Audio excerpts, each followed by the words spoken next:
All right, we are live on Swahili Nation. Welcome, everyone. First, we will start with a prayer to the ancestors to guide us in our conversation today, to help us find instruction, insight, wisdom, and to share the same. So, to our ancestors, we beseech you and we welcome you. And to our descendants, we remember our responsibility and obligation. Okay, thank you. So, welcome to the stream. We will first start with, as you know, Swahili Nation, we're still raising money for our GoFundMe. Our GoFundMe, we want to have an office in Tanzania, Dar es Salaam, I believe, in Dar es Salaam, Tanzania, so we can have a base and a station for Swahili Nation, and we can have a place where we can conduct operations, we can have interviews, we can reach a wider array of people, and we can host, people. So there's the GoFundMe page. It's Swahili Nation, One Africa. Even if you search for it, you should find it, GoFundMe on Swahili Nation. So please go ahead and do that and support the program. And we will be very, very grateful. So let me see if I can also... so Swahili Nation, it's the €5 or $5. I prefer to think about it in dollar, but it's I think a euro and a dollar is about the same. Here's the GoFundMe link. I'll go ahead and play the intro to that. So today we're talking about corporal punishment or discipline. We're talking about how we should discipline children. Children are our responsibility. They are still innocent. They still have a lot to learn. And even if you don't have children, we are all children once, so everyone can participate in the conversation. And even if you don't have them, one day you might. So it's important for us to know, to discuss how we treat children, how we guide them, how we raise them, what kind of world we want them to live in, what kind of responsibilities and principles we want to instill in them, and what are the methods. So the question today was one in terms of discipline, and the saying is spoil the rod. Spoil the rod and spare the child. No, sorry. Spare the child and spoil the rod. Sorry. Spare the child and spoil the rod. So in terms of that, it's almost to say that, oh, wow. Okay. Welcome, Aboyak. So you're the first one to comment.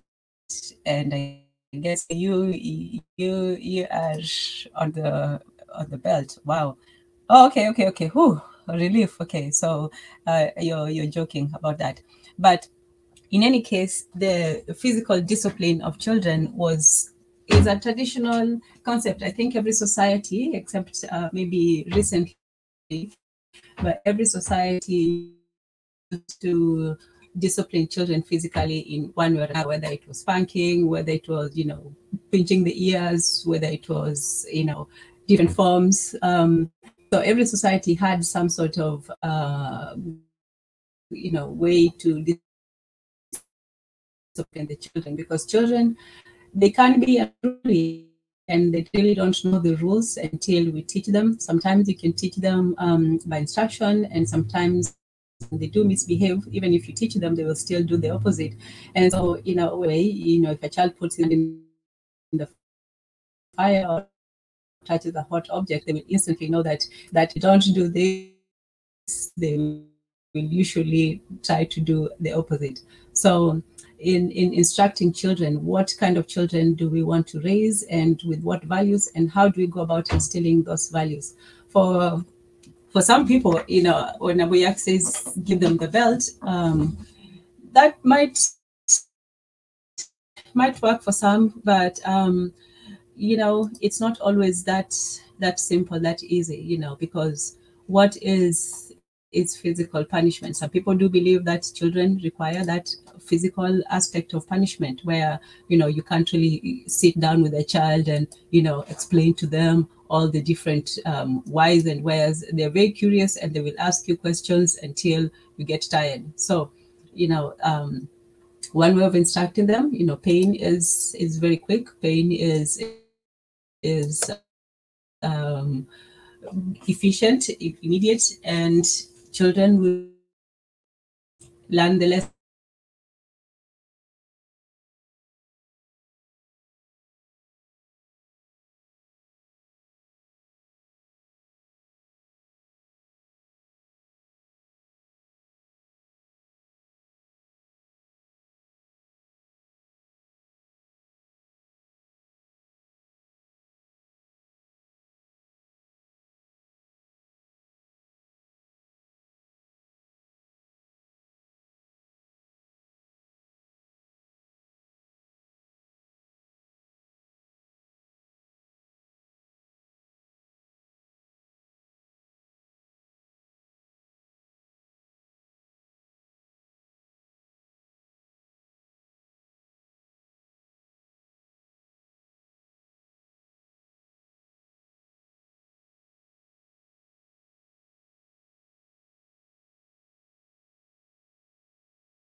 Oh, sorry, I don't know what happened there. I seem to have gone off for a second, but I'm back now.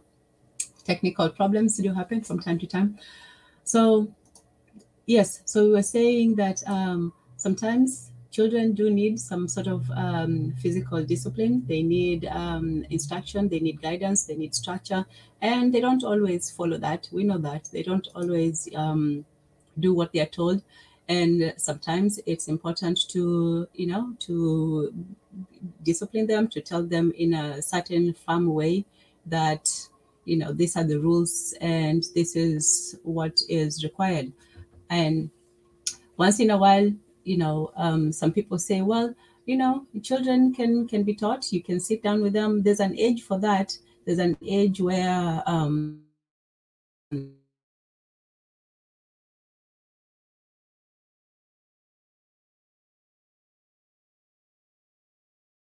can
Okay, wow.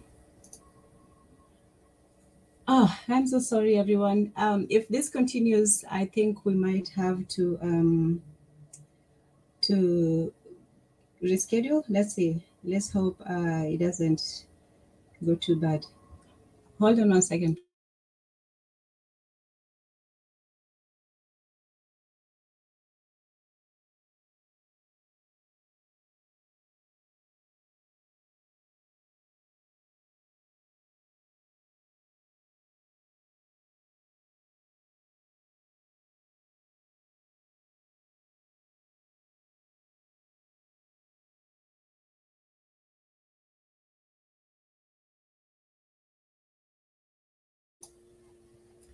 Oh, okay. Hello. Hello, Aboyak. Hello, Betty. And oh, hi, Nika. Yes, thanks for. Hey, Tanzan, how are you? I'm good. I'm good. Yeah, I don't know what happened there. I lost connection for a second. But I was also trying to get the video for the promotional video for Yeah. the. Yes. Is it Mm-hmm. somewhere in the banner section? Or Promotion video. yes, yes, for the office. For the office. That you mean the YouTube video, right? Yes. Or does it No, have it's to? it's on YouTube. I can send you the link in the private chat. Okay. Oh, okay. I think I have it. There you go. Okay, so I'll just go ahead and share that for now. All Okay. right. So let me just share the screen.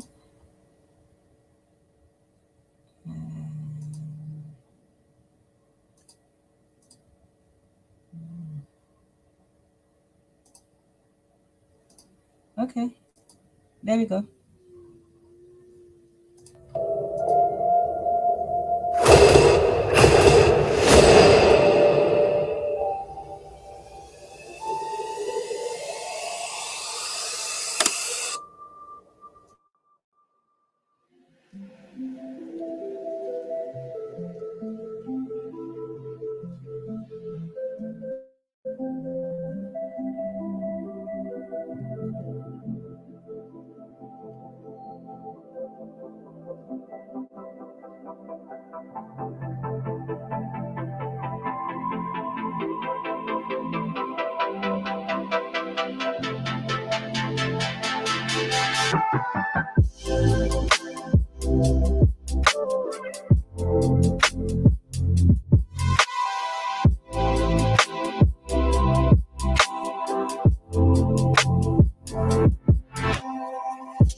Okay, so that was the one for the website. Sorry, but it's still a good one. So we'll be having the website coming up soon. That was the promotion for the website. So let me go ahead and share the one for the €5 campaign. That's for the office. That's the one that we're raising money for right now. And I want everybody to go to the Swahili Nation GoFundMe and put up $5, €5, whatever you have. We are working towards having an office, a place, a center, a place where people can come and we can have a more established, more professional setting where people can have an opportunity to meet, to work on projects, to build a better Africa, to collaborate and to do projects. So this is something that's is very important for Swahili Nation and for us as a group. And we want everybody to be involved. We appreciate everyone who has contributed so far. And for everybody who's going to, we thank you in advance. So let me go ahead and share our €5 campaign for the SNOA office. So Swahili Nation, One Africa office. So this is the office that we want to get. This is a campaign. Why 25 to raise 25,000 euros to get Swahili Nation One Africa office? And I'm just here, guys, to ask you that we really, really, really need your help. Why 25,000 euros? Because we need 15 €5,000 to secure the place for the whole year, and €5,000 to buy furnitures for the office as well as utility. But also we need extra €5,000 for the studio. We need to buy camera, we need to buy lightnings, we need to buy green screen, chairs, and some other stuff for the studio. So in total, we need €25,000. And that's why we started a campaign of €5 for 5,000 people. We're just asking to get 5,000 people, and each one of y'all to only give €5 in order to reach our goal of €25,000. And you are free to give more than €5, but we want to ask you guys to participate, to be part of this, because these offices are not for me, but these offices are for the Africa. You know, having offices and doing what we do, it will help us to do our work in a huge capacity, more than the way we do right now. Because all the time, I just do it from home. But there's a lot of things and a lot of opportunity they're passing by simply because you don't have office, the place where we can work. So we're asking you guys to join our hands and please be part of this change. We mentioned earlier that this is going to be the year of action. And guys, this is One Africa in action. Come and collaborate with us, do with us. And one thing I can promise you guys, every single euro that you will give, it will be used for a greater cause, for the office. And you guys will be able to see everything and all the reports and everything that is happening. We need you guys. We cannot do this without you. So please help us out. Until right now, we already raised almost 1,500 euros, but the journey is still long. We still have like more than 24,000 euros to raise. So please help us to spread the word. Share the link of GoFundMe. Go to our page of GoFundMe. Just write Swahili Nation One Africa Funding. You'll see our page there on GoFundMe. And please donate anything you can, and we'll highly appreciate you. Thank you so much. Have a great day. I love you guys.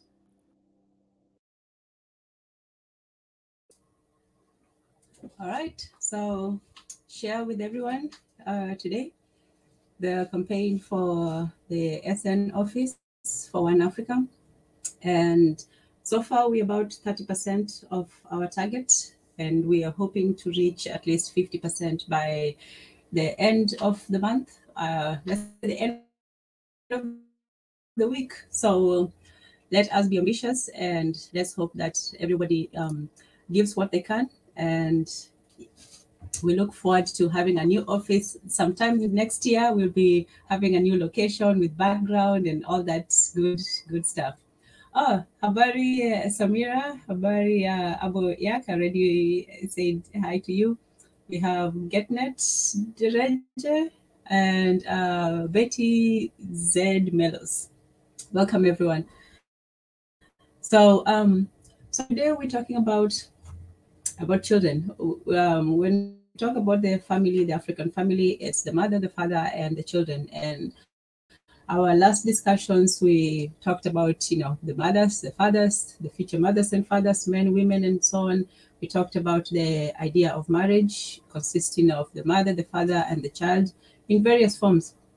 And today we're going to now talk about the fundamental unit that brings those two together, the men and the women together, and that is in raising the child. And there are various ways, that people raise children. Everyone has their own way. There are people who are disciplinarians, they are strict. There are people who are more, lax. There are people who give children freedom. And so the question is, what guidance do you want to give children in life? What kind of adults do you want them to be? And how do you instill that sort of those values, those principles? How do you instill in children that adulthood? Now, in the past, people used to look at children as this is a Aristotelian view that children are just adults, mini adults. They are not fully developed. They are still lacking in basic humanity. They are still both innocent and savage at the same time. And so it is the duty of society to teach the children and to really harness their nature, their wild nature, and tame them into civilized adults. For African society, the process of child raising was one of stages where the child was put in various, it was peer group, and maybe, maybe 3 or 4 years, grow up with a group of children around their age. And so they would pass every stage, as infants, as toddlers, and so on, developmentally, until they grew to the age of initiation, where they would all be initiated together. So this, created a lot of bonds within the children and their peers, and also within the families, because the families were also expected to teach the children certain things. For example, the boys were to be taught the skills of, of, I guess, boyhood, manhood, things like hunting, things like fighting, taking care of the compound, taking care of doing the hard duties and so on. So they were taught to become the protectors, the defenders. They were taught to take on certain tasks, sometimes taking care of the animals, in the society, the pastoralists. That would be the boys' chores. The girls would be taught by the older girls or their older relatives. They would be taught cooking and weaving, taking care of the household and so on. So there was a structure where people would gradually move up in life until they got to marriageable age, and then at that point they would have new responsibilities. So children, there's also another saying that children are there to be seen and not heard. And that's also another aspect of childhood that we are also looking into, that are children just there to be taught? Are they just there are they just empty containers to be filled, or do they have something to contribute to, to the learning or to the sharing of the community? So that's something that we can examine. Are children just blank slates where you put everything into them and you don't expect them a word back? Or do you expect, because children do have a lot of questions, they can ask you, oh, why is the sky blue? And you'll give them a long reason for it and so on. And they'll still ask you why at the end of it. But why, until at one point you just say, well, that's just how it is as an adult. So there are limits to how much you can explain to children. There are limits to how much you can let them express themselves. And how do they express themselves? How do you let them express themselves? Do you let them talk? Do you let them, act out? What is the fair or the decent way of letting children express themselves and talk? Because if you just say that children are just there to be seen, if something happens to them, they're not going to be able to have the freedom to even say if something goes wrong. And sometimes things are trouble children. Children have a lot of problems and issues that to us may seem small, but to them, everybody's problems is the end of the world. So even a child who's 2 years old who wants to run outside and play, and yet it's time for bed, that to them is a big problem, for, they're dealing with a lot for them. So how much do you take stock of what children have to say or express themselves, and how much do you guide them and tell them that this is how things should be? And some people think that, oh, the greetings, Regnon Music, good to have you here. And some people say that, children's opinions or thoughts and feelings are not very important, and what you should do is just teach them as an adult, this is how things are, until they reach a certain age where they are able to think. And some people say, well, so let me read a bit from Piaget, who talked about the theories of cognitive development. Even the study of children is still new. There was a time when people didn't see children as as valuable to study. They thought that children did not have any thoughts or too much feelings, and that our duty as adults was simply to instill and inculcate to them the values of society. But as we know, children do go through stages of development. They go through, progressively becoming more and more like adults. According to Piaget, there's 4 stages to development.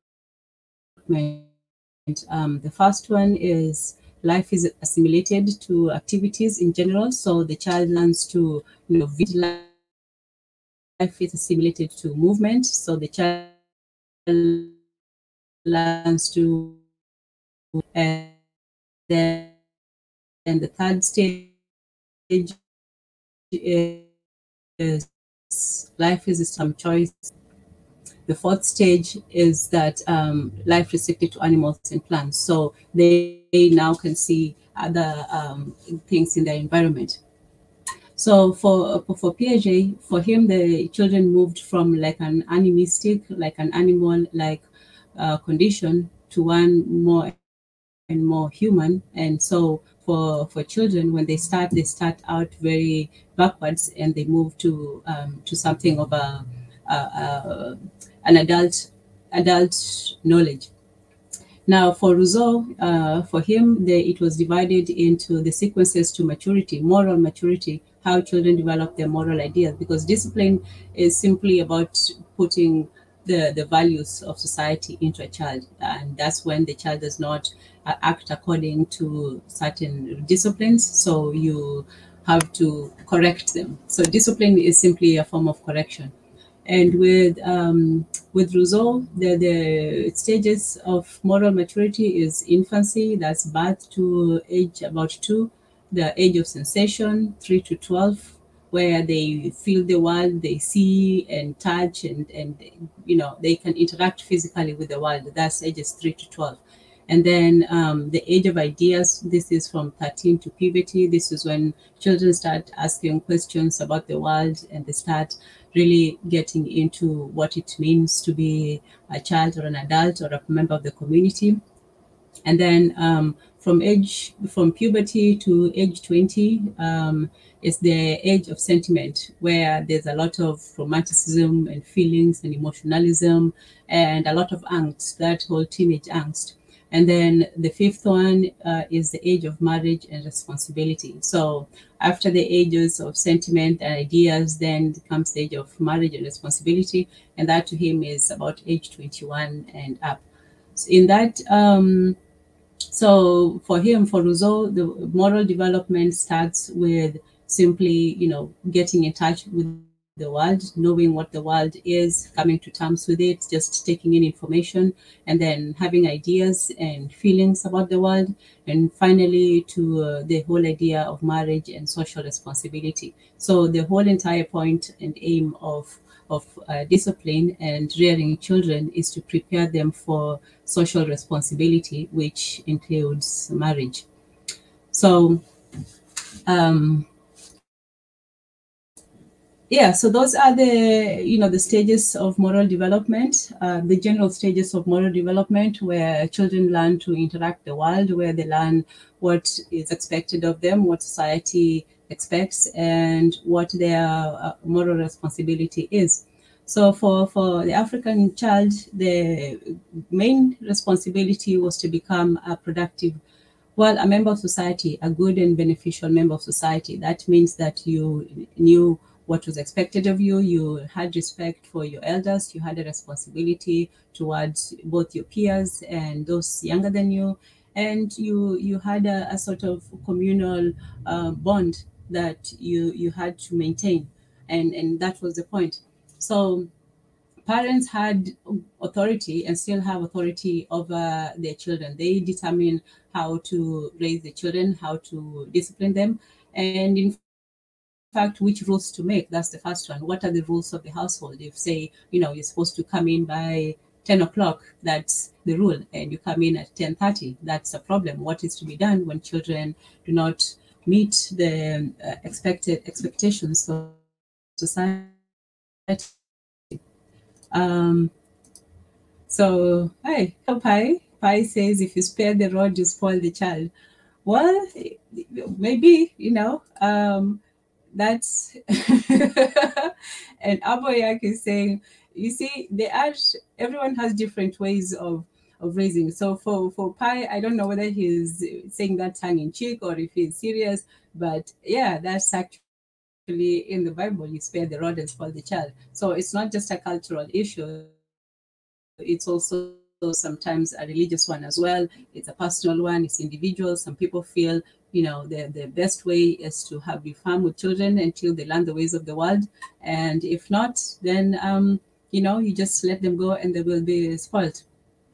Pi says, Aboyak, it's just to say, you see, there's the issues right there, because people say that, some people say I was beaten as a child and it turned out okay. And some people say, well, I was beaten as a child and that's why I still, I still feel the way I feel. It's always, it's still always a quandary. Samira says, pia baba yangu alinipiga Bruce Lee style, but I still rebel. Okay, so Samira is saying that even her father beat her Bruce Lee style, and I think you all know what that means, but she still rebelled. So this is the whole idea of punishment. Well, punishment or discipline, are they both the same or different? Discipline and punishment. Well, punishment is when you have erred. I think punishment is when you have done something wrong and there is a correction, but discipline may be just in enforcing the rules. It doesn't have to require punishment, but you can be punished as a sort of discipline.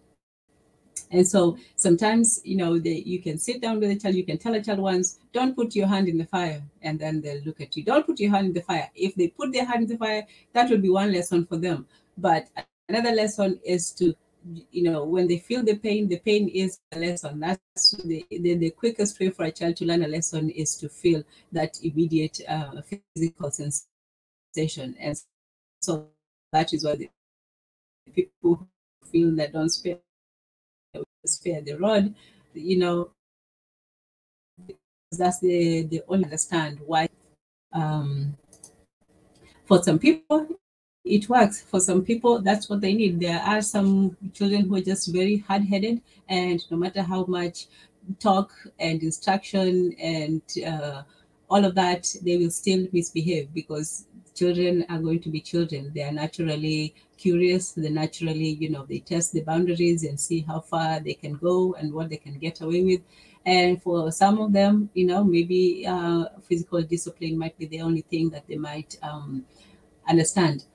For others, it does cause a bit of, not a bit, for there are children who are very sensitive, and beating them may cause either resentment, it will cause fear, it will cause, a feeling of insecurity, especially, and also it matters how much the discipline is. And as I said earlier, especially when it came to teachers in the school environment, some teachers did go a bit extreme. Even parents, some parents really, they don't just use the belt, they use like, a whip or something. There are some parents who really go overboard with the discipline. No, that one is not even discipline. I think at that point it's just punishment, when you're causing a child so much pain that it's beyond, even the what they did.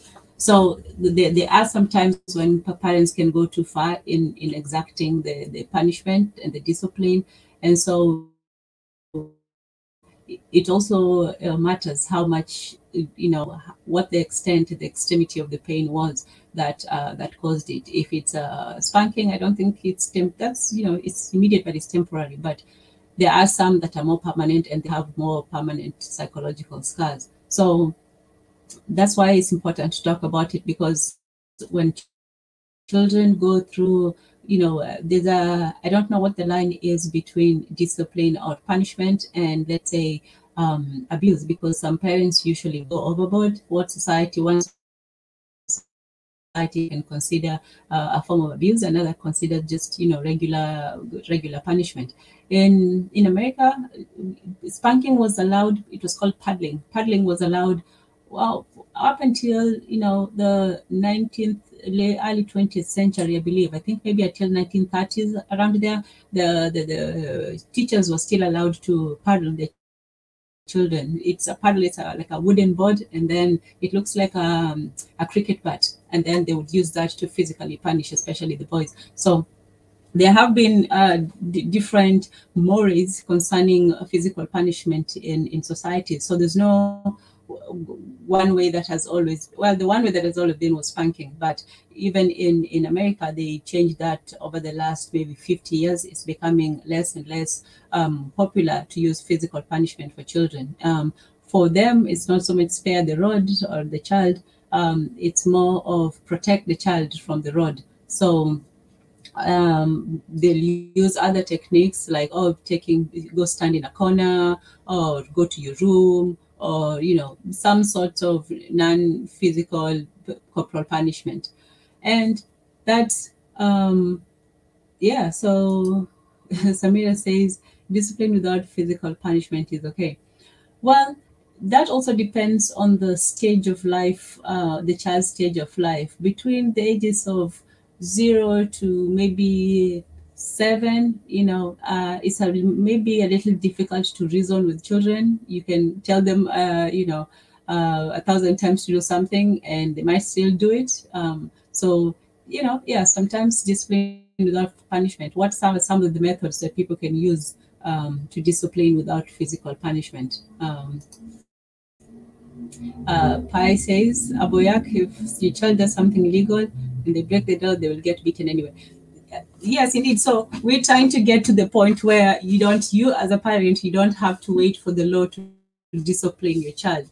The discipline starts at home, at least that's where it should start, whether it's by instruction or by whatever means. So, when it comes to the law, now that is the, societal discipline. That's when society now takes over and says, okay, now you did not succeed. Now it's our turn to take over.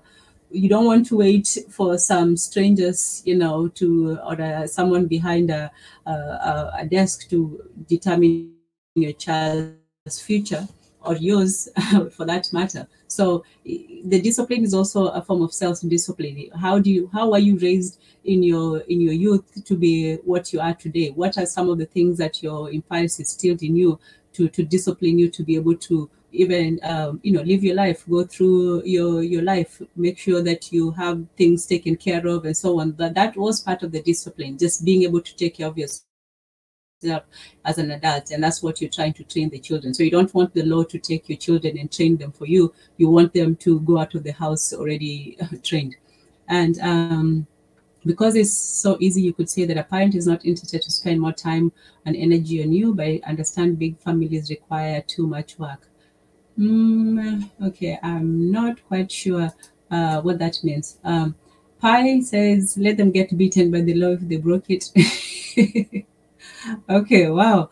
Oh, you guys just went to the most extreme. I was just saying, let's say you tell your child not to eat some cookies and they eat it, that sort of thing. We haven't got into the worst bit yet when they're breaking the law and getting caught up in the system.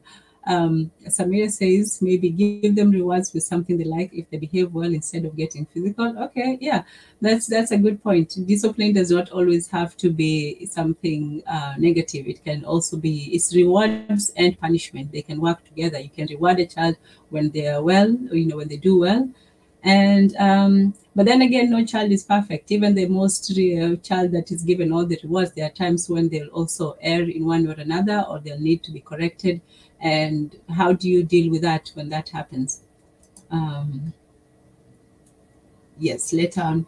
Yeah, and it's also important to let your child know that there's two forms of discipline. There's one that it's in the house. There's the discipline in the house rules, and there are some for society as well. You have to prepare your children to go out into the world and to be able to hold their own, to be able to respect the laws, the values, to be able to be courteous and at least polite enough to go through work and life and so on. So it's not just the domestic, it's also the societal discipline that you're trying to instill in your children. Samira, how is it that you're going to raise your future super kids? Okay. Let's see how Pi intends to raise their super kids. He will make them learn Amharic, Mandarin, English before 5 as well. Wow. Okay. So before 5, how do you intend on doing that? Oh, 1, 2, 3, 4, 5, 4 languages. You want to tell me you'll need like 5 full-time teachers for that to be able to work. But hey, I'm all for the super kids. You hand him over to the cops in the yeah. But we're trying to say let's not hand them over to the law just yet. Let's hope that we can straighten them out before they get to you to the I'm with Samira. I feel sorry for you future super kids learning 5 languages, 4 languages before they're 5.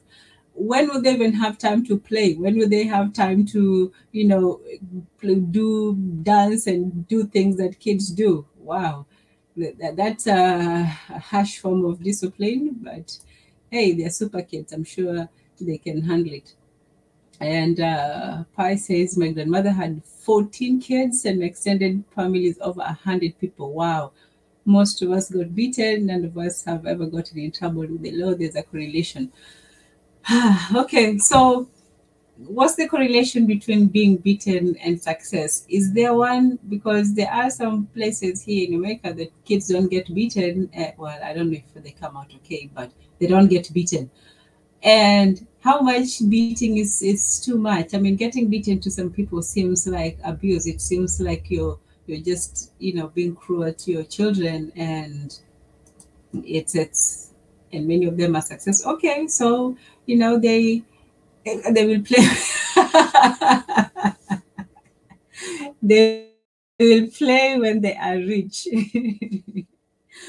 Okay, I respect that. Hey, no, they will pay when they are rich. And you know what they will be paying for? They will be paying for therapy. They will be paying to go complain to a stranger that their parents did not love them, that they did not spend any time with them, that they were forcing them to learn 4 or 5 languages as children. So yeah, that's what they will be paying for, Pi. That's what they'll be paying for.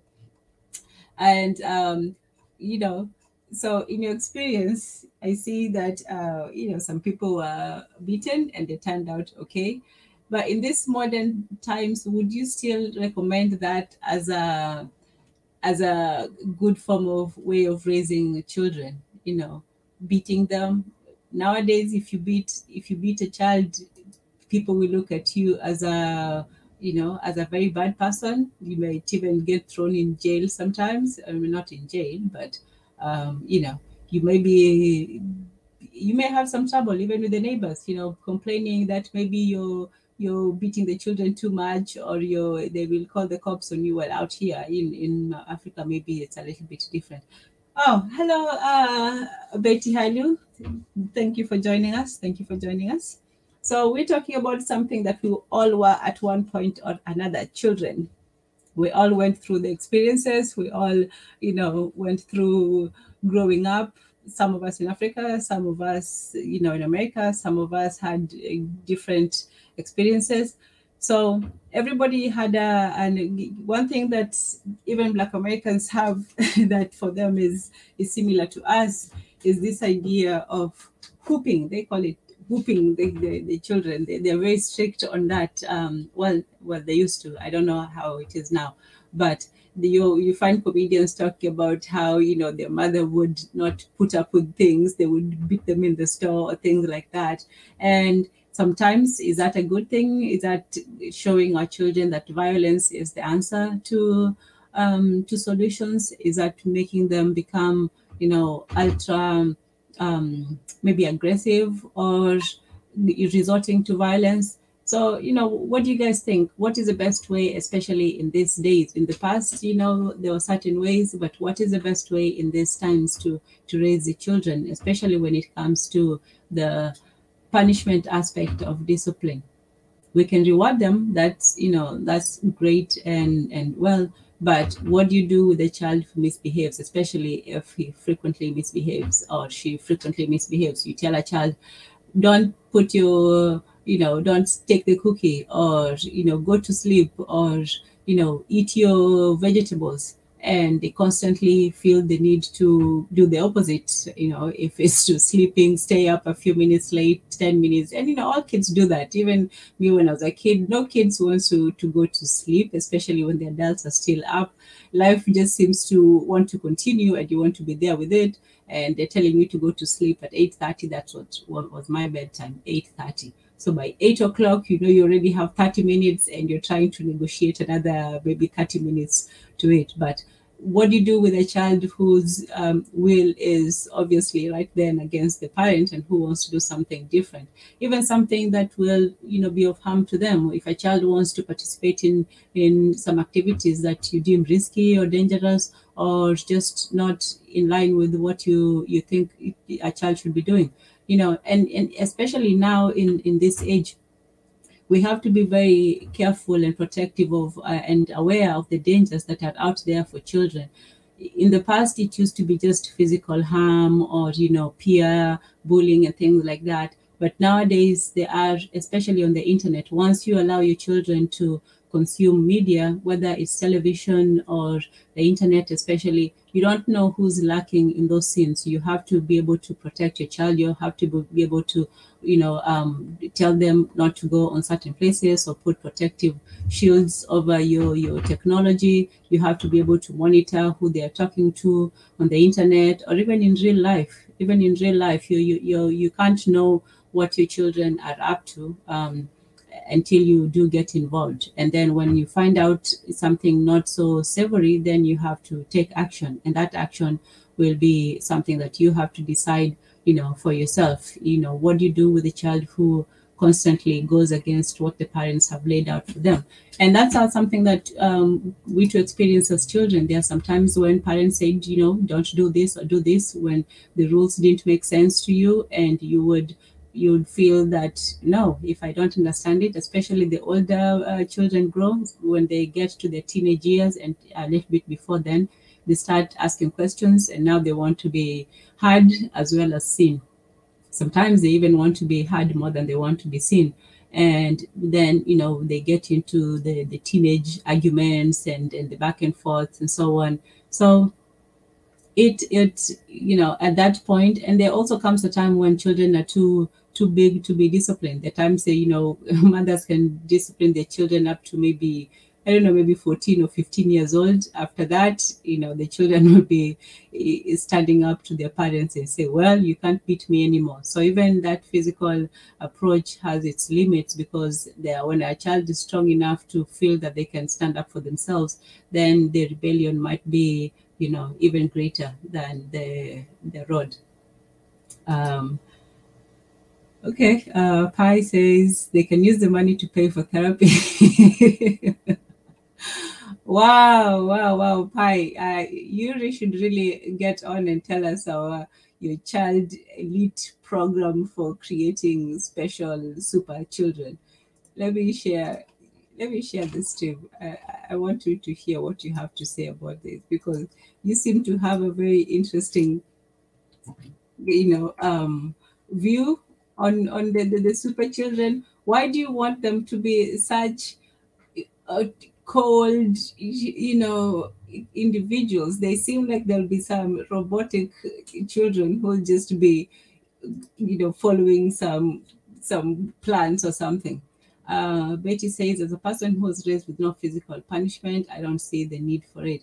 So see, who was saying that they were beaten? Pi, people can turn out well even without the physical punishment. There's some people, there might not be need for people to physically beat your children.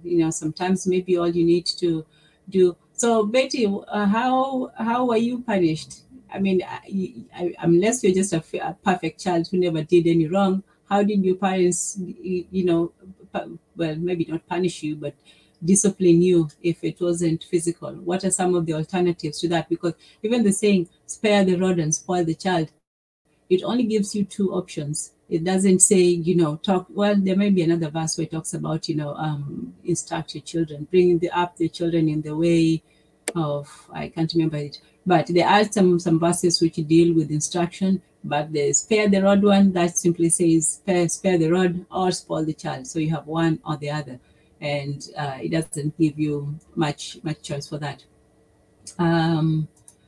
Yeah, so I'm not an expert in it. I just wonder how people, their personal experiences and society as a whole, is the lack of physical punishment, does it create a freer child who has the ability to make decisions on their own, or does it just create a spoiled child who does whatever they want? So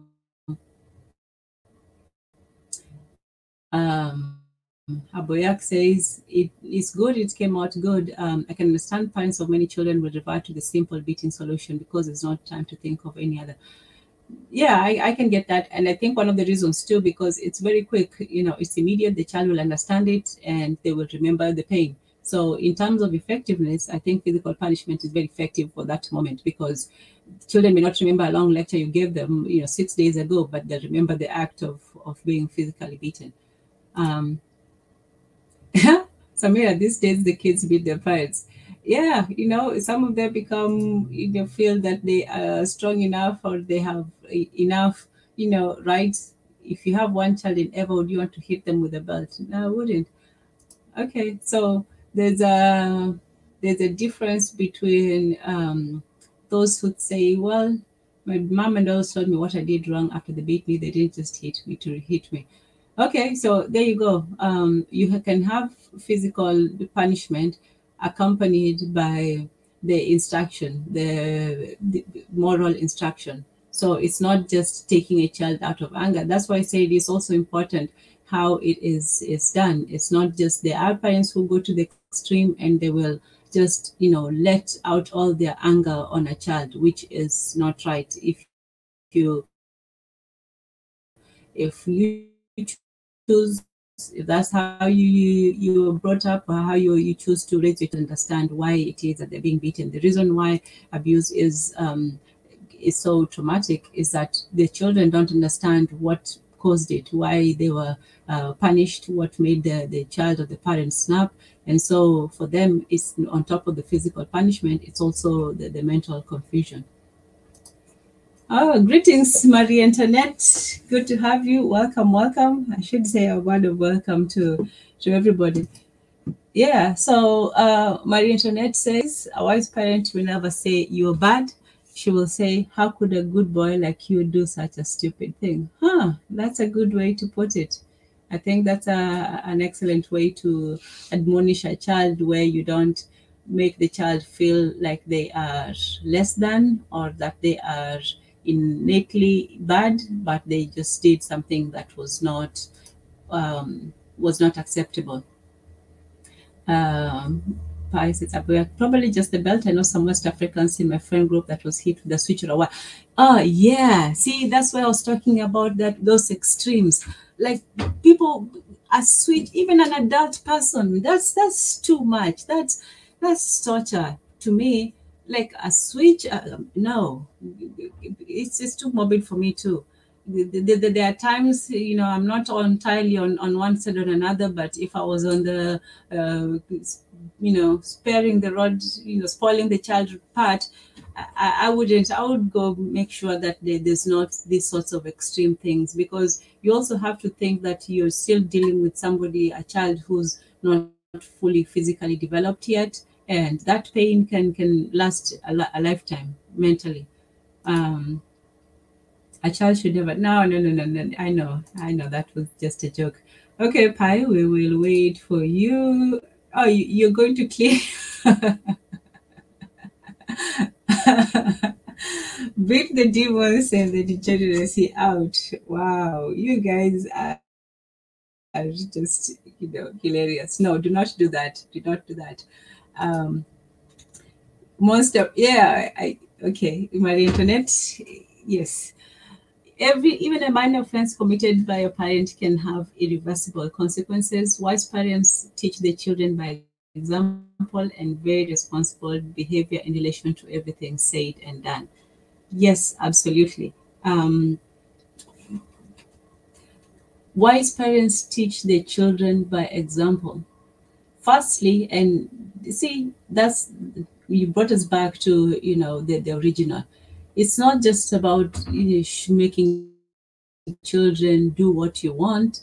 It first starts with you as a parent, or as, you know, as the people in the community. You have to show that you're doing what you tell the children to do. You can't say one thing and do something else. You know, you have to set an example. If you want your children to be studious, you have to study. If you want your children to be good, you have to be good. If you want them to be honest, you have to be honest with them for as much, to the extent that you can, obviously. So it's not just, you can't, your children cannot be something that you're not. You cannot teach them to be better than you are. You can give them better tools, you can give them, you know, better opportunities, but you cannot teach them to be saints when you're just sinning every day. So it starts with the parents. And children learn a lot also by seeing. They learn a lot. It's not just what you tell them. They also learn a lot by what adults do around them, what the adults are saying, how they conduct themselves. So the parental example is actually one of the strongest ways to teach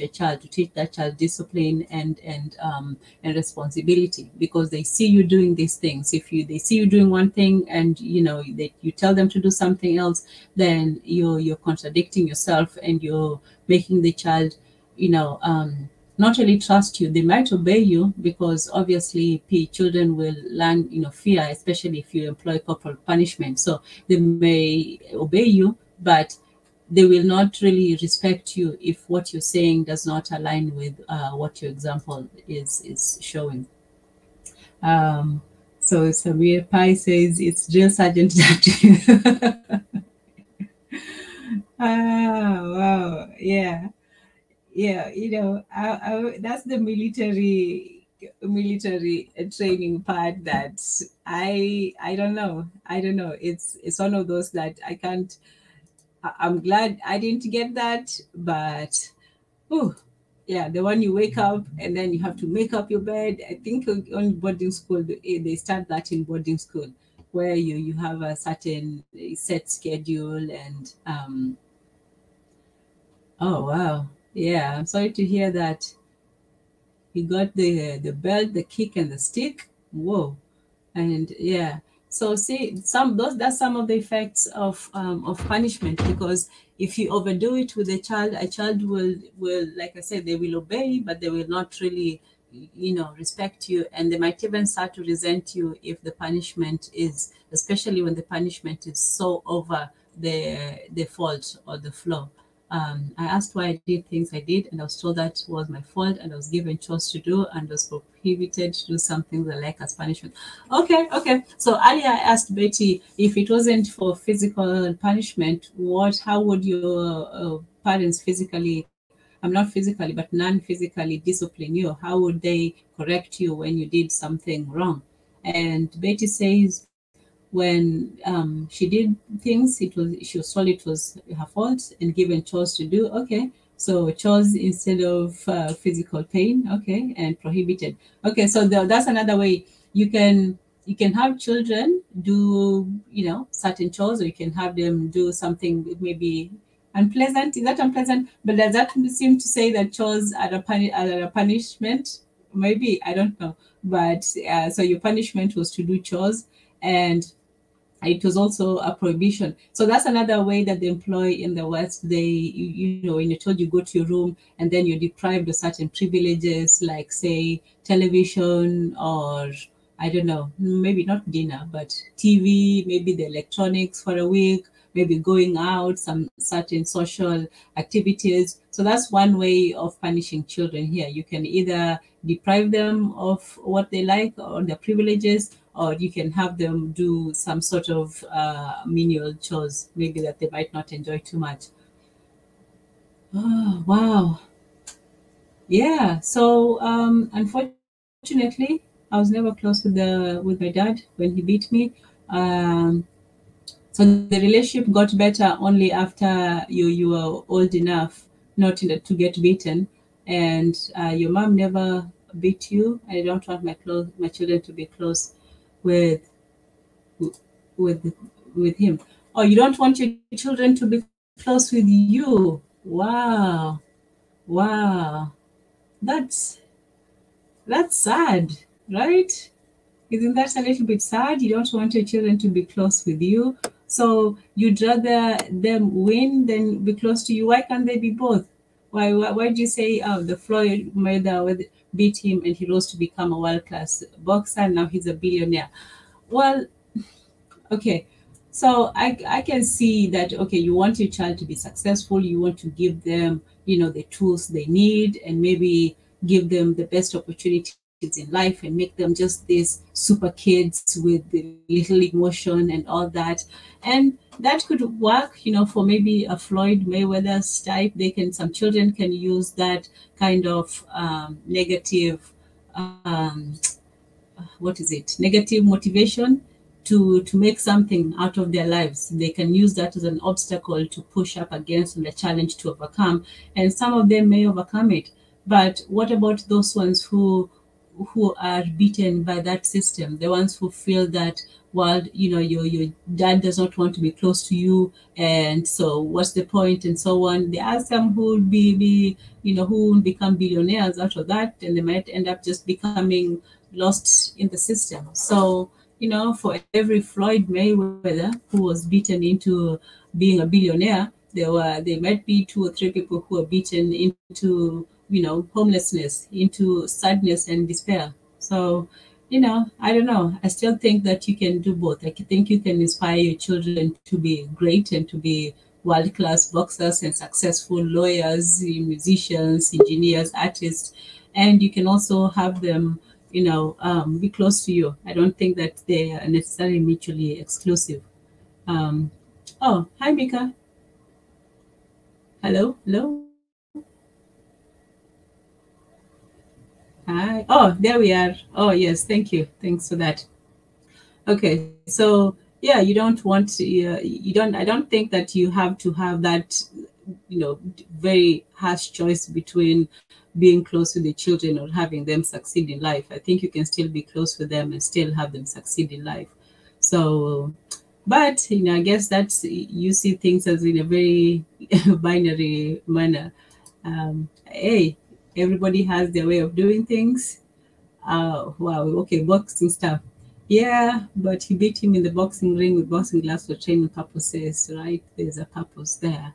Okay. Okay, so we still talk about Floyd Mayweather. So he was beaten and he turned out to be okay. Samira was beaten as a child and still close to the parents. I was resentful as a child, but I realized that they didn't mean it. Okay, that's... At what point do you realize that they didn't mean it? What time does that resentfulness leave? Is it something that you talk over, or you just figure out, well, that they were right after all? Hey, Koku at Vita Medicine Podcast. Greetings, everyone. I'm soloing here, so I can't type and chat at the same time, but I'll be in there. Maria Antoinette, greetings again. Hi. So, Koku Vita Medicine, we were talking about this whole idea of discipline, whether you should physically discipline your child or if you should have other methods of instruction, but the whole spare the rod or spoil your child. So it seems if you don't beat your child, you spoil them, they become this weak, spoiled, individuals who don't know their way around the world. And yeah, what you do, some effects of physical punishment. Some people say, well, I was beaten and it turned out okay. Some people had some resentfulness, but they overcame it in the end. And some people are not as close, maybe to their parents as that. And Pi says, pretty sure it was Corporal Pi. Even okay, so there's a lot of people who are billionaires who are beaten as children. Is that a correlation? Yes. Well, that's a good point, Samira. Samira says yes, but MJ was a traumatized person as an adult. And this is what I was saying to Pi, that you can have these super kids who, just are excellent at life. They are successful business people, they're successful lawyers, musicians, as we can see. Who was the other person? Boxers. Well, I don't know if Floyd is as traumatized as Michael Jackson, but you can see that Michael Jackson had some problems. He was talented, he was very skillful, a genius, in so many ways. But there was still that trauma that he still carried when he talked about he didn't really have a childhood. He had to become an adult at a very young age and so on. So, is that a price that one is willing to pay as a child? Oh, hey, greetings, Biggie. Welcome, and blessings and peace to you as well. So Pi says white Cantonese, Singaporean, Chinese are top 5 in IQ. They have corporal punishment and they will push their children hard. Yeah, I know that Asians in general, they are very strict disciplinarians. They set a very strict structure for their children. They make them cram, like in Japan, the schedules for the children, as they have school, even in China, school, they have music practice after that, they have sports lessons, they have language, they hardly have time to even, play and relax. And I think that is also what is leading to a lot of this adult loneliness. This it's called hikikimori, where in Japan and in China as well, the young people are just choosing to stay at home and not to have any contact with anybody. They just stay at home, and yeah, they're lonely, isolated, alienated, all of that. And it's from the ones who, even the ones who succeed. I can't say it's just the ones who failed to succeed in life. Even some, who have excellent jobs, they just live a life of deep alienation. But that's their society. They have been pushed towards education and towards competition in education. That's how they know how to succeed. Is that something that we want for our children? Do we want to push that kind of lifestyle for them as African children? Do we want to make them just, almost automatons and have them succeed at the cost of everything? Vicky says our children take our level of vibration and raise it even higher. This is how we as humans continue evolution. That's a good point. Good point. We give the next generation what we have, and they take that and make more from it. They like Biggie says, they raise the vibration, they raise it even higher. So it's up to us to give them, something to raise higher. We shouldn't put them down, but raise them up. Okay, Floyd versus Michael Jackson, it's beating. Is the price for that trauma, is it worth it? Is it worth it to have your children go through such difficult and very harrowing experiences, and in order for them to become successful? Is that really the price of success for everyone? I don't know. I'm not a billionaire movie star or singer, so I don't know. But do you feel that that's what you have to instill in your children? That's how you have to instill in your children to have them succeed in life? Because the world is very competitive. Even if you try to coddle your children, you try to make them comfortable and happy in the house, you still have to prepare them for a world out there that might not be as gentle with them. The world out there may not look at them as these precious, little packages, but as just, part of life, a cog in the machine. So Aboyak asks Biggie, to beat or not to beat? Okay, well, at this point, we might as well ask the same. In the comment section, to the question at hand, everyone, if to beat is number 1, not to beat is number 2. So just a quick rough and tumble guide. If you feel it's to beat, just put 1. If you feel not to beat, put 2 in the comment section, please. So we have, and I'll go through the pros real quick. To beat. Why should you beat your children? You should beat your children because your children are just terrible. They are savages. They are animals. They are going to run into the store and take everything they want. You're not going to be able to stop them. They're going to go home and make a mess and put their hands in fires and steal and lie and just do everything you told them not to do. So those are your children. The reason not to beat children is because children are innocent and they are a blank slate and you should guide them, and they know no better, and it's unfair to beat a child, and you should talk to them and instruct them in ways that they do not have to traumatize them for the rest of their life. So that's why you shouldn't. So 1 versus 2. The cons to beating is that your children are going to be angry with you and they're going to resent you. And when they grow up, they're going to write angry books about you. And you're not going to have anything to say about it. The cons about not beating your children is your children are going to grow up spoiled. They're going to talk to you. They're going to have an attitude. They're going to show their faces and snap their necks at you and roll their eyes at you. And so you won't have any control. And then they're going to go out into the world and the law is going to take them in and teach them the lessons that you as a parent did not. So let us see. So 1 was to beat. Marie Antoinette, you're the one? Oh, no, you changed your vote to 2. Okay, not to beat. Okay, so we may have a quick session today. So it seems to me that to Aboyak's question is, I would rather be crying in a mansion than happy in a slum. Okay. So you're still campaigning for your super kids. We'll see how they turn out.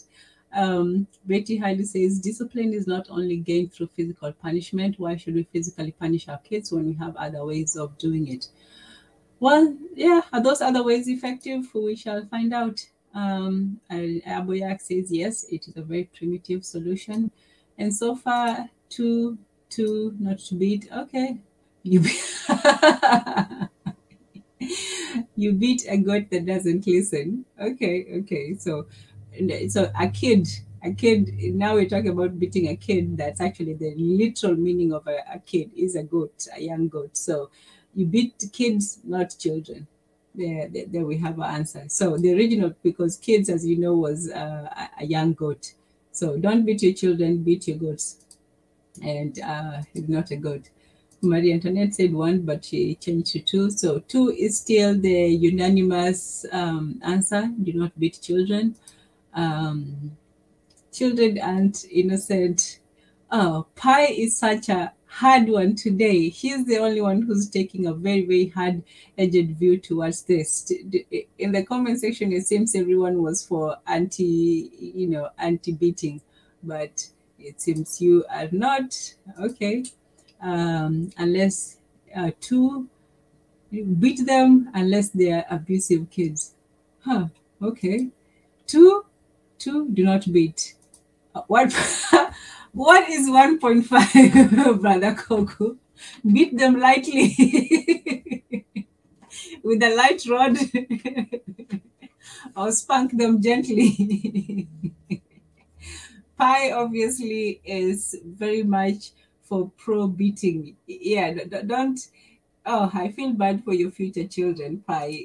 They will be, secretly sending Morse code letters to the CPS people. The model human is Putin. Really? Why? I do not know. That one, if I didn't get the allusion there, let me know why he is. Does he beat the kids or does he not beat them?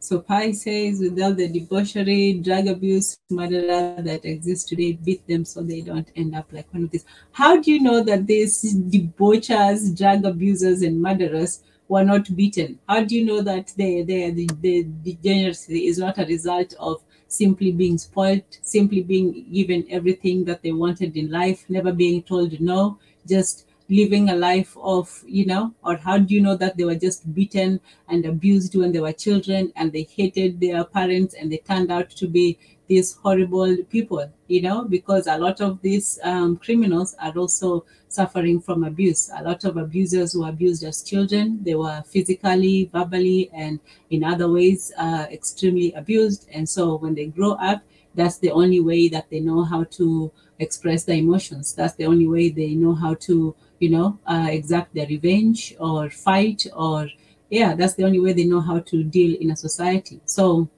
if you if you beat them, that might just teach them how to beat somebody else. That might just teach them how to be violent and how to exact that violence on some other person in society. So does violence curb violence, or does it, encourage it? If, for example, children who grow up in alcoholic houses, they usually tend up, some of them, not all, obviously, everyone can overcome their upbringing. But in a lot of the situations when children grow up in alcoholic environments, they usually are more susceptible to become alcoholics themselves. So this idea of what causes criminality, is it violence or the lack of it? And violence is subjective. Parents who are beating their children don't seem to think that it's a very violent thing to do. And so I would like to hear, if you don't want to beat your children, you have all unanimously, except for Pi, obviously, said that you shouldn't beat your parents. Oh, beat your parents. Beat your children. You shouldn't beat your parents either, because you'll get to an age where you can, but just don't, even if you're angry at them for beating you. So discipline is not gained just through physical punishment, and there are other ways of doing it. What are the ways of doing it? Especially when it comes to, we see in the movies where children are told, especially American children, go to your rooms, or now you can't have your games for a week, or you can't go out for a week, and things like that. But that's not really practical everywhere. You can only take away privilege that you have given. Some children do not have that privilege of having your own room or having these expensive toys and things like that. So let's say you're, from the not so nice areas in, some place in Nairobi, and your children don't have that much. There's not much to take from them. Let me just say that. So how would you think about punishing your children? What do you do? Do you deprive them of food and water, or of basic needs, because that's all you can provide for them? What are some of the ways that you can actually punish your children without physically doing it? And especially with the younger children, older children, you can maybe take some things from them, but how do you punish a 4-year-old, for example, who just put his hands in the chocolate and covered the whole living room with it? So while hi, Mother Tezi in the building.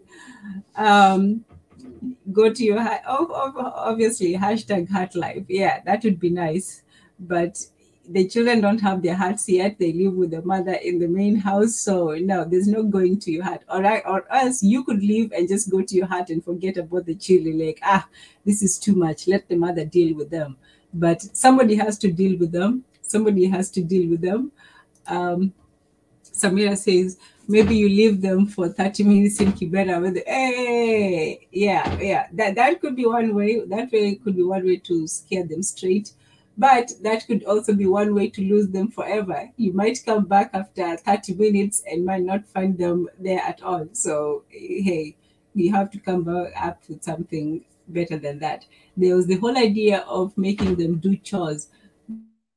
But I question that, because if you punish children with chores, they will look at chores as punishment, not as responsibilities. I say that you should still have them do the chores to teach them the value of cleaning and taking care of the environment and so on. But if punishment is always about doing something good, which I think cleaning and cooking and all that stuff is, then you're stealing the value that chores and household and work in itself is a punishment and not something that is a duty.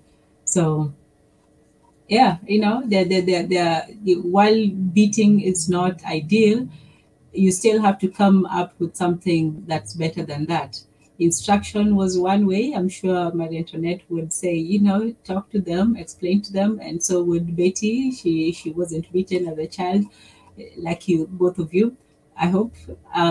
But at the same time, that can only go so far. It also depends on the character of the child. There are children that talking to them works. There's some children who are just naturally on the nicer side of things. They don't get into as much trouble.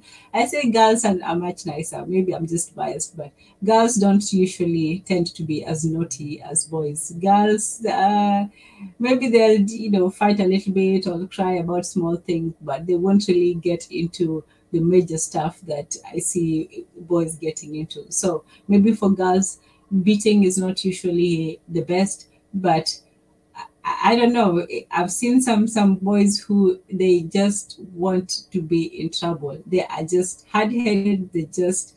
And they're not even like bad. They're not evil. They're just mischievous. I had this one cousin who he couldn't just stay still. If you're told to do something, he would do something for like 3 or 4 minutes, and then he'd wander off and do something else completely different. If you're told to finish his work, he would start it, and then after a few minutes, he would find something more interesting, and then just go off and come back, and the work would not be done. He wouldn't do it. So I don't know. So no matter how many times he's told, don't do this, he would still not do it. And you ask him, he's like, oh. And at that point, he doesn't know how to explain his actions. So, you can say, yeah, talk to them, or, these kids who just keeps, bothering the other children, or picking fights with them and so on. What do you do with a child like that? You tell them, stop fighting, and then they go right back to it. So what do? You can't tell them to go stand in a corner, or if they do, they'll just come back and continue what they were doing earlier. Or you can't tell them, what can you do with a child like that, especially when they were still young? Obviously, there's limits to corporal punishment when they reach a certain age, but at ages 4, 5, that one, time out is an effective method. Okay. Yeah. Are African parents adopting these new methods? Are they time outing their children? Are they going to tell them to stand in a corner? Because for me, I haven't. I still think that parents still discipline the children in the old ways, where it's just, back to the old, go get the rod. That's what they usually do. Just go get the rod, go get the stick, and it's quick and it's done and it's over in a few minutes. So, how do you effect that that timeout method? How is it effective? Does it work? Does it stop the child from getting into more trouble in the future? I don't know. If it works for some people, great. I haven't seen it work back when I was growing up, but maybe things have changed by now. I know that in schools, for example, they are really trying to cut down on corporal punishment. In Kenya, I don't know if they outlawed it completely. Maybe Mwendatezi can let me know, because when I was growing up, it was I don't think it was illegal or anything, but I think that they outlawed corporal punishment in Kenyan schools. I'm not sure, but I think there was a talk about that some time back. And that came from sometimes the overzealousness of some teachers, who you think that they're just taking out all their anger on a child. Like, even if a child misbehaves, how angry can you be to just rain blows on a child? Like, at one point, if it comes to that, just expel the child or suspend him for a few weeks or something. But there's no point trying to beat a child into obedience. And if anyone has to do it, I would think that it would be the parents. Well, I don't know. In the past, there was this idea, this whole, the village raising the child thing, where even people who are not the child's parents could discipline the child. They could correct a child. If the correction of a child was actually everyone's responsibility. So if you saw a child misbehaving or being rude or doing something, you as a member of the society could actually reprimand the child. Nowadays, I don't know, not so much, but I know that in schools, the teachers still feel that they have a right to punish the children. I don't know if that's, just the community aspect of it, or, the new, school system, but the parents sometimes do punish their children even far more than the parents at home, the teachers at school. they sometimes punish the children excessively, because even some children, maybe they don't even get punished at home, they don't get beaten at home, but when they go to school, they do encounter that form of corporal punishment. I know I got more beatings in school than at home, because the parents, the teachers, they just don't care. They say sometimes it's the whole class. Let's say the whole class is making noise and the monitor did not write down the noisemakers. So they just said, well, everybody's getting a beating that day. So woof, you just get a beating. Or for small things, well, not so small things. I did break a few laws once in a while. But yeah, some teachers also feel that they have a right to punish the children. And is that something that that the parents agree to? Do you feel that parents can let children punish their children? Is that something that even in America, do you let the people who are teaching your children, are they also allowed to physically punish them, or even non-physically, depending on the laws of the state? Do you let other people discipline your children, or is that just the parents' own domain? I wonder, because okay, Biggie says Hebrews 12:11. Okay, I will try to look it up when I have a chance, but Biggie, let me see if I can find it somewhere. So Hebrews, sorry, bear with me for a second. Hebrews 12 verses 11.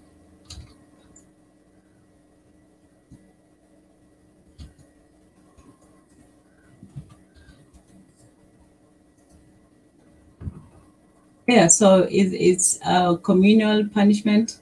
Oh, hey, Oni at the Pro-Black Perspective. How are you doing? Welcome, welcome. So we're talking about disciplining the children today. We're not talking about the mothers and the fathers today. Well, we're talking about the mothers and the fathers, but mostly about the children. How do you raise your children, and how do you discipline, and if necessary, punish them? So now, oh wow, okay, let me see what Hebrews 12:11 says. Now no chastening. Let's see if we can share the screen. Let's see. Okay, well, I'll just read it then. I will have to figure my way out around this. So it says, now no chastening for the present seems joyous but grievous. Nevertheless, oh my goodness, did I have to pick the KJV version of it? It says, now no chastening for the present. Hold on. Okay, sorry. Now no chastening for the present seemeth to be joyous, but grievous. Nevertheless, afterward that it yieldeth the peaceable fruit of righteousness unto them that are exercised thereby. Okay, I think that means no discipline is... Okay, there we go. Thank you, Biggie. For the moment, all discipline seems painful rather than pleasant, but later it yields a peaceful fruit of righteousness to those who have been trained by it. So thank you for that. I was trying to rush around. So basically it means that even though discipline does not feel pleasant, it's not nice, it's not enjoyable, but the fruit of it is that it gives training to those who endure it. It brings righteousness, and it brings that the value. So even though discipline is not a very pleasant thing, even for the parents, I don't think that any parent enjoys, disciplining the child. No parent enjoys causing the child physical pain or even emotional pain. Even if it's just telling the child that what you did was wrong, it's still a very painful thing to do. But it is necessary, because the alternative to that is letting the child have freedom and do whatever they want, but they will become very very terrible human beings. They will not have any control, both self-control and societal control. They will go out into the world, and like we say earlier, if you don't teach your children, the world will teach them. the law will get a hold of them, society or somebody will take advantage of them, or they will do something and they will know that the world is not built for them. So yeah, to beat or not to beat. Big E, you still haven't answered the question. To beat or not to beat? To beat, enter 1. Not to beat, enter 2. So if you say to beat, it's to beat, but it's not to beat just so that you beat your children. It's to beat with an aim towards creating a good individual, an adult, a responsible adult, a child who can be a part of the community, and a child who is not going to be a burden. Biggie says, it says discipline doesn't exactly apply to physical punishment. Yeah, and any form of discipline, I think doesn't necessarily have to be physical. Any form of discipline is going to be difficult, whether it's waking up early in the morning, whether it's going to sleep at a certain time, whether it's making your bed, doing your chores, taking care of certain responsibilities as a child or an adult. Each one of those is going to be difficult, but it's the training. I think that's the more important part, is that you're trained and you acquire the habits that come with it. So even if the process, it doesn't have to be like a physical punishment process. The process itself is going to be difficult, but it's the aim and the intention that that matters. Aboyak says, I think Bible phrases are a bit too vague. Well, it depends on the interpretation. And it depends on what you get from it. Some of them you can take, just like the whole thing with spare the rod and spoil the child. I think it's too limiting of an idea. It's saying that you only have your options to either beat your child or not, and that's why I say to beat or not to beat, because those are the options that are given to us. But in the modern days, sometimes you don't even have the options to beat. There are some places where they consider any form of physical punishment to be a form of abuse. So even that beating might not be an option, because it's considered something of of going overboard. Who's to say what's appropriate and what's extreme? Who's to say what's necessary and what's spoiled? Because even some people say, well, I wasn't beaten and I turned out to be okay. I wasn't beaten. But at the same time, you might think that you turned out to be okay, but maybe there are some parts of you that may have benefited from some light spanking. Not to say that you should. I'm just saying that there are some people who might benefit from it, because, like I said, some criminals maybe turned out that way from abuse, from being beaten too much, or from inhospitable home environments. But at the same time, there are some criminals who turned out to be that way because they were not given any form of guidance or structure as a child. There are children who are just like you hear those stories of children who, do things to animals and then later turn out to be these, killers and so on. Like when you see your child, doing some weird things and stuff, that's the time when you should take them aside and start putting some strict measures into effect, because you can't just let children do what they want. If a timeout doesn't work with that sort of thing, like a child who's going crazy, who's just running up and down, destroying things and rushing about. You can't, at that point, you can't really tell the child, go and stand in a corner, because they're already rushing and moving and the adrenaline and it's so high that they're not going to just, the only thing maybe you can do if you don't want to, go crazy with the beating is maybe just try to restrain them. And that also, you might get some resistance from that. But yeah, the discipline it's different. There are some people who can take light discipline and some people who need a firmer hand. Okay. Hello, Lisa, Mark, Ed. For parents, yeah, today the discussion is for parents in terms of the children. We're discussing what is the best way to raise children, because some of the times we talk about the problems of society, the poverty, criminality, and so many other things, maybe, physical abuse and so on. But those things stem from childhood. Those are things sometimes that are unresolved from childhood. When we have a group of young people, let's say, who are unruly, who do not have respect, you have to ask, who raised them, who gave them the values that they're practicing now, and why did they follow them? Oh, we have Big E on the stream. Welcome, Big E. How are you doing? Big E? Yes. Yes, welcome. How you doing? I'm good. I have been going on. Oh, wow, what happened? Okay, Big E, try to get back on if you can.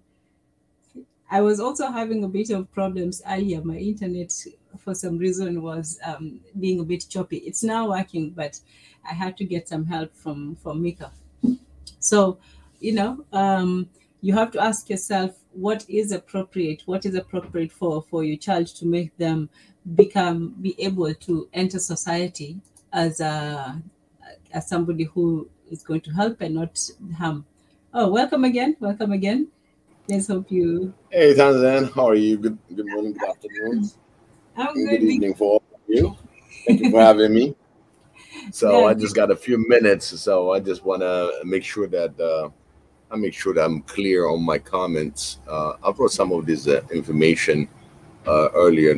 What I text on the comment section is that yes, the question is about beating or not beating, and where I first put it in the point uh, is the fact that every time you have a new child, that child is evolving through your vibration. Okay, it takes sometimes they exceed uh, the information that we thought we know. And when it comes to beating, okay, in what state of mind are you when you are beating on the child? Are you in the you must be mad, really. It's not just, oh, I'm going to teach this boy, right, or this girl. I'm going to beat her up, beat him up, and he's going to get that message forever. It doesn't come that way. Sometimes uh, what we don't want to promote the beating is because the anger comes with the different other things that the parents has, and it hurts the child. You know what I mean? And it tells you, you don't want to beat him to death. You know, you do a simple act, and you thought, there are cases where they try to beat the kids and the child dies. Is that what you want to see? Or do we have to understand it a little bit deeper where that comes from? Yes, I showed you in the Bible. There's a adult where you can discipline for your child, and whether it's big or not, those days when they put those things together was a serious whip, and everybody got some whipping.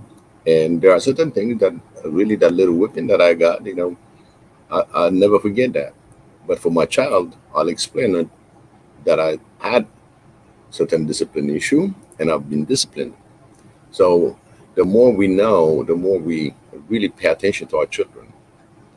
Really pay attention to our children. In U.S., both parents work. The kids are either for the TVs, whatever they show them in TVs, in school, whatever they teach them in school. And here you are coming in. Now somebody took over on your discipline, and now you see something that is different. Now you start beating. So you're putting the child in the state of confusion, which I don't like the word confusion, right? I just want to code it. But the child will be blocking himself sometimes, and they become more rebels, more. You didn't teach them. Basically, you're gonna keep beating him. Uh, it won't make no effect. But if you really pay attention on how she or he acts and get involved more into their way of life or the way they attend their school, um, sometimes parents will beat you up for not understanding mathematics. They beat you up because you don't want to do your homework. But at the same time, that child has a problem. Why is he not doing his homework? Maybe he's got a fear, sheer fear that he cannot do the math homework, and he doesn't know where to go with it. And every time he gets beating, the more you put him on a different level. So when it comes to discipline, I think before you discipline, you really have to pay attention what your child is doing. If that, you have to be open with them. They have to be really communicating with you. But suddenly you just said, "Oh, I don't like that." Beat them up. You don't have any message to it.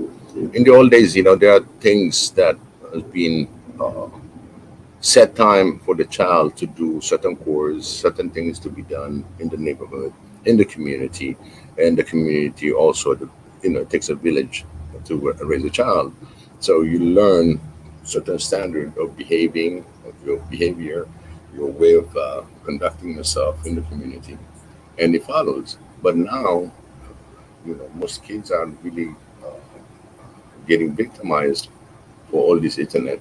I remember one day my son said, 1 million kids said they're not going to do homework that day. And I'm like, what do you mean you're not going to do homework? He said, well, this is what's happening now. I said, where did you get it? So I had to go and look at all this text that they've been sending each other. I mean, over 1 million kids, they said that day they don't want to do homework. And I looked at them and I said, yeah, you don't do homework, but that same homework is going to wait for you tomorrow. So why don't you be smart, do your homework? And he looked at me and he said, yeah, I think the teacher's expecting that homework. So it's a discussion. You don't know where they get the information. And they can be, I was there, I'm still there. And that helped to understand my child, the way he's thinking. I said, because they say that in the mass, you don't have to comply if it's going to hurt you. It's not a fashion not to do homework. Who's going to get punished? You're the one that's going to be looking at the teacher. I don't do my homework because 1 million kids said they don't want to do homework. I don't know if any of you remember that. But there was, through all the internet, kids don't want to do their homeworks. So am I going to beat him up? No, he's got wrong information, so I have to correct the information. But I was very firm. I said, you're going to fail all year not doing your homework. And you know what happens. So when it comes to beating, what I'm trying to say is, yeah, they're still practicing beating. And you kind of regret from my parents when my dad whipped me one time, and I looked at him and I said, okay, you can whip me, I'm not going to move. And he was angry. Just the fact that I said, okay, go ahead. But later on, he told me how much he regretted, because just the way I stopped and started running around and running away from him, he could have talked to me. After that, he stopped. Ever. He said, me and you are going to sit down and we're going to talk things. And that's how I was being raised. From 14, almost 14 to 15, everything was on the table. And I talked to him about anything. So we bonded. And for me, I cannot afford making a mistake because I got a younger brothers and sisters. So you always, when you're older, you've always been given this big responsibility. Everybody follows your footsteps. So the fact that he treated me that way, I treated my children the same way. I talk to them. Always talk to them. That's a good lesson, because children can listen, and there's an age where children can listen more than they can just respond, because sometimes I think the quick resort to physical punishment is a it's like a way of trying to get over the whole talking, to just get to the point of what you're trying to say, or to get to the obedience rather than the understanding.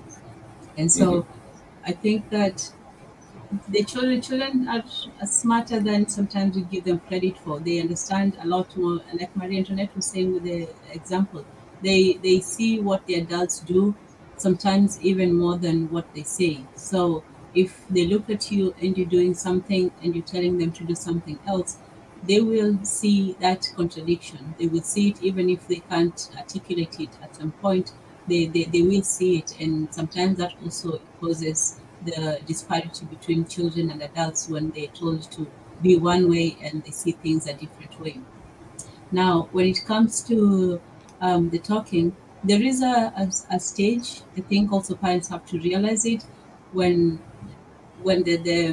the physical punishment, even if that's their way of doing it, doesn't work anymore. There comes a time when the child simply sees that you're trying to impose your will rather than actually, trying to show them what's right. And that's the point when it gets to the talking. But would you say that before that, let's say when you're much younger than that, did you feel that he was taking it too far? Do you feel that at that point, talking is something that you should start with children at a young age, or is that something that they develop later on? As a young age, young age. It's, Okay. this is where it comes, spending time with your children, okay? Mm-hmm. And it goes a long way. My my youngest daughter, since she knows she's got to go to school the next morning, one of the things that she do is go through her closet and put her clothes that she's gonna wear. She was 3 years old because in the morning, oh, I want to wear this. Always there's an argument. So we told her, just put that ready for tomorrow.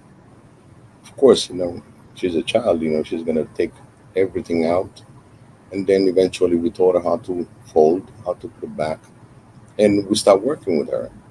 So there won't be no anger in the morning. I don't want to go to school. I want to wear this.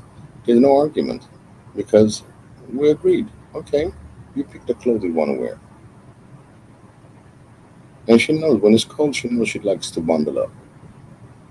So for me, it's by experience, by looking at what they do. I was very fortunate enough to see them as they grow. And yes, there was the little one was okay. The middle kind of get a little bit rebellious when it comes to a teenage. But when I looked everything that she's done, she never committed any crime against the family. You understand? From discipline aspect of it, it's just for her. She had her own attitude for it in life, and she does. And still, her character is independent. She's an entrepreneur. So the way we're going to communicate with them, the way we're going to spend time with them, is definite to stop the beating. You can spank. You can spank, but along with the spank, you have to have a very firm understanding. This is to remind you that what you did is wrong. There's no follow up. You beat him, beat him, beat him. Go to sleep. Get out of my face. And I've seen it. Now I say, why you do that? You you beat him. Yeah, it's understood. Don't you ever do that again. Should follow. Mm-hmm. Or explain what he did wrong until he really gets it and goes, okay, I won't do it again. You have to get a response. And that's why one of the things is when a child is born, while he's in his mother womb, there's a lot of information that we, and in fact now scientists bringing it, that they are really aware what's going on because they got 5 billion cells. They don't know what to do, but they got the information. Have you ever noticed when if the kids are around technology and the mother wasn't around technology, the next thing you know, they know how to type that WW Cartoon Network. They don't even read. Yeah. They know how to get. They know how to operate those electronics. They know how to operate phones. That shows you that our children take our level of vibration, okay? And they raise it even higher because now they are even trained and exposed while they were in the womb to begin with. So we are in the state of mind now. Kids are really advanced already coming in, and now how to really maintain that their awareness and guide them through this new life. Even for us as the parents, there's a lot of user end problem, that we cannot fix. Sometimes I can, this is how you do it, da da da da da, and they do it. It's just what they are exposed in. It's very important that we communicate, especially now because with the internet and all that. Yeah, for those of you that are new parents, make sure you put all kind of protection just to make sure nobody else corrupt your child, because they think this is the right thing because they capture those things.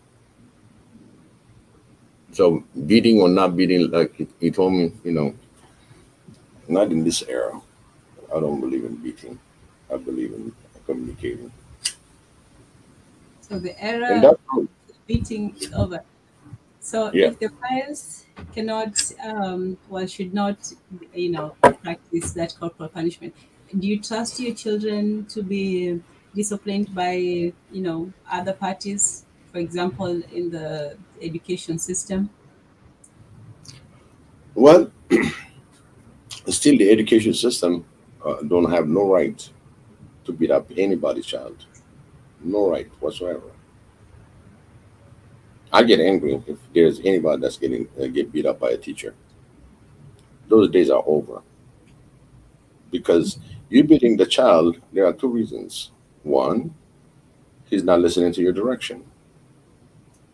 Two, you never ask him why he's not following the direction, but you decided to have a corporal punishment. Like I said, if you don't know your mathematics or you make a mistake on certain things, you know, they used to spank you on the hand, and some of those punishment is just unreal. They'll be putting the what do you call a pen between your finger and squeeze it and keep turning it. You're screaming and hollering. What are you gonna remember? The pain in my hand, okay? But the teacher responsibility is to teach him how to do it. That's his job. That's what he's taking. In those days, teachers are really respected, and parents don't say anything back to them, and they stuck with this corporal punishment throughout their life. I mean, they'll do good eventually, but it's not because you abuse them for that level. Yeah, because I know that in quite a few African schools, Mhm. teachers are just going crazy with the punishments. There's a video of a teacher just whipping children on their arms, and they just, bending over in fear and pain, and it's painful. You can see the pain on the children's faces, and I'm like, what can a child do that would require? Anyway, let's welcome Pi, because he's the pro beating guy. He's the devil's advocate today. So, Yeah, Pi, yes, Tens, and beat them.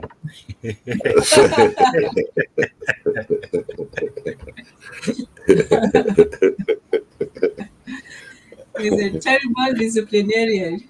Go ahead, Pi. Yeah. Good, Yeah. boy. Me from my perspective, at least when I was growing up, I didn't like my mom and dad beating me, but I know it sounds really cliche, but I really think that if you discipline your children from a young age, might not even necessarily be like spanking or hitting. Maybe it's something like you make them do a lot of physical exercise until they get tired, something like that, and they know right from wrong. I think that is better. But at the same time, though, it has to be in a country where that's still legal, because there's a lot of places that they outlaw corporal punishment, and you go to jail for that.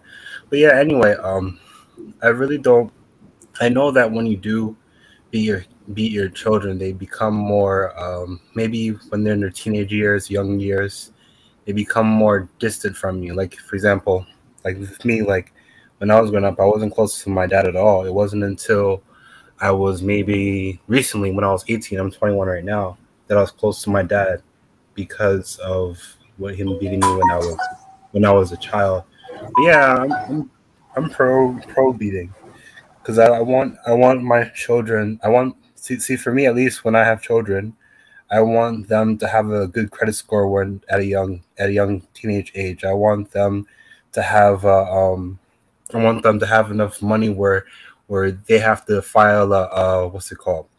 They have to file their taxes at a young age. I want them to do well in school. I want them to know more than 5 languages. I can't have my children have a normal childhood if I want them to do those kind of things. So I'm pro beating all the way, but not just beating them just to hurt them, but to make sure that they know the laws, regulations, and boundaries of the household and the world, so that they keep out of trouble, or at least are smart enough to, if they do get in trouble, they know how to talk their way out of it or legalese their way out of it. In my opinion. So basically, what you're saying is a controlled beating. Yeah, no, who does that? Who It's just like beats people just to beat them? That's they do, they do. Believe me. One of the again, like I said, if a child you start understanding, you start communicating from the young age. There are times that I ask, what was the high for the day and what is the low for the day. Since I brought them in closer to talk to me, they'll talk to me about anything. That communication right there, we start talking about the right things to do, not to do, and that comes becomes why. There's a question why, because they didn't commit that crime per se, right? But they know why can I do that, and then they have to explain them. You see, parents, we're supposed to be busy to teach them what they don't get in the schools, like accounting, like all that, you know, about finance. You know, I, I mean, there's plenty of things that you can give them busy. You can keep them busy in a game aspect of it. It's paying attention. It's which end is going. You get a rebellious one. Yes, there's always a rebellious one in the family, but be aware. Hi, but why do you feel that in order for them to succeed, they have to be beaten? I have seen success stories. I don't think that Bill Gates Because and little children are degenerates. They don't know right from wrong. Beat them. What kind of question is that? because can't you still, like Biggie said, talk to them and just explain to them why they're doing wrong? Can you employ other methods like Betty Halu said, go sit in a corner, take away their privileges and so on? Then that's what white American people. We not white Americans. That's what they do. Because actually, back in the day, they used to, a lot of them, they were super religious. So they used to do the same thing. They used to beat their children. But nowadays, you can't do anything to these children. In some places, even the children, in some places they have more rights than the parents. They can even lie on their parents and call the cops, and the parents will go to jail. Just telling them what to do is not really gonna work with an unruly child, because they're not gonna respect you. They'll just keep if they don't respect you and you tell them not to do something, they'll just continue whatever they're doing, because there's no corrective action. If they're doing something wrong and they don't care, they'll just keep doing it because they don't respect you. Okay, let's hear what Abu Yak has to say. Welcome, Abu Yak. Hello. Well, thank you. Well, to answer why, what you're saying is children think they're allowed to do everything right, but who made them? Who enabled them to begin with? That's gotta be you, right? So I think This is like what Biggie was saying, that you can control just by paying attention and just from the get-go teach them, try to lead them to be taught, a certain way of behavior, so they won't feel too spoiled or be unable to do anything. Keep them at a bound. I think that's my opinion. Well, no, I'm not gonna beat them and then tell them what's right from wrong. I'm gonna teach them right from wrong, and then when they don't listen, I'm gonna beat them. There's a difference. That goes without saying. You can't just, as I said before, you can't just hit someone just to hit them. But you have to make sure they know right and wrong, especially in this world where a lot of young children grow up to be degenerates and the failure and that kind of stuff. Yeah, but that's where that's the thing, because that's the fault from the parents when they allow them, they enable them to do anything.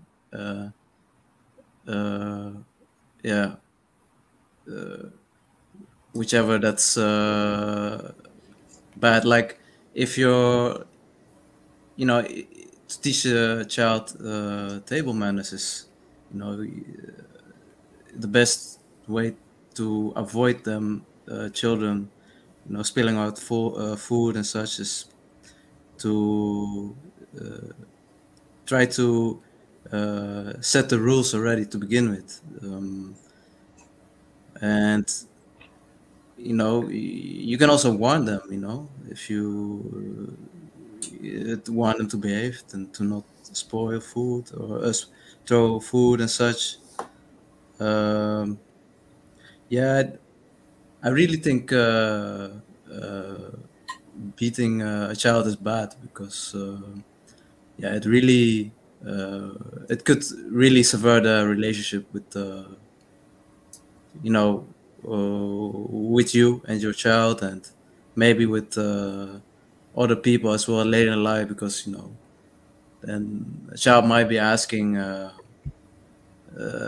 might find it hard to find the logic where the beating is coming from. Might just ask why was I always beaten and such. So I think that could lead to depression and such, to alcohol abuse, what you're fearing, or drug abuse and such, because the child could be felt not being wanted. Understand? So I really am against it. So I learned I had to learn it. So. But Abu, if your warning is not working and you talking to them is not working, you correcting them by speaking to them is not working, what are you gonna do? Just gonna let them keep doing that behavior? Because it's at some point, the kids in their rebellious age, when they're a teenager, they're just not gonna listen, no matter what you do.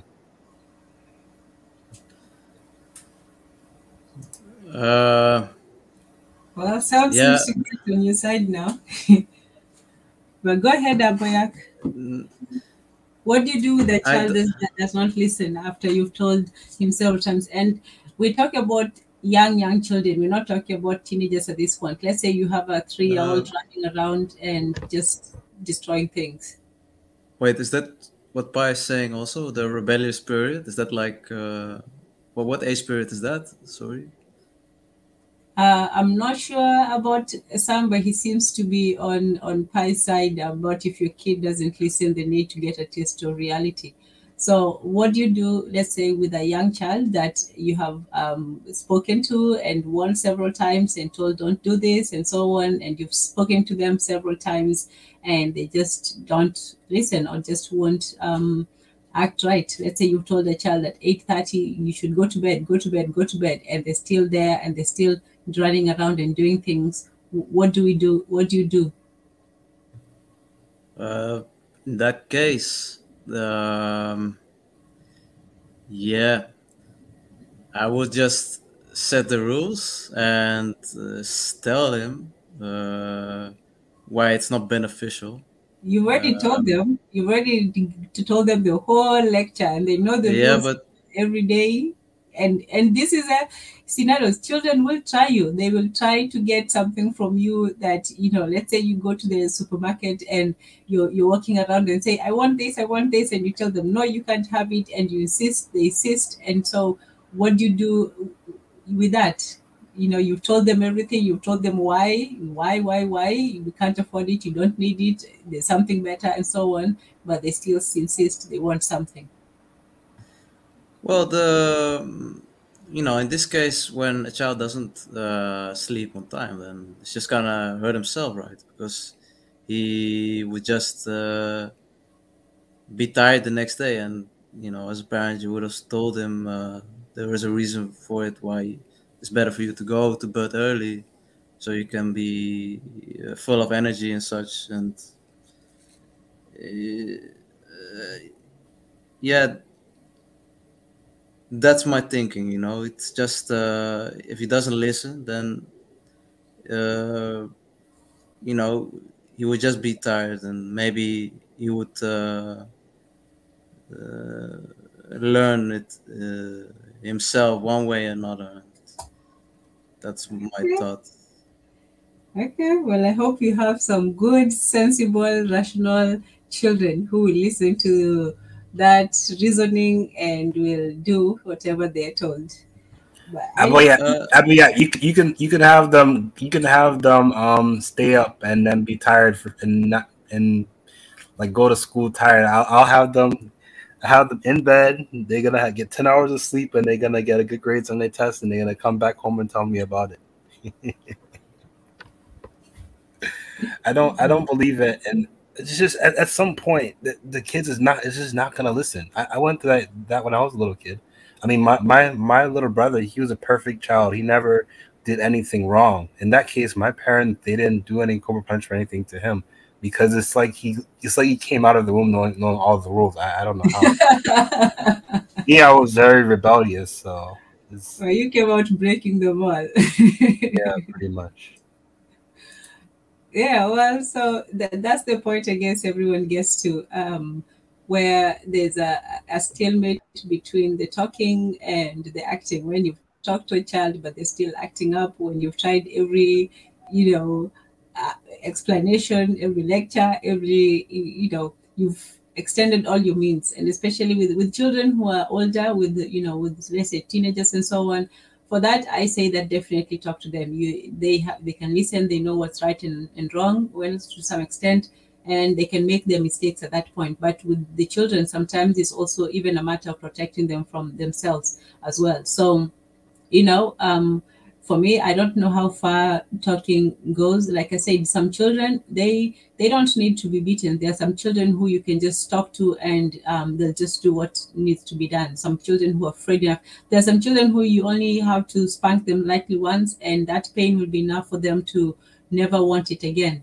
And I've seen some children who are just, no matter what you do, no matter what you say, they are just, born rebellious. And it's not something that they're, like that for the rest of their life. Sometimes it's just a phase. Sometimes it's just a mood. So some children throw tantrums. Some children are perfectly okay in public places. So, that's, I think, something that parents have also to decide when it comes to the characteristic of the child. There's some children that no matter how much you talk to them, it doesn't work. There's some children who, even light punishment will really, traumatize them a lot. So we also have to take into the consideration, children, the needs of children and how they are.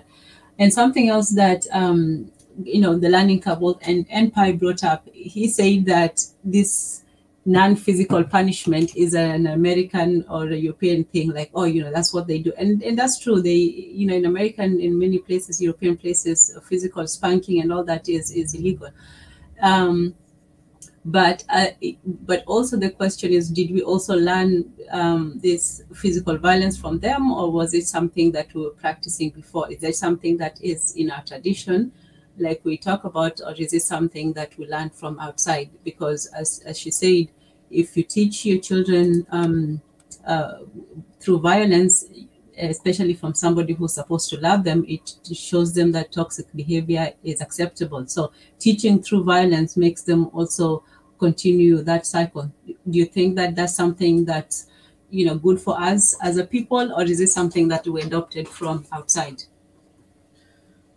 Yeah, I think yeah, beating a child that will really you know, teach them that you know, the abusive take is the way to go. So it's also something to consider when you're beating a child.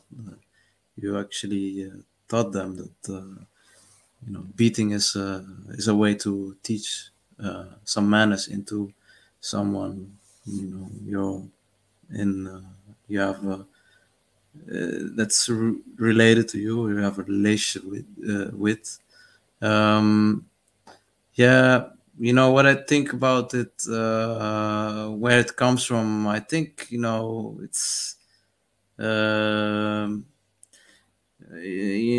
think of it as you know, our parents, they African diaspora parents, you know, they might be raised in a rural area, and you know, they see the way our parents you know, teach some animals to behave, to be silent. It's it's a quick and easy way to silence a subject or your child. But if you really care for your child, you might have one child, or you know, if you have more children, then you know, it might take more effort to give out the energy to, you know, speak to them and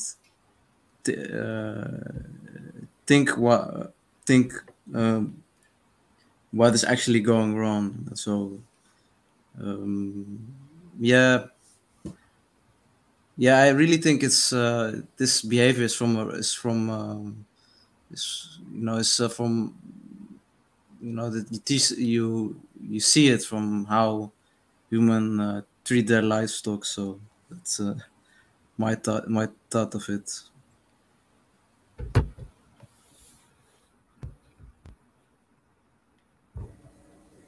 Hi. Hello? Yeah, I think we lost Aboyak there for a second.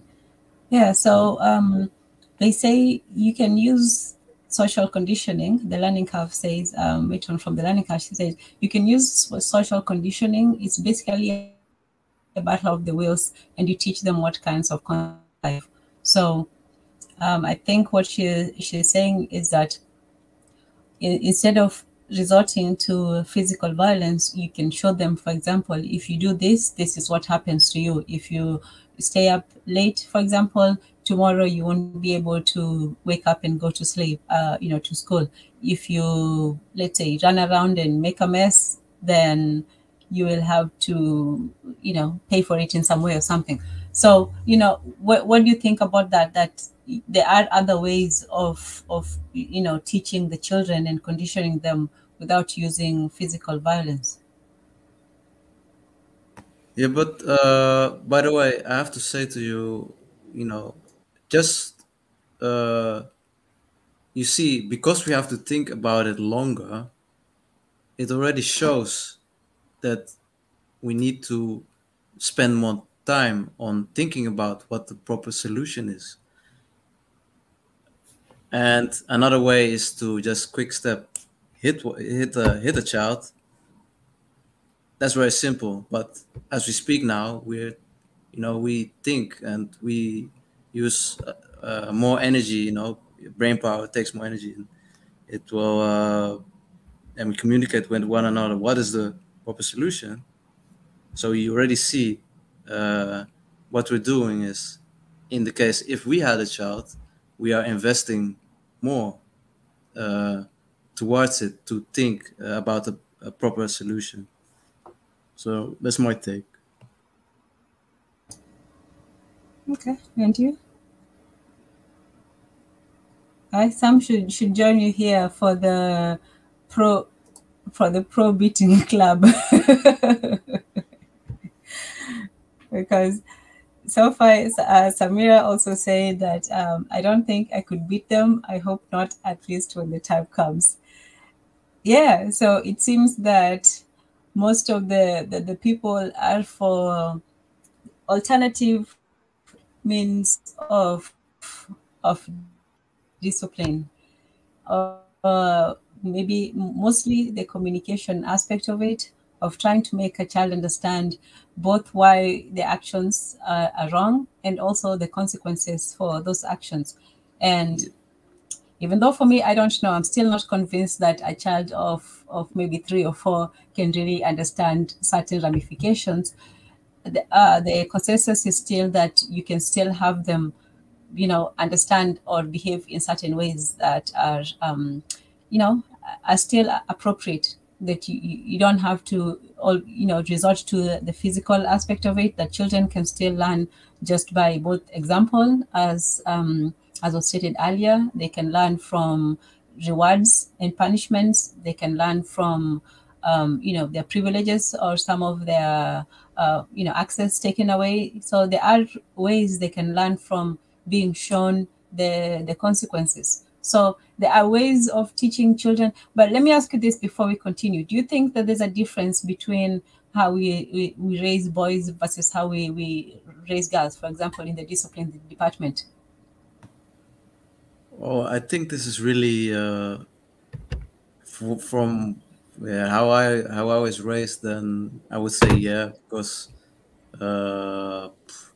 in the African culture, I see it's more of a woman taking the lead in raising the children. So my thought is that a woman, might relate more to a girl. So she might be more soft-handed towards them, or when I was raised, I got punished by my mother often, my dad. So, but my sisters, they never were really punished, or actually they never were punished. So I was actually thinking about it. I'm actually wondering, like, oh, why was it why often me, or what is wrong with me? You see, that's quite wrong if you think about it. So that's do you also think that maybe boys get into a little more trouble than girls? Yeah, well, for sure, but they're more stubborn perhaps, but that's the way the boy is, or a man is built. So, but it doesn't justify the simple solution that is silencing them by some physical harm. I think if you have, I think if you, but you think you would have listened if your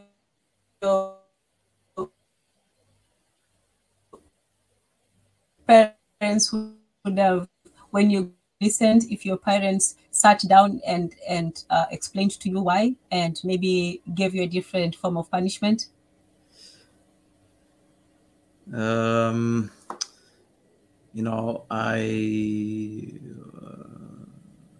actually don't know, because I find it hard to. I don't know what the best solution would be, but I think it would definitely help if my dad was out there and he was explaining things,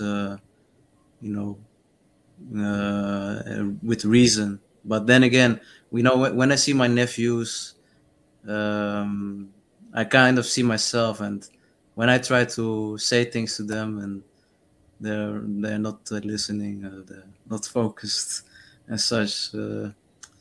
But still, it's really respectable. I think if you hold on to it, then you teach them by communicating with them, or you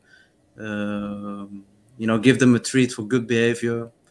I never punish my nephews. So I always say to them,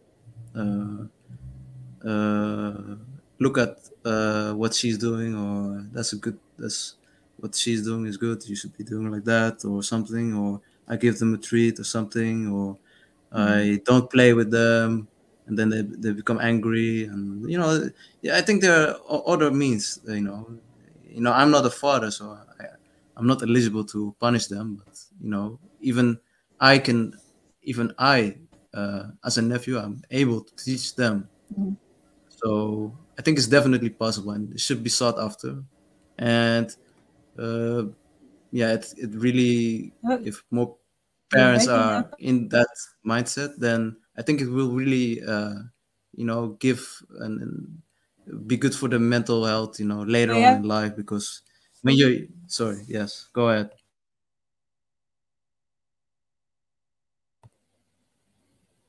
Hello.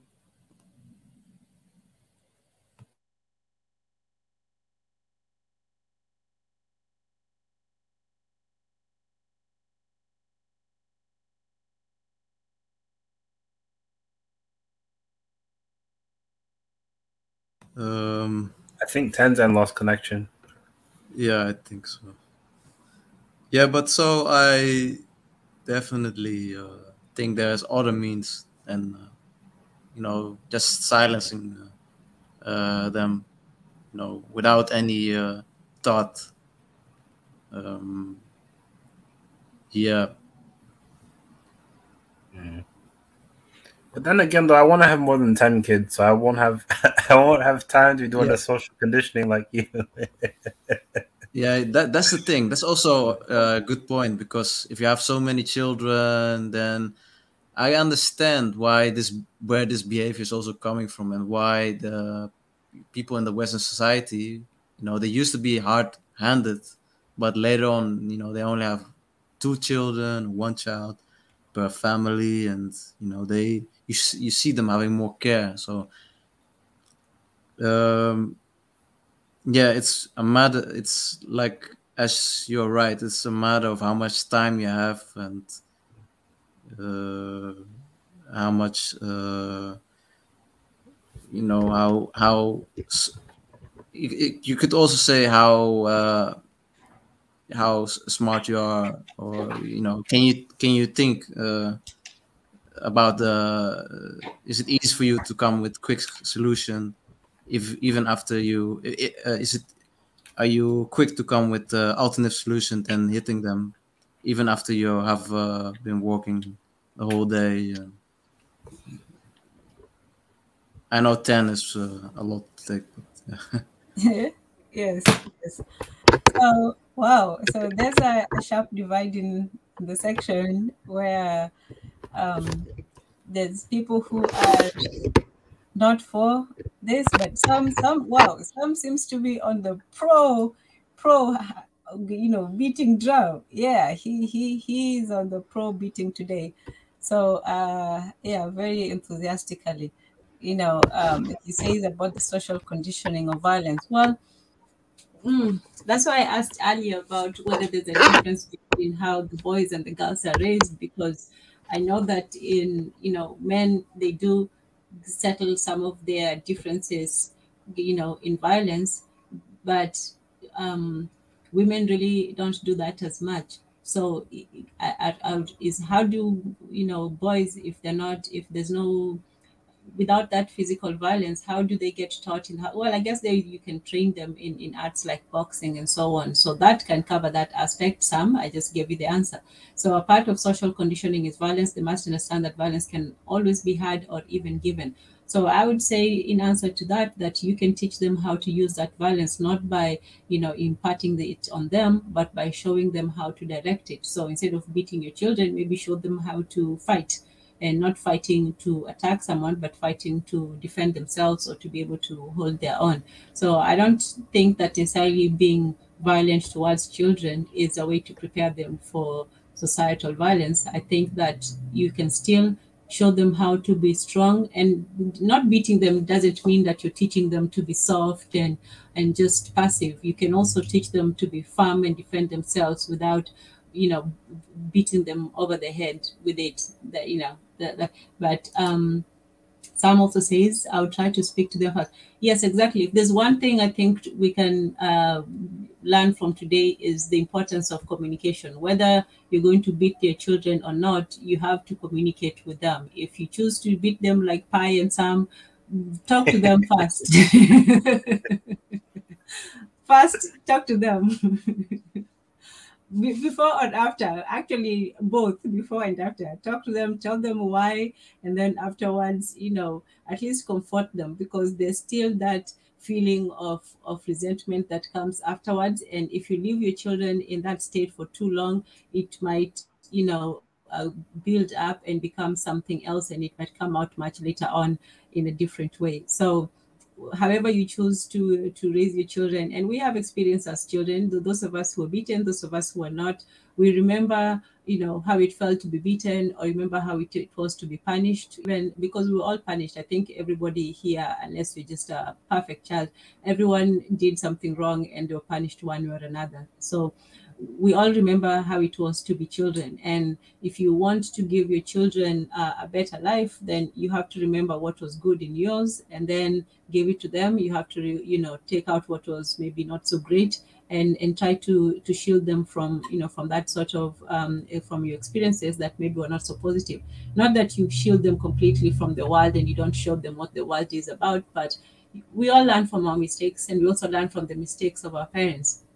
And our parents knew some things that we didn't. Our parents did some things right, obviously, because we're all here. So they must have done quite a few things right.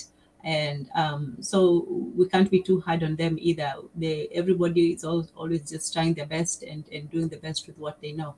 So, for me, I'm not one word against it. I think that even if you do it, you have to do it in moderation. You have to do it with communication. And you have to do it in a way that the child understands, what is happening. And there's limits to it. There's even with the physical, there comes a time, especially before puberty or afterwards, when it's just not effective. When at that point the child has a mind of its own, and he or she is going to do what they want. They may stay for a while under your roof, but once they go out there, all your instruction is either going to stick or it's going to blow in the wind. So for me, I think however you do it, you have to realize that there are limits and moderation. We have BJ. Welcome BJ. Hi everybody. How's everything going? Good. How are you? Oh, pretty good. Yeah. Your thoughts on the matter? Every kid is different. Every kid is different, and you don't want to resort to beating, but somehow you have to use what it takes for a child to understand what is really going on in life. Because if you don't beat them or discipline them or show them consequences of their actions, the world would show them, and the world is not going to be very kind. And with children, they use that to test the limits. What can I get away with and what I can't. And I think in some cases we've gone too far without, explaining things. And it's like, and in some kids they just never really do get it, so they have to learn by the actions they take and the lessons they learn in life. And all you can do is sort of pray on them and say, hopefully life is not going to take you out, but you keep trying to feed them the information, because we do have experience and we understand how things are navigated in this world and the reasons why. Because again, a lot of times kids don't understand why. And so you sit down and try to explain them why we behave this way, why we can't do these things.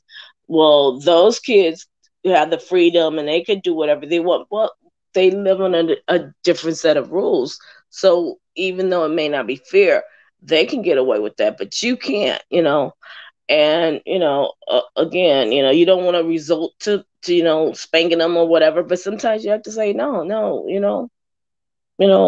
good spanking. No, no, you can't do that. No, no, this is the reason why this can't happen, because these are the consequences. Wow, you surprisingly came on. Some said Pi's point right as the point when they were losing. Pi, are you still there? Yeah, BJ's in the beating club with me and Sam. No, I'm just kidding.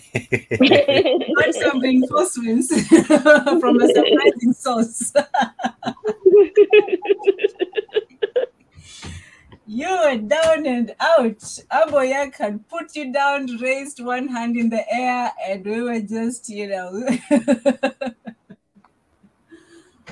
Wow. But- Okay. So, Aboya. Mhm.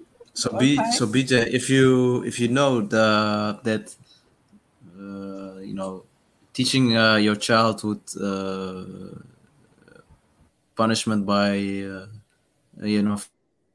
physical harm, if you knew this would affect. Well, nobody's saying physically. I mean, I this guess would- what does physical harm mean? I mean, you bump into a door, that's physical harm. So it's gonna hurt for a minute, and then the pain will go away. But physical harm to me, like you're trying to snatch their neck off, or take the arm off. Nobody's saying to do all that. Okay, there you go. You're not snatching necks and arms off. You're just You're just trying to teach them. Wait, no. You touch the if a kid likes to touch the burning stove and it's hot, and they keep doing it over and over and over again, do you just let them keep touching it until their arm goes raw and then they got a permanent burn on their hand because they won't listen? Or do you tap them on the hand and say, no, don't do that because this can happen? now you explain to them why they shouldn't do that and what can happen if they do. But what about that kid who you explain and they still keep going for the fire? Then you go to tell them to go stand at the corner and think about what they did. And then for those who stand in the, because every kid is different. Every kid is different. Because some I'm staying in the corner and I'm going to think of some other kind of way to get you back because you got me standing in the corner. I don't want to be here.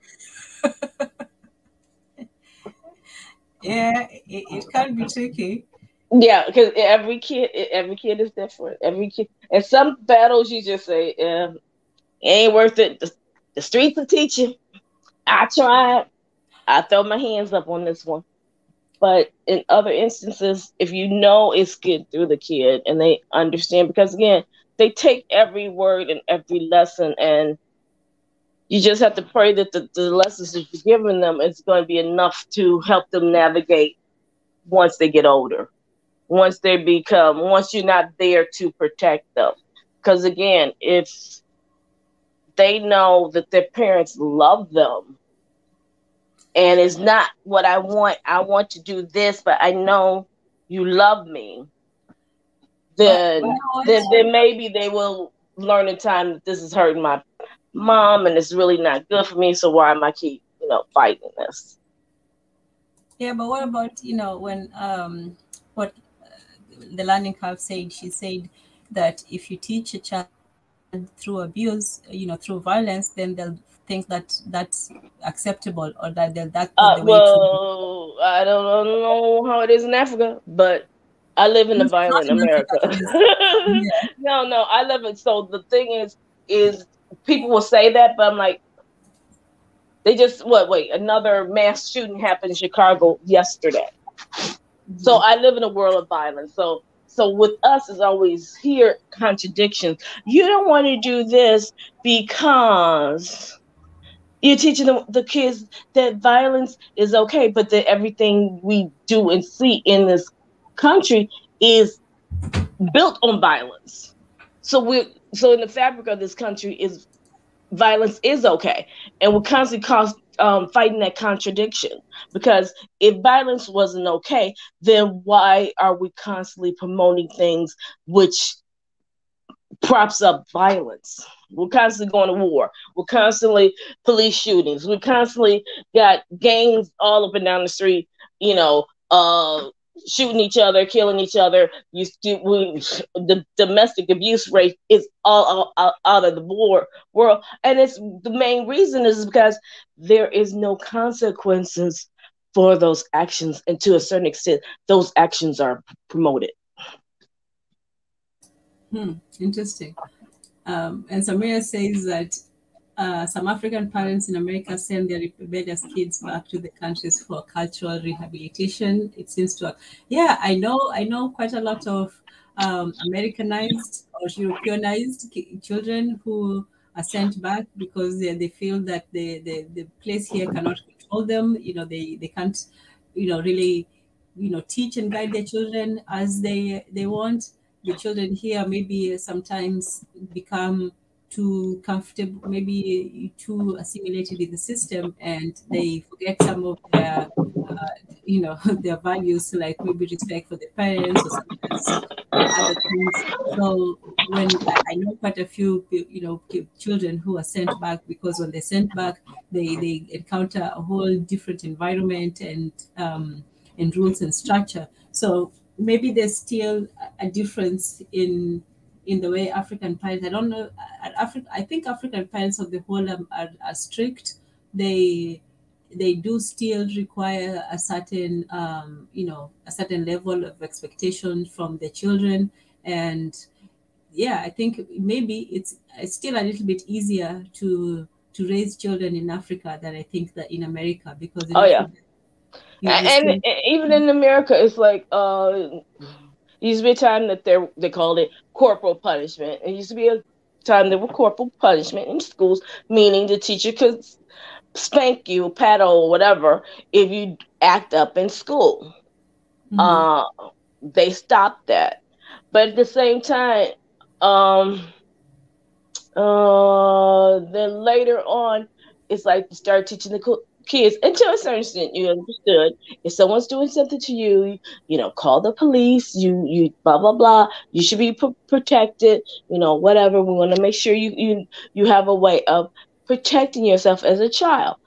And then a lot of these kids start saying, "Mom, if you spank me, I'm going to call 911, and the police is going to come." So you're now giving the power over to the child.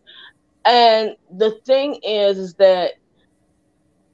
Is this sort of why you see all this violence in the community?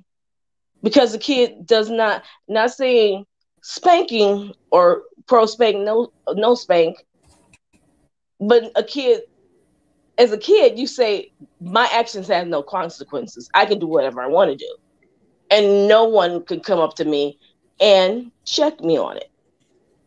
So you now raising children with that mindset that I'm untouchable, and then going to dump on the world that's going to say, no, you're not.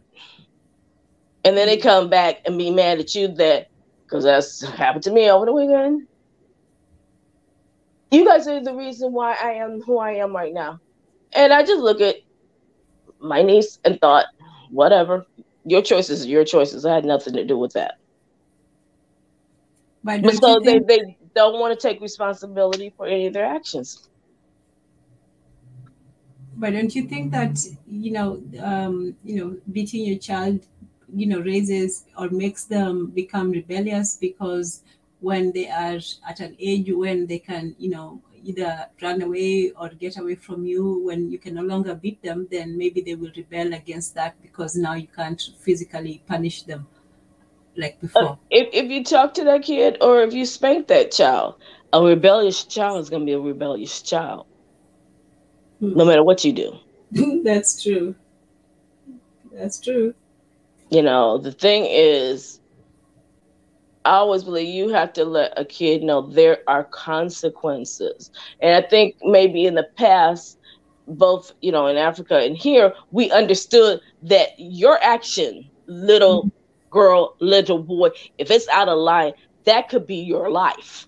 You can literally be gone off this planet if you, because again, there was a time we couldn't even look at in a white person's eye, or we couldn't, go on try to go jump in the pool that was all white. So our parents had to be a lot more, forceful on us to make sure if you do this, you could be gone. So I'm here trying to protect your life, and maybe because we understood that even as a kid, we said, okay, I understand why my parent had to be so hard on me. Now, because everything is so morphed into, we don't have those restrictions on a physical level, but now it's an institutionalized level that they can't see that those same, barriers are out there. So they're taking it as freedom, when in all actuality, there's still certain things that they really can't do. And so you don't, and that's what the puppet master does all the time. They change where the strings are, but they never cut them. Right. And for us, I don't know. I know that in most societies we had some form of physical. It wasn't, all the way out there. Like, you're not supposed to just beat a child just for the sake. And it was also accompanied by instructions and so on. But I know that in a lot of societies there was that. But this new level, I think what was brought was this corporal level of punishment, especially in the institutions, in the schools. See, that's the point that for me, I don't agree with at all, that anybody in the past, in the community, anybody could discipline, the child. They felt that, especially an older person, every person had the responsibility. But in this day and age, I just don't feel that, institutions, especially public institutions, the schools and so on, should be able to physically discipline children. Maybe they can put them in the alternative ways, but in terms of physical, I think that, Matron from the Learning Curve, she said that children should not associate love with violence. And I see the point in that, when the only solution, the main solution to things is by resorting to physical violence, that does teach them to be skewed in one way. At the same time, I think that if that's the way one chooses, to raise children, not in in a violent manner. We all agree that you shouldn't abuse children, obviously, even those who are for spanking. But so what is her suggestion though? And like I said, I'm saying spank. I don't believe in because violence, physical like that. But what is the suggestion? How do you reach a kid? Well, I think who's you telling them and tell them is it just better to let them just learn on their own and pray that the pitfalls they're gonna hit is not gonna be costly, or do you you keep touching the stove, you keep touching the stove, you keep touching the stove? That's the same thing. What if you spank a child and he still continues with that? Then that doesn't work. That's what they're saying, that spanking a child does not work. It only stops the behavior for but what is the solution? What is their suggestion for the solution? Because a few people suggested some non-violent solution, like standing in a corner, like taking away privileges, rewards. Let me see. What were the other ways? While I think about it, let's add. Oh, okay. Today you're going by Mwena Kiboko. Hello, Mwena Kiboko. Hey. Kiboko is a stick, a beating stick. By the way, Mwenda Tezi, go ahead. Yeah. Yes. Yeah. No. Well, you continue your thought. Then I'll. So the alternatives to the violence, and Okay, so one thing we agree on: communicate with your children. Whether you beat them or not, you have to communicate with them and make them understand why it is that they're getting punished. We're talking about punish here, not just discipline. But discipline is wider, but punishment. Why they're being punished, and they have to understand. So you always have to let the child know at every stage why it is that they are getting the punishment. So if they repeatedly do it, you still should do it with. You can have other options like going to stand in a corner, depriving them of their privileges, or let me see, what are the other ways that you can punish a child? Yeah, so those are the main ones. I'll think of some later, but those are some of the ways that you can punish your child without physically doing it. And of course, that should be the first action should do. You should not first thing resort to violence. But then I'm gonna take it to another extreme. So now the kid keeps touching the stove, touching the stove, touching the stove, touching the stove. Oh, now he got a bad burn on his hand. I told him several times, I put him in the corner, don't touch the stove. Like, no, don't do that because you're gonna get burned. Now he got a bad burn on his hand. You gotta now take him to the hospital.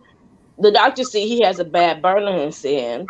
You're explaining, oh, he just keep touching his tongue. I tell him not to do that. Now they're looking at you. Now they bring the protective custody services in because they're like, you're abusing your child.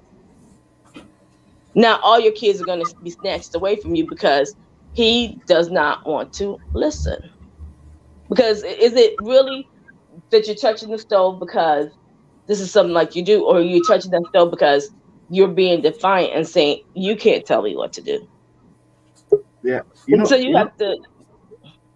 Yeah, I agree with you, BJ. I think proper caning is sufficient for such behaviors. And sometimes you need to let your child do a risk-benefit analysis for himself, before he does something. Some things, is like, oh, if I do this, they have to do the risk-benefit analysis in their mind, and like, oh, it's not worth the pain. It's just like, that's how children. It depends on the age, but at some age, children are just too curious, and they don't. You can't reason with them.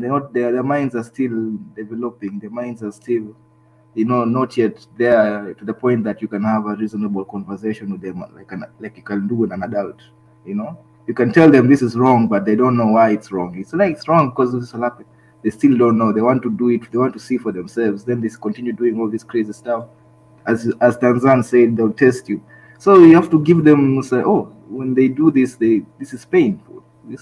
When they do this, I'll get some pain in my behind. So they do the risk benefit analysis, and they're like, nah, not today. And I remember I used to do this. I didn't know I used to do this as a child. I think all children go through this. It's like, if I do this, even when I've seen the memes, when it becomes a little bit too dark during the evening, they know. It's like, if I stay too long, I'm gonna get. It's gonna be painful for me. So they do the risk benefit analysis, and they're like, okay, you know what? Not today. Let me just go home. I'm not in the mood of pain today. So because that's what they will remember. Before you continue, I know all of you are the same. Let's welcome Lady Matron from the Learning Curve to the chat. Welcome. Hi, everybody. How you guys doing? I know that I wanted to respond when we were talking about discipline and what do you do with a child. So my niece was she's 10 now, but when she was little, she used to do all types of things. Like she used to jump on furniture, she used to write on walls and different things like that. And I didn't spank her in that way.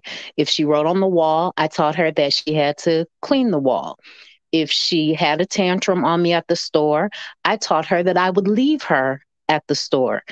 When she was jumping on the couch, I would say dangerous fun until you get hurt. I'd explain to her initially, you should stop, you're going to fall, things like that. But allowing them to experience those consequences will build trust with you and the child. And I think that a lot of times we hit our children because we're frustrated. We don't have time to explain it to them. It's do what I say. And I come from a generation that got a lot of that do what I say, and my teachers could beat me, and somebody could take something I was doing out of context and punish me physically with violence. And that conditioned, a lot of people that I know, myself included, to accept these types of petty abuses as care. And it's not. Okay, yeah. And see, I guess I was just the opposite because I never got hit. But when I got hit, I definitely totally deserved it. And it was less than 5 times in my whole life. But, I understood because I looked at the examples and what was going on. So I was always conscious of it. And so when I was young, my mother probably should have snatched me a couple of times because I was a bit of a brat. But she never did. And in time, I learned. But when I became like a teenager, that was a little bit, I started pushing those boundaries. And, of course, you let them learn. Of course, they have to figure out, what's right, what's wrong, and what consequences are. But I'm just referring to that kid who, will just constantly defy what you say. And I'm not, not when they're like less than 5, less than 6, even less than 7. But when you start seeing that they're trying to go down a road that they shouldn't go to, what do you do for that child when the talking, because they're like, okay, I'll have to just sit there and listen to them, and they're going yap for about 30 minutes, 40 minutes of my time, and then I'm just going to do what I want to do anyway. That child who, no matter what, they're not going to listen to you. Well, I had a stepdaughter, and I came into her life when she was 3, but by the time she was 8, she was still around, and she was a very willful child. And a part of that comes from going in between 2 households and having different rules. But when she got to the point where she was too big and too grown to listen to me, I taught her what it was to get a job and pay the price of being able to do what you want to do. You can do this thing. You can be as willful and almost, you're not going to cuss me out or nothing, but you can be as willful as you want to be.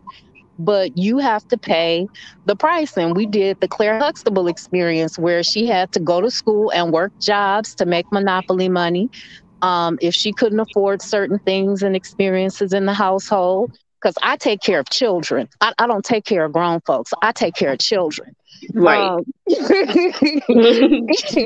so, look, if I gotta go out and earn a paycheck to get what I want, you're gonna have to do the same thing.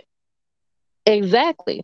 And that was that was my strategy when I dealt with the child that was older and willful. And with teenagers, I feel like you can do the same thing. Usually, but if you can get in touch with them before they have become teenagers, because at that point they start thinking they can whoop you. And that's when I usually have to have a physical response because, we've talked about this. And somebody that hyped you up in your mind to think you can whoop me. I've never had that confrontation with a child. But I would imagine that at that point, that's when I would probably resort to some type of physical violence because they have started the attack on me and they think they can whoop me.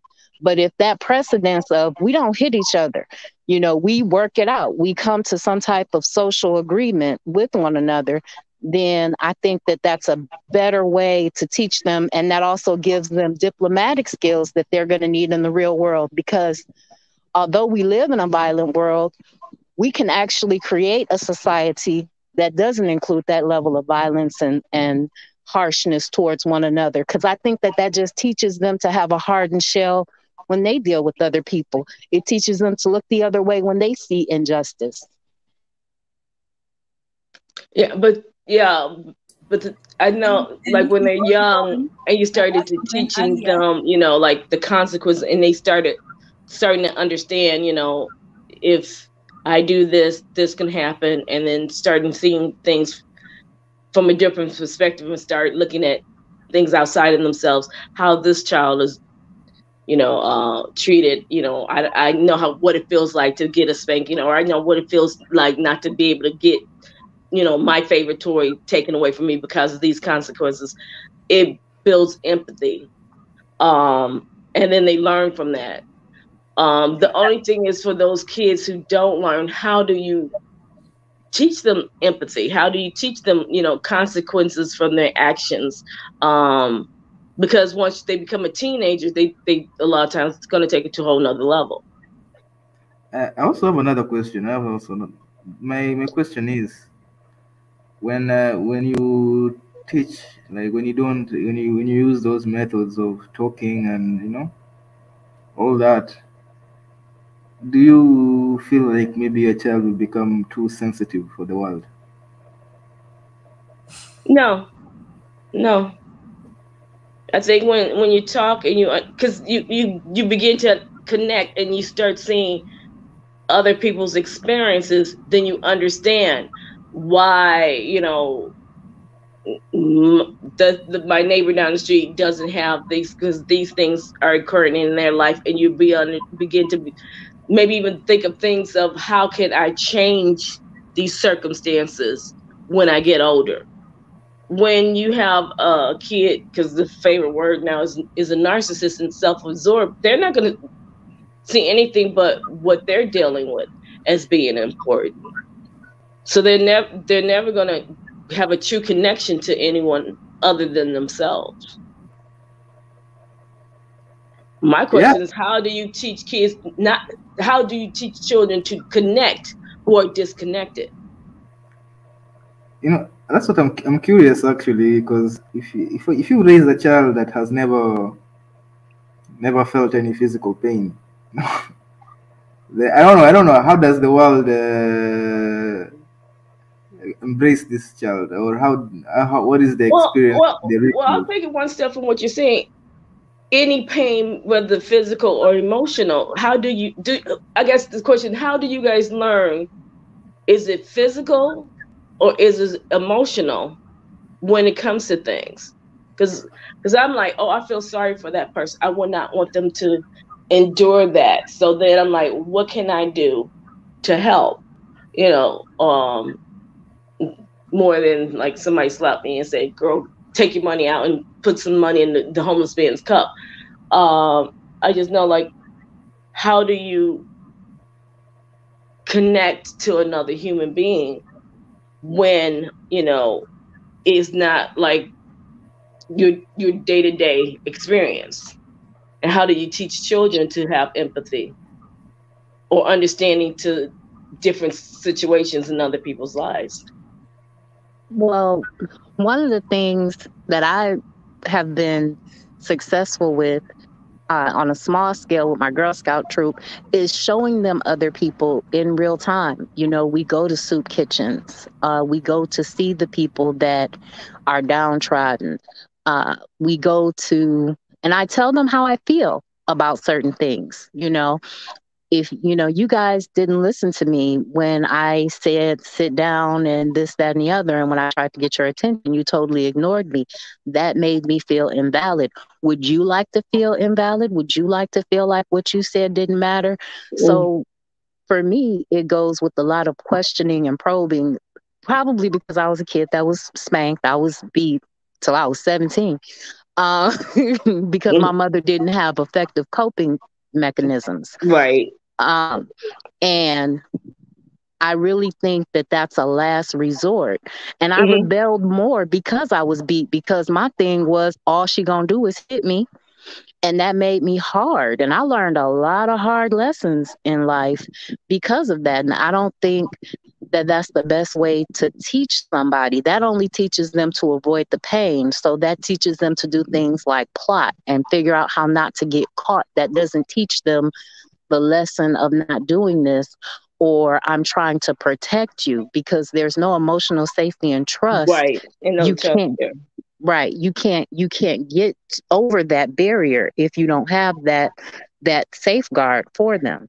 Yeah, and so you have to come from it, no matter what you do, from a position of love. And I love you, and I don't want to do this, but you're pushing it. So you tell me what my next move is going to be. Do I have to go get the belt, or are we going to stop doing that? Because see, with me, I've been blessed because of my personality, I could just give them the look and they're like, oh, no, we don't want to go there. You don't. And then they're like, okay. And then on the opposite side, then I'm like, okay, now I'm going to be your friend again. Let's go and do these things. Do you want to do this? So they see the whole spectrum and they know I'm always coming to them at a point of, I have to protect you guys no matter what. You know, if I got to throw my body in front of that moving car to make sure you're safe, that's what I'm going to do. And so they know this. And, you know, maybe I'm too far on the extreme of the other side that I'm constantly giving. But no, that's just them kids trying to be a little bit manipulative. But, they understand, because I try to make sure you understand why this is happening, why we're dealing with this. Look at things outside of yourself. Look at what they're going through. Look at, the beauty in everything, and not get so wrapped up into the superficial world we're living in. And then slowly I could start seeing them connect the dots. So, now the older ones, I see that they get it, but they still try to do the manipulative, guilting you into giving them what they want, because they don't want to spend their own money. And for me also, in regards to Mondate's question about, raising weak, sensitive children, do you think that there's a difference in how we raise boys and girls? And do you think there's a difference in the way boys and girls, take instruction or discipline? Or just, is it the same? Do you raise the boys and the girls? I don't think it's a difference in how they take instruction. I think it's a difference in how we raise them. And here,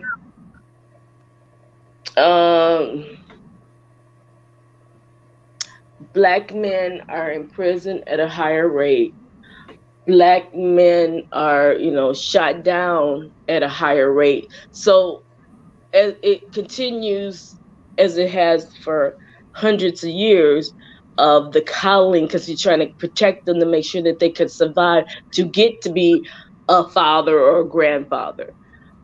Where, I don't know if that's the reason why they feel that the girls, and then maybe it's the simple fact that they see that the girls are going to have to be independent, because the number says you will not have a mate, you will not have a husband, you will not have anyone to support you. So I have to prepare you that if you have to fight this battle alone, you can do that.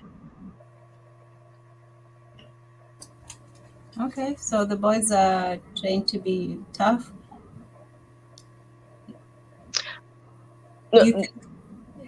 Mayton, what's your take on it? I think that there is a difference in the way that they receive information. I remember girls are made of sugar and spice and everything nice. Boys are made of puppy dog tails and snails or something like that. Mm-hmm. So I think that there's a difference in the way that they receive information. And I also think that because boys are supposed to be raised to protect, that you do have to give them that outlet and teach them how to constructively dissipate that energy, that angst, and teach them how to deal with things. I had a bunch of boy cousins on my father's side, and they would box in the backyard because there was a bunch of them. So when they would get into a fight, instead of fighting in the house or, knuckling up, one-on-one in the house or turning into some type of mob fight, they would box in the backyard or they would do karate. They learned discipline and order in a way that was most beneficial for them. So I do think that we do have to handle those situations a little bit differently.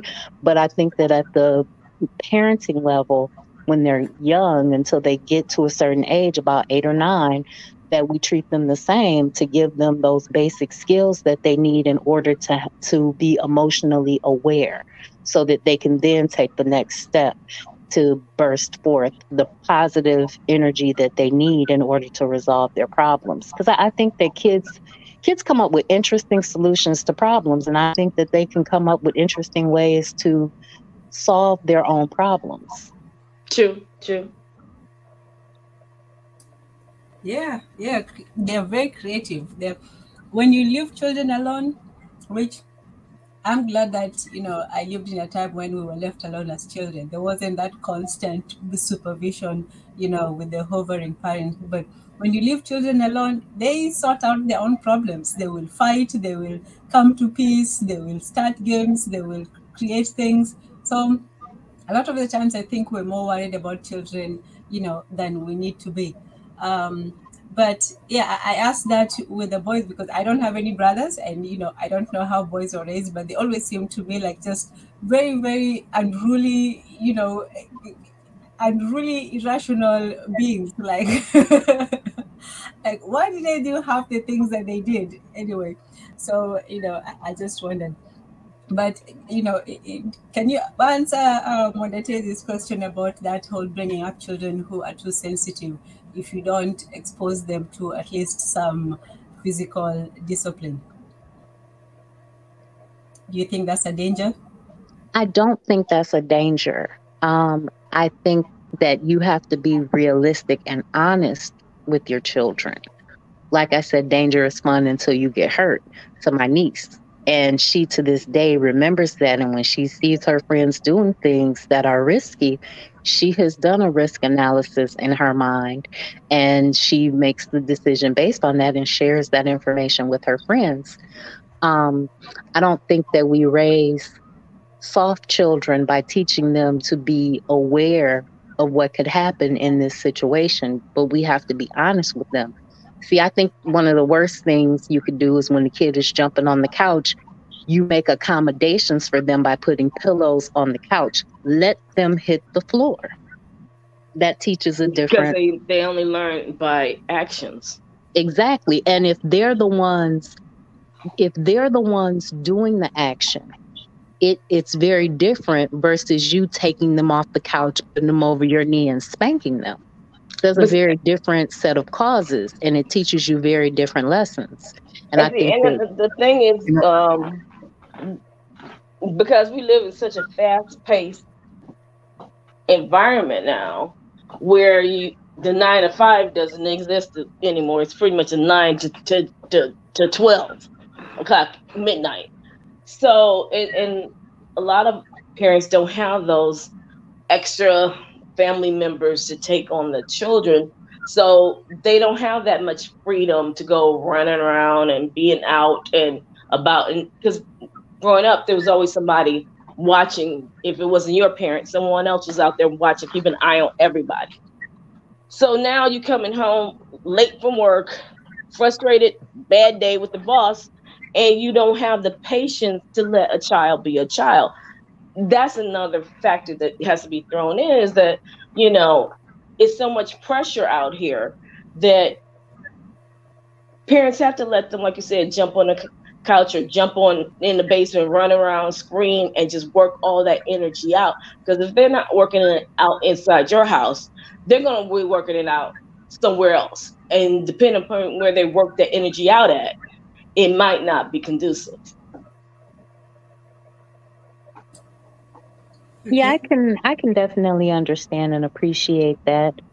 I don't think children, I think that actually as technology and modernization and urbanization has happened, children have more of an opportunity to be children here in the West than they do in other places, because you got children mining cobalt and going in the, we used to have children going down into the mines and doing all types of different jobs. And I think that we don't take the time to be aware because, like you said, we're dealing with so many other things. But I don't think that there's a risk of them being soft because we teach them to be emotionally aware. I think that if they're emotionally aware, we would create a more just and verdant world, being all public service announcement-y. No, that's good. Sometimes we need those PSAs. Go ahead, Tezzy. I have a question. You guys raising, like, when you're talking about these things, I think you're talking about daughters, right? We like girls. No, I'm talking about both kids. I am too. I'm talking about both. I'm talking about girls and boys. Yeah, because every kid is different. Every child has a different set of personnel. What work with one may not work with the other. One may be more sensitive than the other one is sensitive, but in all their little beautiful brains, there's a tinge of manipulation that resides right in there, and they know how to push those buttons like a like a pro. So they know. So those little brains are working a million miles a minute. They are very and then the ones being born now is much more advanced, intelligent than ones that was ever born years ago. So they understand all the connections to everything, and that's why, like I had mentioned earlier, like my girlfriend and her son said, and he was like not even 5. If you hit me, I'll call 911, and the police will come, and you're going to be arrested, because they understand all those concepts and what it means. So they understand, but because they still are children, they're not emotionally connected to all those feelings and the different things that's going on until they could understand how, if this action and the consequences, if you do these things, this is going to happen. That takes a little bit longer before those things start to connect. Yeah, and they understand their actions. If I do this, this will happen.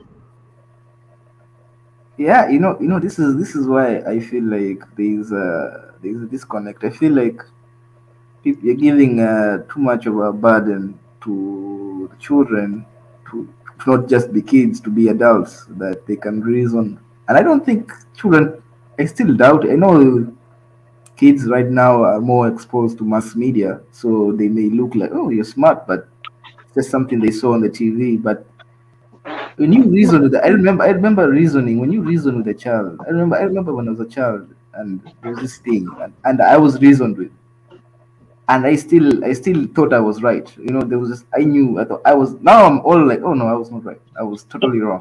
But then at that point I thought I was right, and there were guys they were reasoning with me. But at some point they just had to pull out a little bit just to deter me. But in the end of the day, I remember that when you look and I look and I have many memories like that as a child. Like, I thought this was the right thing to do as a child. I thought this, even when I was told no, this is this. I was like, nah, I'm right. In this scenario, I'm right. In fact, you punished me because I was wrong, and I was like, no, that punishment was wrong. I didn't deserve that punishment. But now when I'm old, I'm like, no, I definitely deserve those things. So oh yeah. I'm wondering why, if you continue to reason, I don't know, maybe I was not the smartest kid, but I don't know if kids these days are smarter like that you can reason with them and they think, oh no, I'm not right. You're the one who's I don't know. I don't think that happens. I think American kids are smart. Yeah. I mean, and then they have to sort of connect the dots. I'll just mention one niece. She was still is extremely independent, and even as a kid, she knew what she was doing, where she was going, and all these things. So I would take her places all the time, and I'm like, she's, I turn around in the store, she's gone. I'm like, where's she going? I'm looking all over the place for her. So she, as a kid, she had to be less than around 8 years old, goes to the security desk and calls for me. And I got to figure out how to teach this kid to stay with me. So one day I'm in the little eating area, and I could see her, and she's trying to find me. So I just let her go out the door and come back into the door. Then I got up and looked, and that taught her, because I think at that point she felt like, I cannot find her. What am I going to do? Because in all the other instances, she could not connect that. She couldn't. So it's you have to figure out ways of, how do I teach them a lesson? Because she has to figure this out on her own terms without putting her in a point that something can happen. Because again, that situation could have happened, and something else could have, if she kept doing that, I could have lost her while she was with me. Because she's looking at it from, I'm independent, I know what I'm doing, I know where I'm at, I'm familiar with all these things. So, and again, they're just different. We're like me growing up, we just knew we gotta stay close to our parents. Oh no. We can't go, we don't do this, no. But they're different, and they think of things, and their experiences are so much more different than we had. So they don't have that fear of, danger like we grew up with.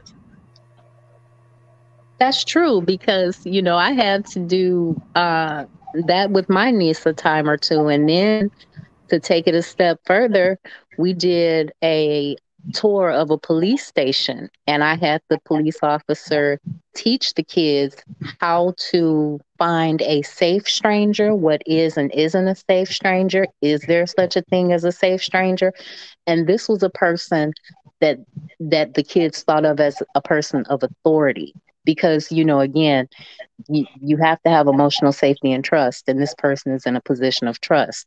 Now, sometimes it does work to just leave them in the store. I did that to my niece, and she had a temper tantrum on me, and the security officers had to call for me. So then she learned that she could call the security. She could go to security and find me if she decided to wander off.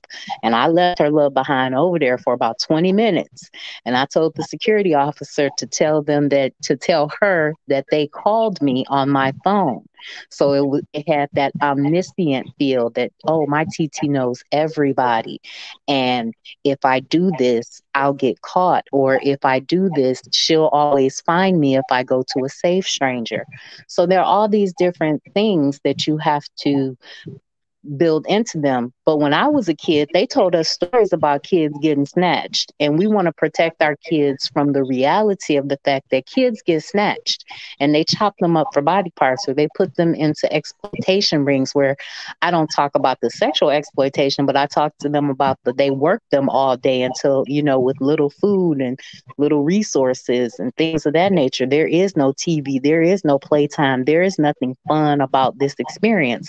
So if you decide to wander off, I scared the crap out of them.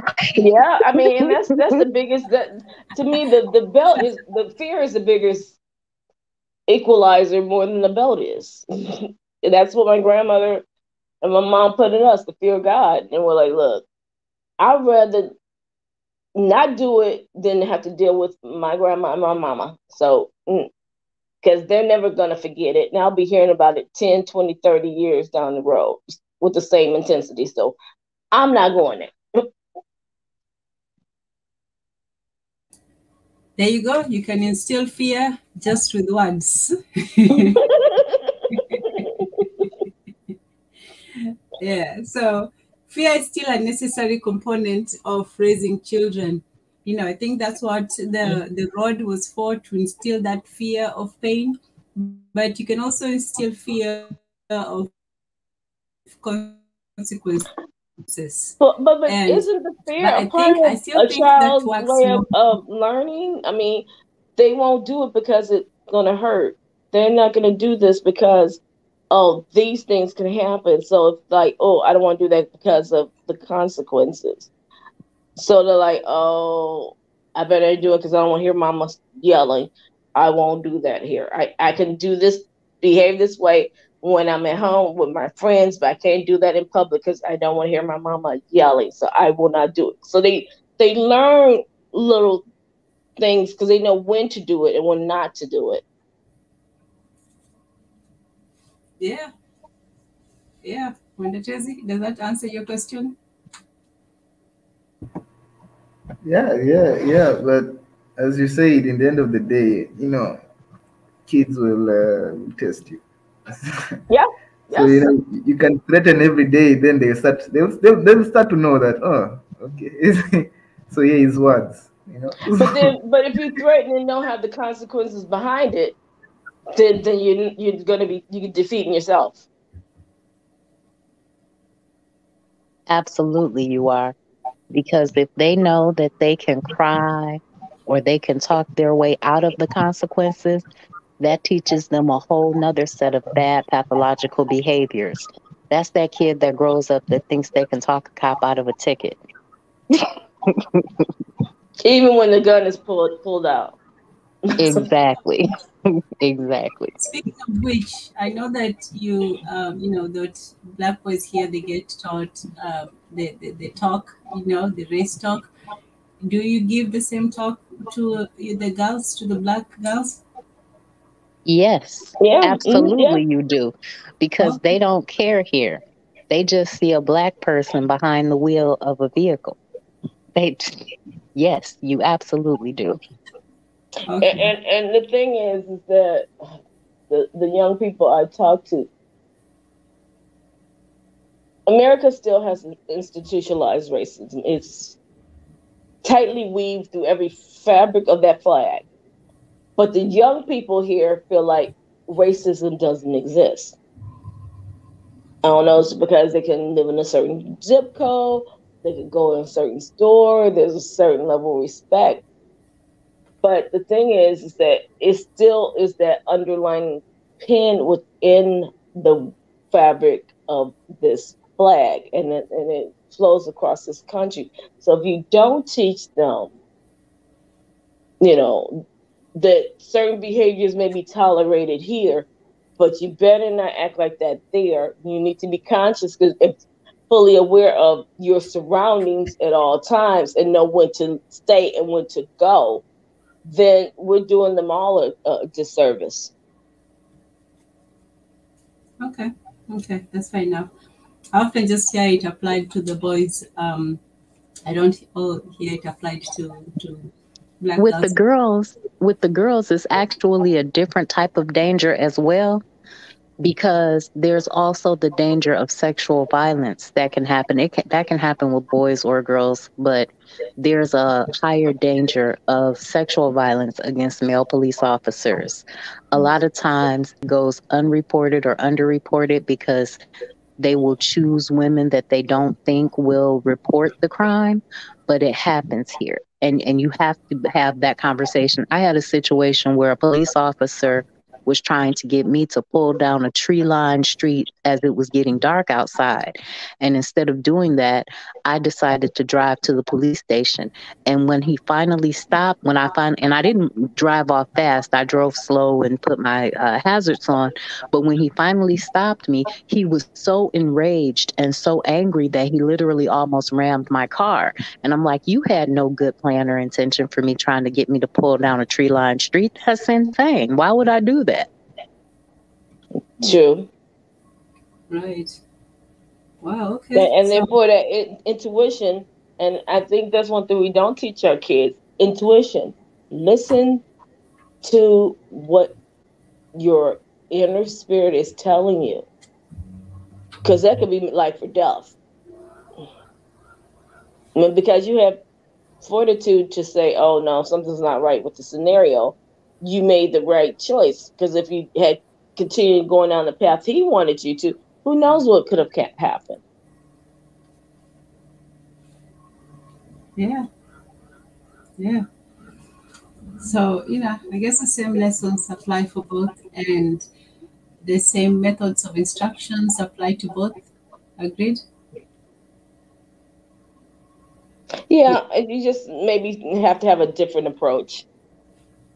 But then you have to have a different approach for every kid you have. Each one is different, They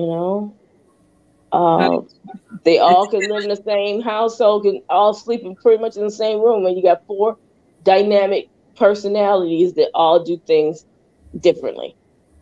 And what works for one may not work for the other, and then the third may look and say, look, this is how we get around everything. And they'll start creating a coup against you.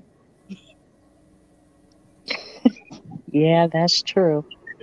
But I think that's because they've learned the rules. And I think that them facilitating a coup or trying to change the rules or the status of things as they get older is actually evidence of effective parenting, because they're learning how to master the world. They're learning how to master and control their environment.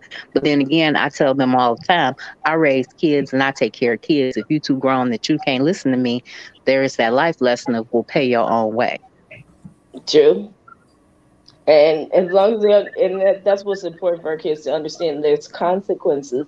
There's always consequences, and you are responsible for those consequences. Because like here, they always want to make like it's my mother's fault, it's my daddy's fault, it's my this fault. It's because I grew up on the wrong side of the street. It's because I didn't have enough of this. We have to be held accountable for our actions and our choices. Absolutely. Absolutely. And Marie Antoinette agrees with the matron in terms of teaching the children intuition, teaching them awareness, environmental awareness, like you said, and just teaching them. I think the emphasis should be in instruction rather than, with the punishment. Yeah, I think we can, I'm still not, I think the main issue that some people might have, especially with the men, the Pai was here, he was talking about beating them and teaching them structure. Some was about, once you talk to them and they won't listen, what do? You just beat them. And I don't know if it's just the men, how they feel about it. Aboyak doesn't. He feels that, maybe it's not the right way. But the difficulty, I think the concern is that, especially with the boys, if you just teach them and talk to them, that they will become used to that conversational aspect and not be aware of the male way of resolving some conflicts, which can sometimes result in violence. So do you think, that's fair for the boys especially? Because men do resolve their conflicts a little bit differently. And it's important that they have to learn how to handle and resolve conflicts like men, because they're going to grow up and they're going to, be in that environment around men, and they have to be able to navigate. And yeah, you can't always talk your way out of, right. Yeah. Yeah, and I think that that's where discipline comes into play, because an undisciplined man is wild, ruly, and quick to death. And I that's why things like boxing and martial arts and team sports and giving them those outlets to teach them those different things at a very young age, because I don't think that men learn how to be men from women. No, it's being around other men. Exactly. So organized sports or team, they thrive in team, sports, environment, gaming, whatever. That's their environment. You have the exception where some boys are like, hey, I'm good by myself. I do things differently. But for the most part, they still even those kids need to be able to, navigate within that structure, where girls, we could be sociable, but we could be isolated at the same time. And either way, we're okay. Yeah. And things like etiquette classes for girls work, because that gives them a different level of humbleness and responsibility. I know it did for me. But I think that team sports and organized, disciplined activities work best for boys, just because of how men process things. I don't think that only talking to them or just having the conversation with them, because they're going to want to try it out. They're going to want to test it out. All children want to test their limits and boundaries, but it seems like there's a stopgap in girls that doesn't, like you say, need that organized activity all the time, and boys don't necessarily have that. They need that team environment. They need to learn how to fight it out like men, and they learn from each other.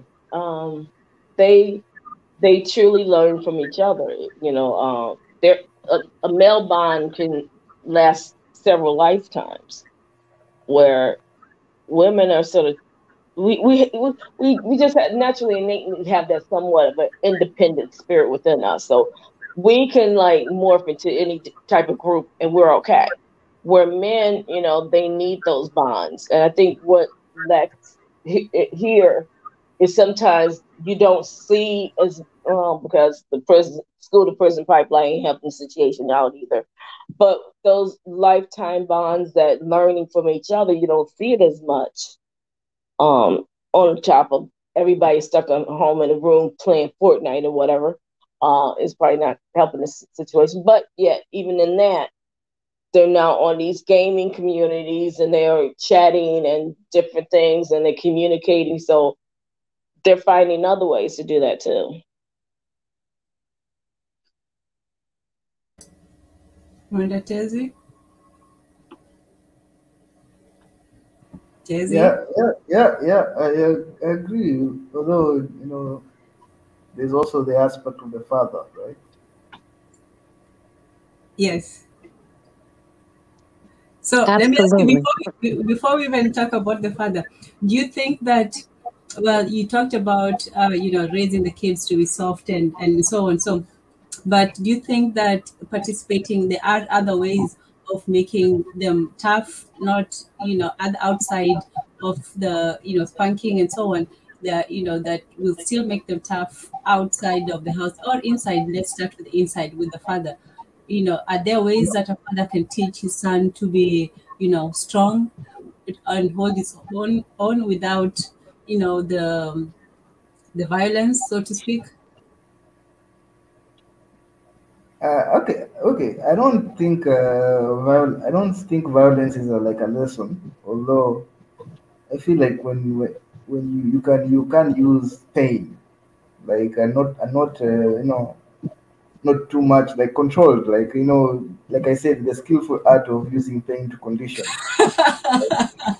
Like like at a certain age, I don't think, as much as I know people will say that you can reason, like, but I am yet to see a child that maybe they are there, maybe they are rare, that they don't require a little bit of painful motivation to not to behave.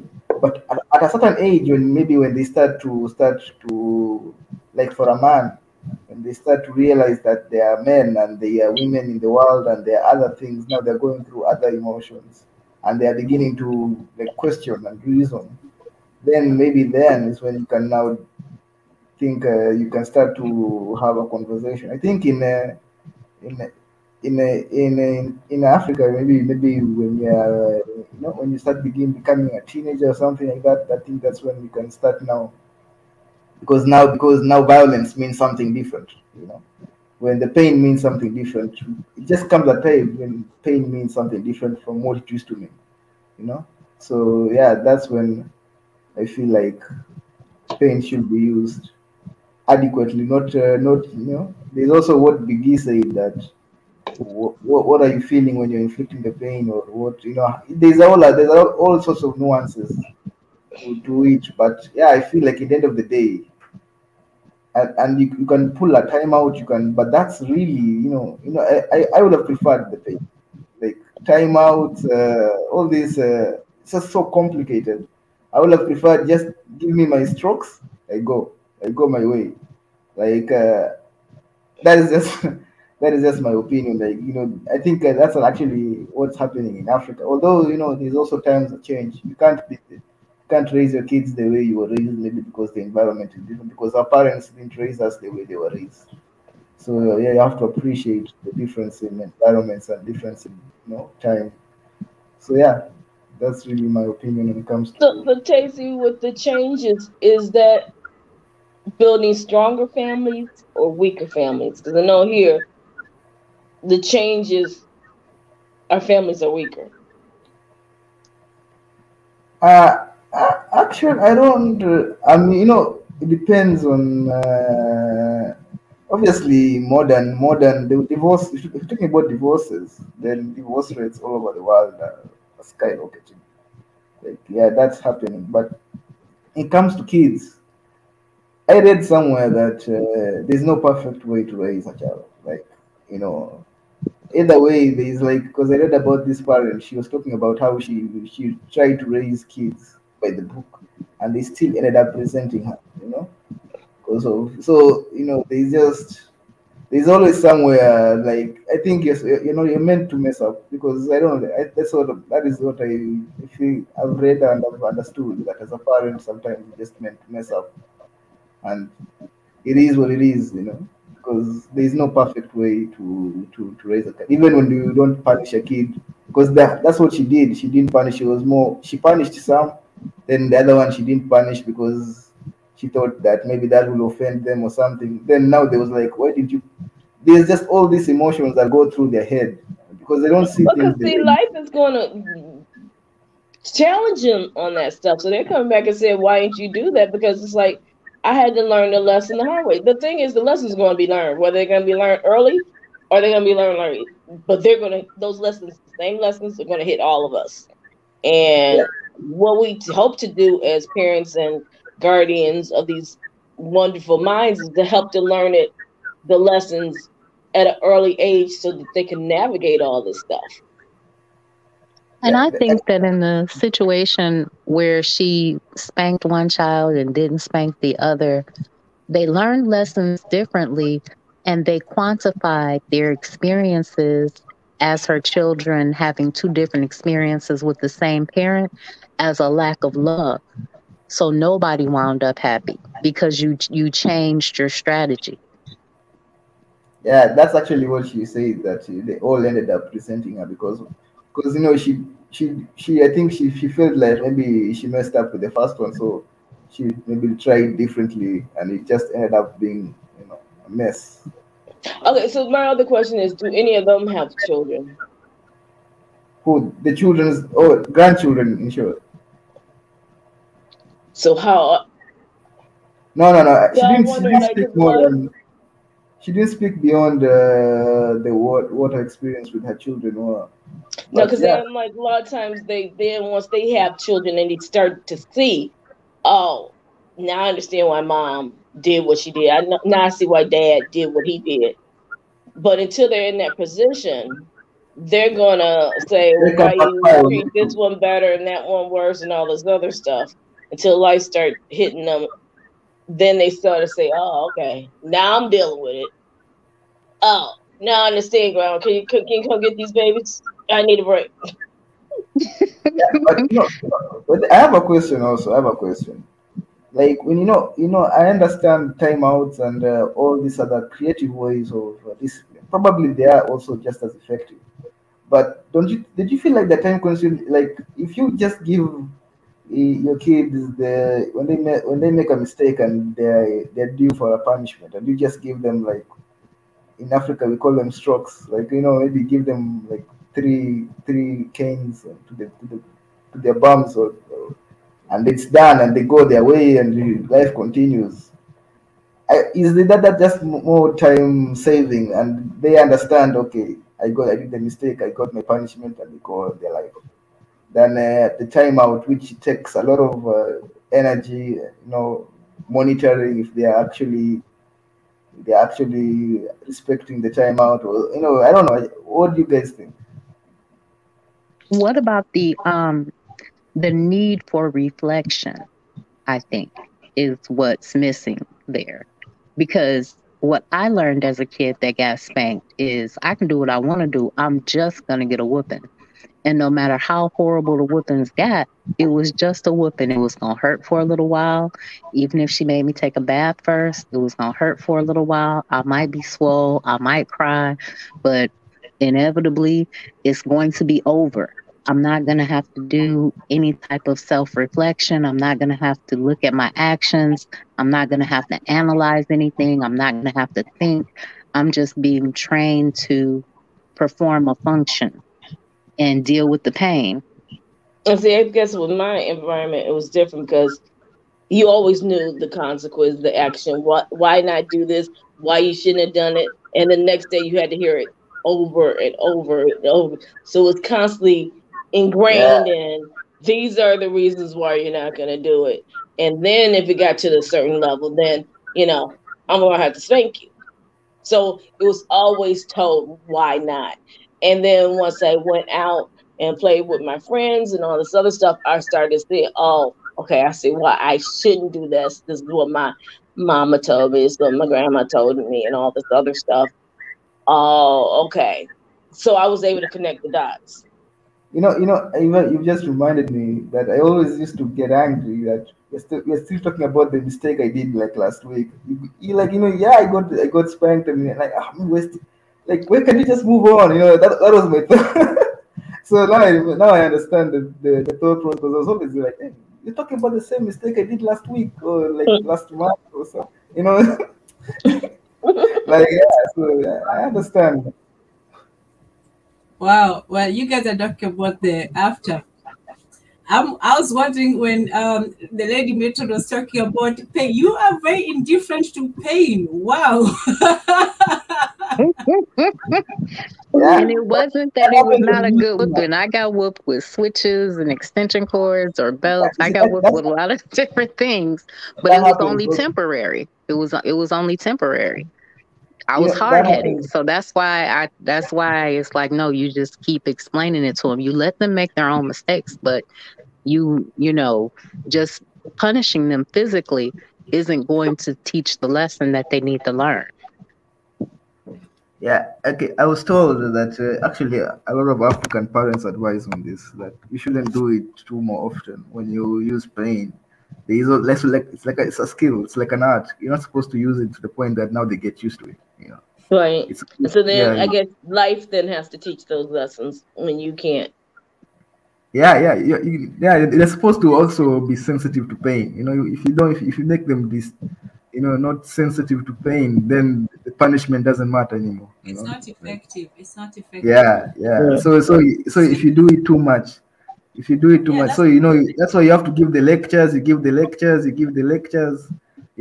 Make it like a level. Like level 1 is like a lecture. Level 2 is like, so that when you actually use it, they actually feel the pain. Like, hey, oh my God, this was not.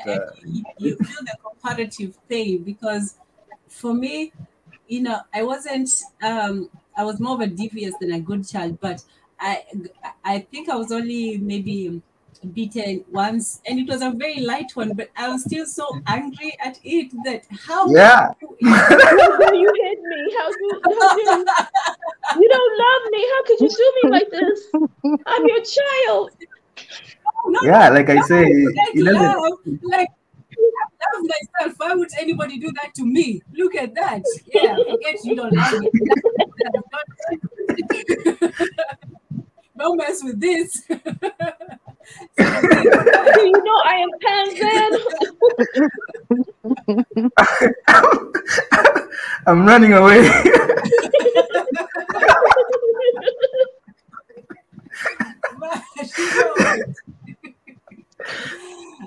It made me afraid of pain. Like, I'll do anything to avoid it.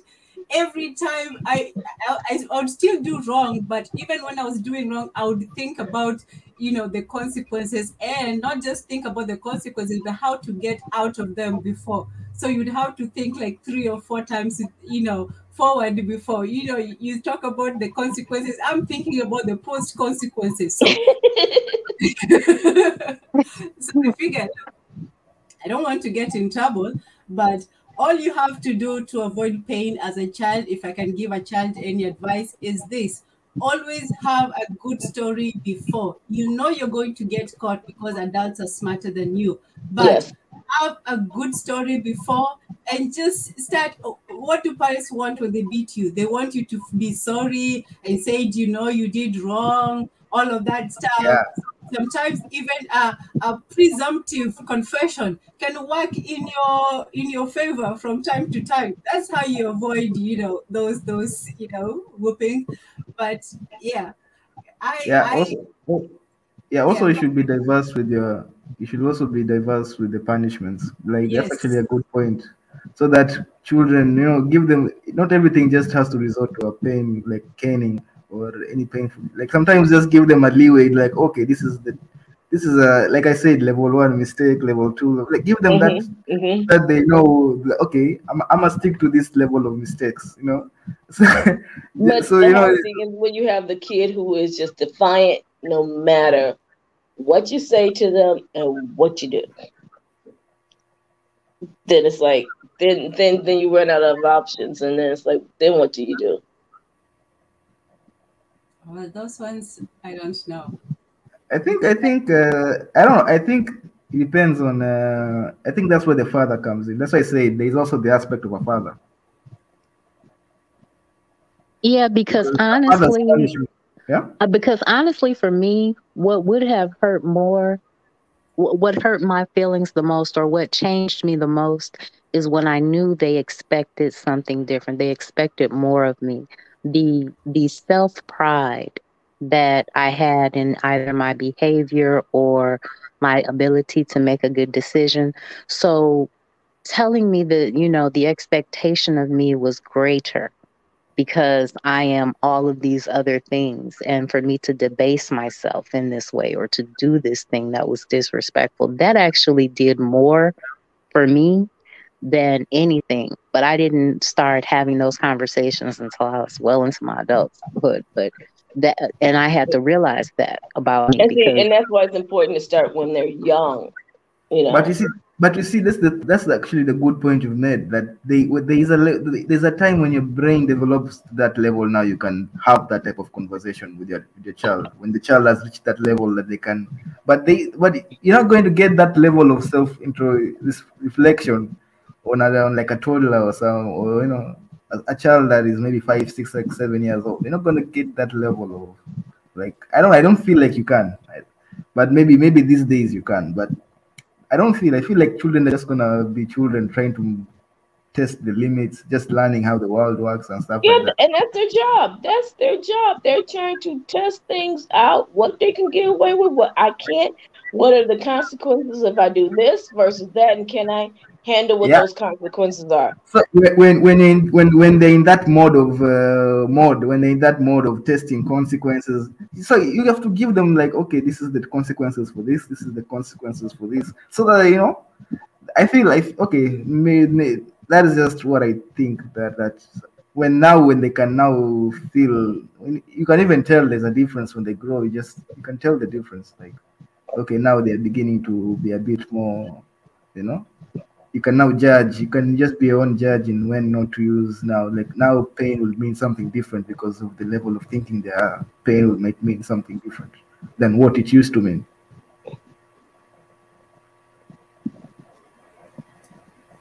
Yeah, so know how to use pain. What did you call it? Know how to skillfully use pain. The skillful art of using pain to condition. Right. So you don't use pain just for pain. Use pain to teach. Yes. And if you must resort to physical violence, make it the last resort after trying everything. But some say locking them in an empty room. That's kind of, oh man, that's kind of severe. Even I, who doesn't like pain, I'd rather just, get. Yeah, you gotta take the pain. Like African kids, if you ask them, I think kids, if you ask them, like, no, all this is just too much complicated. Give me my pain.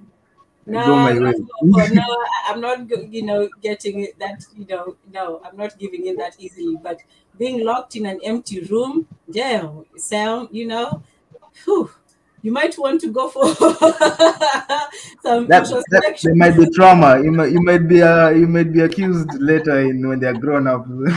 Yeah, and then you need to ask them, how is he gonna handle when they're locked in that room screaming and banging on the door to get out?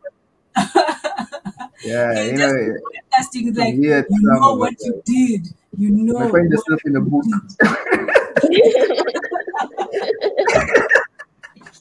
and their brothers and sisters slip the cell phone under the door. So that now you might find yourself in a documentary,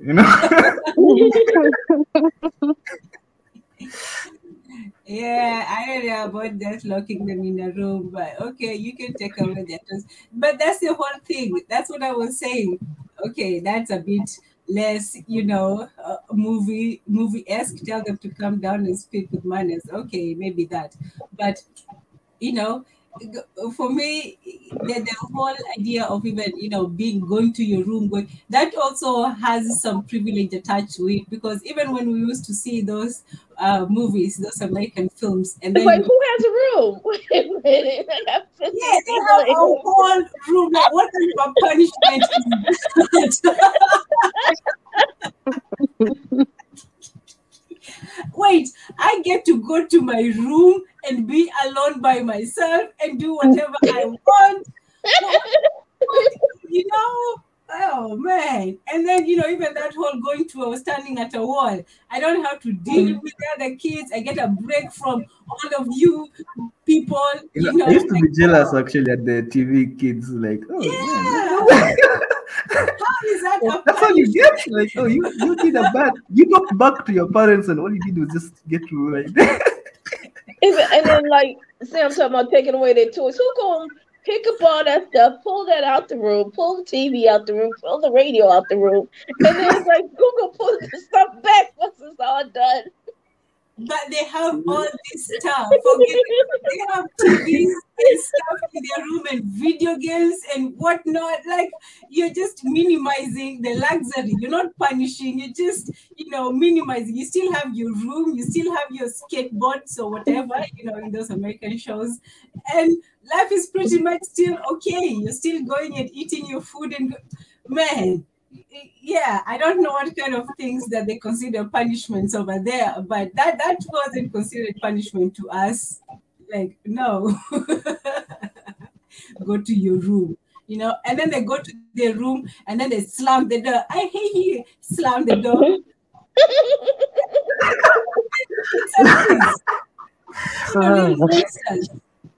And that's only in the movies, because in my reality, you slam that door once, you will not be slamming it twice. You didn't bring that one door in this house. Exactly.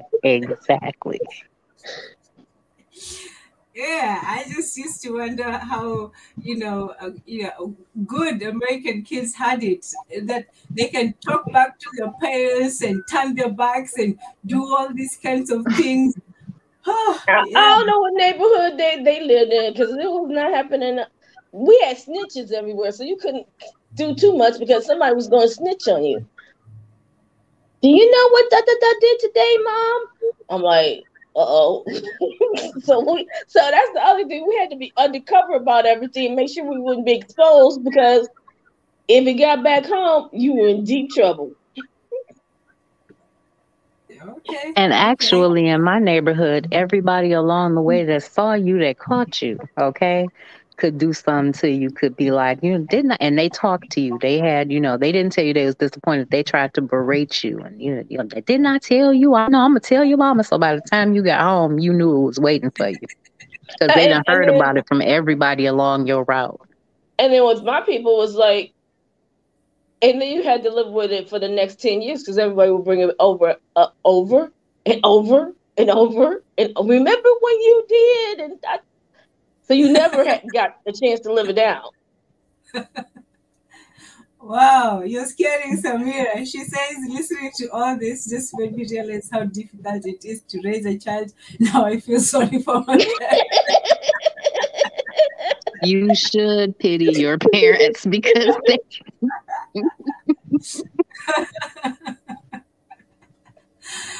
Yeah, it's not easy. I can't imagine. And even, us remembering, when we were kids, we just thought we were right and nothing could change us. When we look back now, we were stupid. Like some of the things, we were stupid. Like we just want to. Because I'm like, why didn't my mama just get on the Greyhound bus and go south? So you could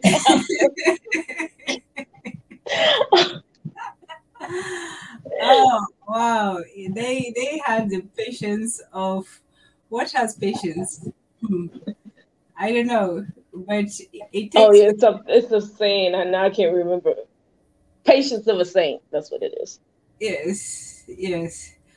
Because kids, especially having, and can you imagine when they used to have like 10, 12 children? Like, how do you even keep up with all that? Well, a lot of times you would have like one of the older children. Now you're responsible for these, and it would go down and down and down and down. So it'd be like, yeah, makes sense. The patience. And then they would be the have the meeting at the end of the day and say, well, so what so and so do, and then they will all break down, well, he did this and she did that, and like, okay, tell them they can't come in this room. I need to talk with them.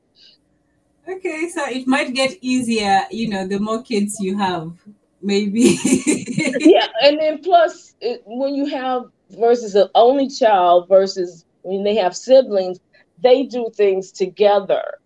So, and they look out for one another. And so, they'll play with the kids in the neighborhood or whatever, and they have their friends, but then they always sort of gravitate back towards each other. So there's always somebody out there looking out at like a team effort, where when it's the only child, it's a little bit harder because on the social skills, because they're used to being, the center of attention. So then, no, you can't always get your way. You can't always have things the way you want it. And then, it's a lot lonelier having just the only kid.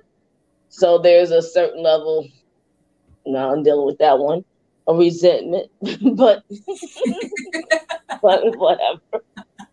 I did my best. No, just leave me alone. Exactly. And that's what every kid has to come to, is the fact that their parent did their best, but again, without emotional safety and trust, it's very hard for a lot of kids to come to that conclusion, so yeah, you do your best as a parent.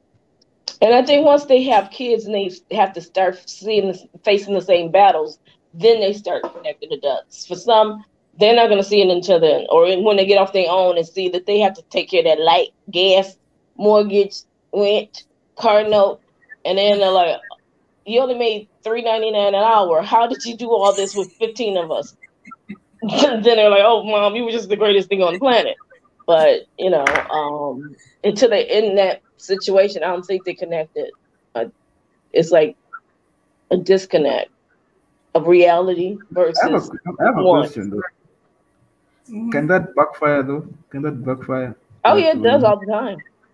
Like now when they have their own kids, they even resent their parents more, because I don't know. Does that happen? Yeah, because some say you should have done more for me. You should have done this, so you should have done this way, or you did this and you didn't teach me how to be independent, so I'm not good with my money. But that's back to the manipulative process of children. They're going to use whatever they have in their arsenal to get what they want out of you.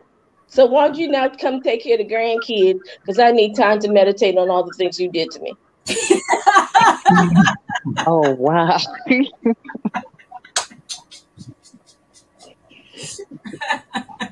I'll see you in a couple of days.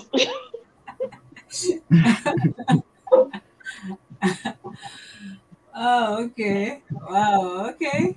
All right. I'll put that in my arsenal.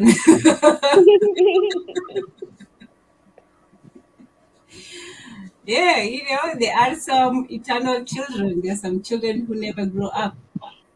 I know that in some tribes they say that you don't become a woman until you become a mother. So until the initiation for a girl is just to prepare her to be a mother. So if you do not become a mother, you haven't fully completed your initiation.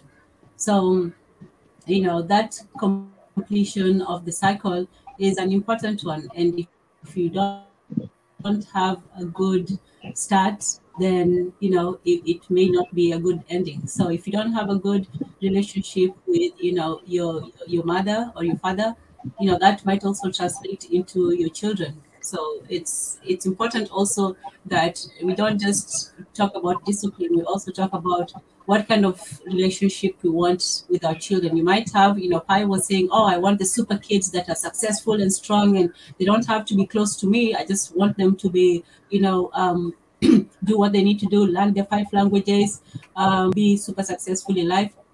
And, that would be great. It's nothing against that. It's just that if that's all you want for your children at the expense of having a relationship with them, then it will come out in other ways. They might be successful in one way, maybe on a societal level, but on a personal level, that they're still missing that. There's something that parents can provide that no other person can provide. Not a friend, not a family, not a lover, not a sister. It's something that only they can provide. So if you take that away from them at the expense of making them successful, I don't know if that's a product that you really want to create. But I may be wrong. No, you're right, Tanzan. But I'll just add one other thing. If you don't learn the lessons from your parents, Mm-hmm. A friend of mine, the parent was ill for a long, long time, and didn't tell us several months later that their parent passed away. And then there was another friend of ours, and her besties, they were super, super close. She didn't tell her friend that her parent passed away. And I can't understand why. And it comes to, is it that the turmoil of whatever went through and the relationship you had with your parent, they just never was able to get over it? And the thing is, if you live this life long enough, you're going to see every scenario in the cards. So by seeing that, do you begin to understand some of the choices that your parents was forced to make or had to make or just made, and then bring a better understanding? Okay, now I understand why she did what she did. I understand why he did what he did. I understood because of his relationship with his parents, he could not get over this.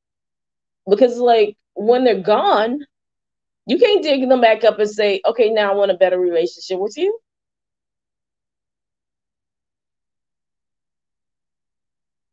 No, you can't. Just to confirm, you cannot. Exactly. I mean, so it's like, work on what you can work. Some things is, I guess, unforgivable, and I understand everybody's story is different. But if there's a way to come to a truce, I think it's worth it. Yeah, actually, I agree with you. In fact, I don't even think, leave alone having a child, I don't think you should get married if you have a bad relationship with your parents. I think those are the things that you need to resolve. Can you guys hear me? Yes. Yeah, I think.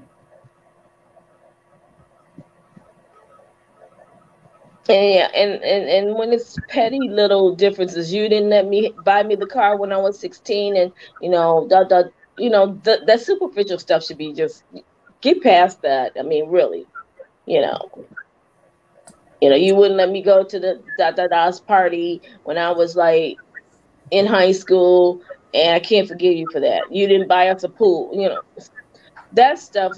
Get past that, because your parents, for the most part, they love you. They're going to do the best they can for you. But for those where you're dealing with real trauma and real issues, you gotta dig a little deeper to find out, how do we get past all this? Because then it can then visit your children and your children's children. Mm-hmm.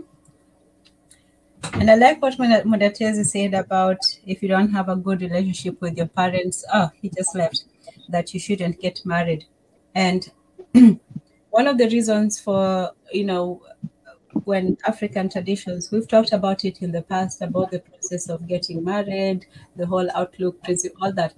But one of the most important processes of it was that investigative aspect, when after the boy and the girl, well, they're now young ladies and young men, they meet, and then they're like, okay, now we want to take the next step. The next step would usually be the investigative step, where the representative of the girl and the boy, usually one of their friends, would go and talk and find out about the family, about the talk to the neighbors, find out all the information about what kind of people they were, and so on, and then come back. And same with the women, it went both ways.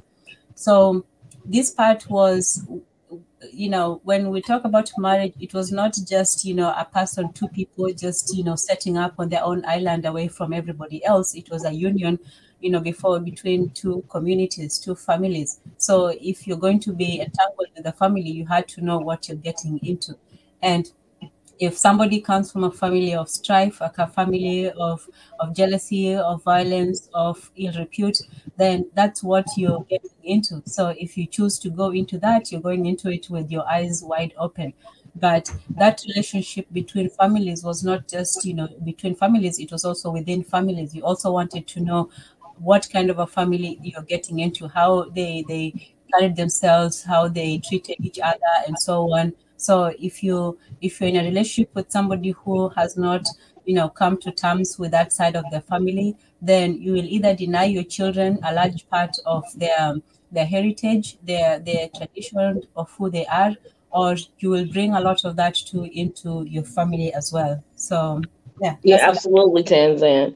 And it can affect the kids, and you're further dividing your families. They, like you said, they don't have a history of who was their grandmother, who was their grandfather, who was their great grandmother, great grand, because you disconnected. And so everybody coming down that line, your children has a different view of them because of that division between you and that side of the family.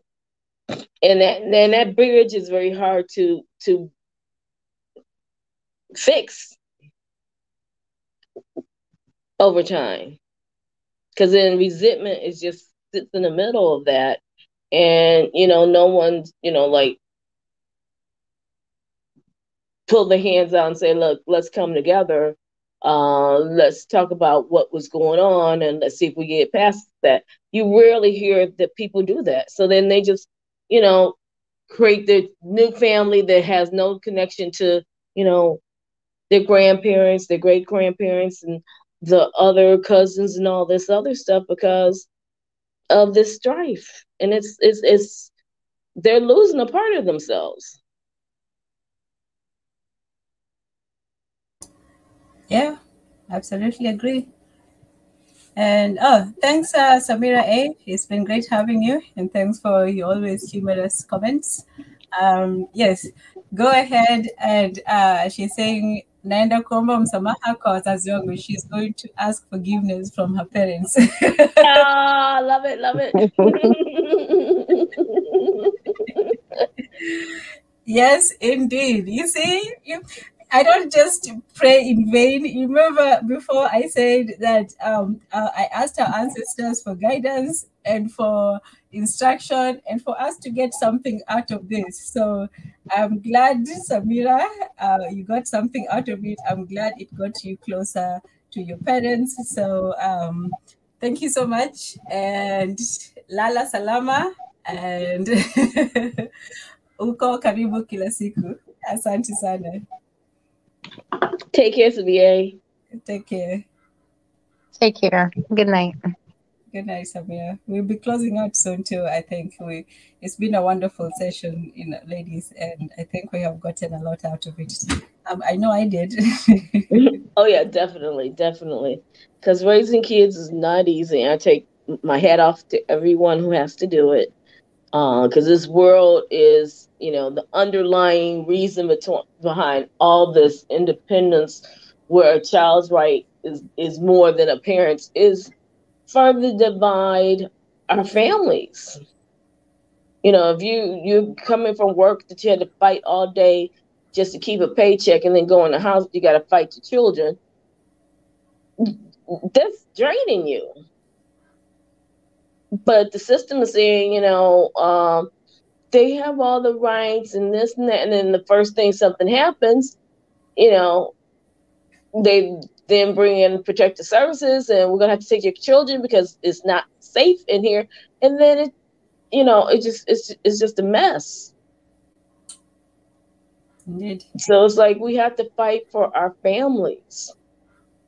Mm-hmm. We have to help teach our children that you might not like my decision, but this decision is being made to protect you and for your benefit. And maybe you don't understand now, but hopefully you'll understand later. I think that's really hard for a lot of kids to understand, because I heard someone say one time, there's no one more narcissistic and selfish than an infant, You know, they cry, they scream, they throw tantrums just to get their way, to get, Mom, come look at me. Mom, I want to, you know, suckle your breast. Mom, I want you to play with me. You know, Mom, look, look, look, Mom, Mom, Mom. But it takes a lot of patience. And I don't think that we invest enough time in the infrastructure of what it is to actually be a parent. We want to teach kids about sex. We want to teach them about life. We want to teach them about different jobs and career opportunities. But home economics, which is a class I actually got to take in junior high school, and how to run a household and how to take care of, it was an egg that I had to take care of in my home economics class, but how to nurture that thing is something that we don't teach. We don't show kids and demonstrate how to have that patience and how to have and that how important it is. understanding. Oh yeah, and how important it is. Because really, we're this, a lot of people in this generation, because you see all the mass shootings and stuff, are being born without a conscience. I don't have a conscience about anything I do. I have no feelings if it hurts somebody else. So that's another thing that we're going against, along with all these, powers of appearance. They're slowly being chipped away, and then a lot of our households are, people live in different states, different neighborhoods, different counties. So we're not as close as we used to be. So it's like, I need a break because I'm about to, do something I might regret later. So sis, can you, keep the kids over the weekend? I'll give you some money, take them to movies, take them to the park, whatever. I just need my me time right now. Now it made me, I have to put them on an airplane to get them to you to do all that. And most people can't afford that, or don't have the time or the energy to even do it. So it's, for parents, it's a lot more, they're more isolated without that support. Where in the past you had, not only your own family, you used to have the community around you, I mean, literally, we grew up, school got out. Well, technically, the only time we were in the house in the wintertime. Because once it got warm, we were out, come to school, throw them books. I don't even know how homework ever got accomplished. Threw them books down, went outside, running around, playing into the streets with lights were on, jumping around. And once the lights came on, we were sitting on somebody's porch, talking, giggling, laughing, or whatever. So we were never in the house. So that gave our parents time to just, I got my me time, I got my breathing time, I got, let me go check on these things. Let me just sit down and relax, and let me sit there, cut up these potatoes and make something for dinner. Now everybody is literally locked up in this one little box all together, and there's not enough room to move in.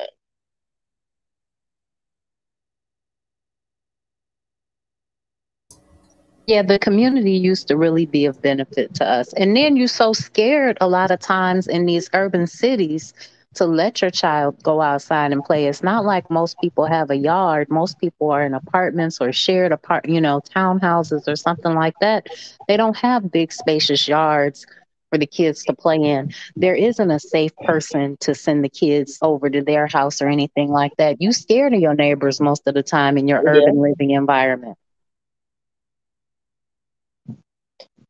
But I'm starting to see that change a little bit, because I'm starting to see the kids go back out, and I'm liking that. But yeah, you're absolutely right. And depending on which neighborhoods you are in, you wouldn't dare do it. You wouldn't dare do it. And that's, I think we have to put some of that blame on us, is that why did we allow our neighborhoods to become so scary that our kids can't even walk out the front door? Yeah, but a lot of that we didn't have control over, because I grew up in the 80s and drugs had flooded our neighborhoods. So it was scary outside because there were crackheads and prostitutes and drug dealers outside. But at the same time, we still should have fought harder for our kids. you know, because I know some who could get out, they got out. You know, again, I experienced pretty much the same thing that you did, but I was lucky that I just was blessed because it was sort of isolated. So it was there, but there were still areas that, you know, still streets that the kids could still play or do whatever they wanted to do. And people were still keeping an eye on it. But like you said, a couple houses down, you know, we knew what so-and-so was doing. And at night, well, we knew not to be out here doing anything too much because, you know, something may pop off. Where other neighborhoods just got totally devastated, you know, and then there, like you said, it wasn't, you just couldn't, you know, and like you said, it was done deliberately. And once they do it once, you know, it's the rinse and repeat sort of thing. You know, they're never finished until it's all over. And that's why we have to hold on to our children, hold on to our family, tell them the truth, you know, tell them the truth why, you know, and the truth doesn't just land on what mom and dad did. Truth lies in what did the system do that created this environment that put that choice out there for mom and dad to go down that route. And this is why we're sitting here. Because if you don't connect all the dots, you're going to put all ownership on yourself, and that's not going to change anything because the effects are still going to come down the pipeline. Because if that stuff doesn't change, nothing stops. Absolutely. Personal responsibility and accountability and being able to identify those systemic problems is the only way we're going to get out of this and reclaiming and reconciling our families and our neighborhoods. Oh, Tess, you want to know what makes a bad parent? Oh, oh God, let me not go that route. Oh my God. The parent who's too busy competing against the daughter or the son who doesn't want to grow up. And so they're putting that man before their child safety and protection. You know, they're neglecting the child. And in many instances I saw like that, when the children get older, the parent is like, well, why do my children not, you know, why do they feel so bad about what I've done? I love them.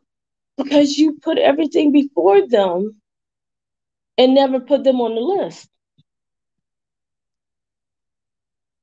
Yeah, I'd have to agree with you there. I also think that sometimes a parent can be so obsessed with getting objects or a job and putting, like you said, other things before their kids. They're going about the business of trying to acquire objects or chase the church or chase a man, or worse yet, your child only sees the worst of you because you give the best of you to everyone and everything else. Nikki that Giovanni. makes a bad parent. Yep. Because your outlet is the home instead of your outlet being, because you're trying to fit this image and let everybody see this image. And that's a lot of stress sitting on your shoulders. So you have to detox before you go in your door. Your home should be your sanctuary. Your home, when you put your foot in that door, is where you should find peace. And if you're not finding, you need to figure out a way to get it there. Because everybody in that house will feel the ramification if it's not in there. Absolutely. I absolutely agree.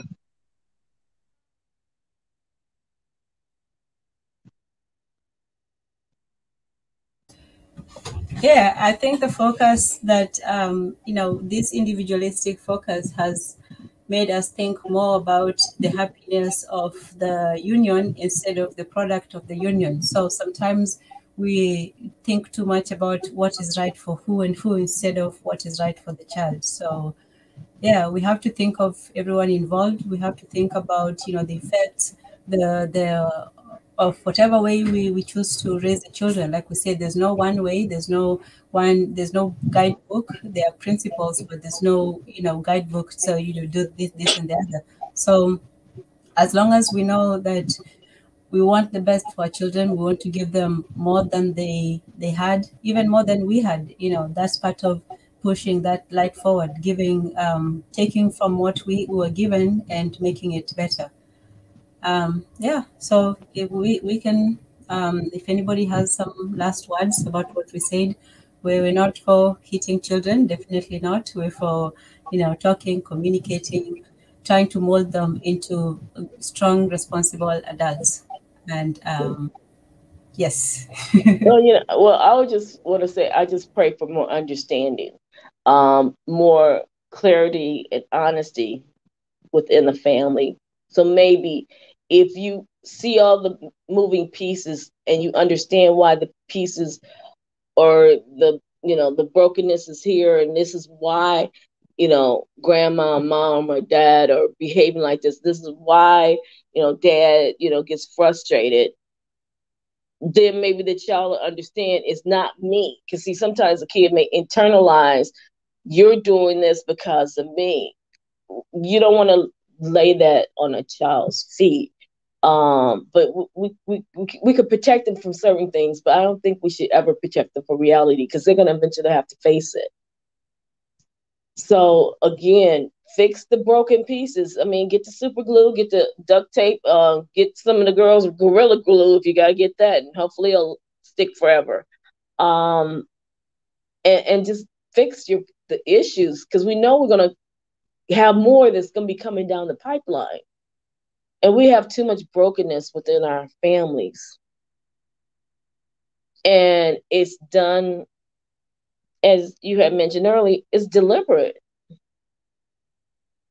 And it's about a systematic destruction of our communities and our foundation and our values and our belief.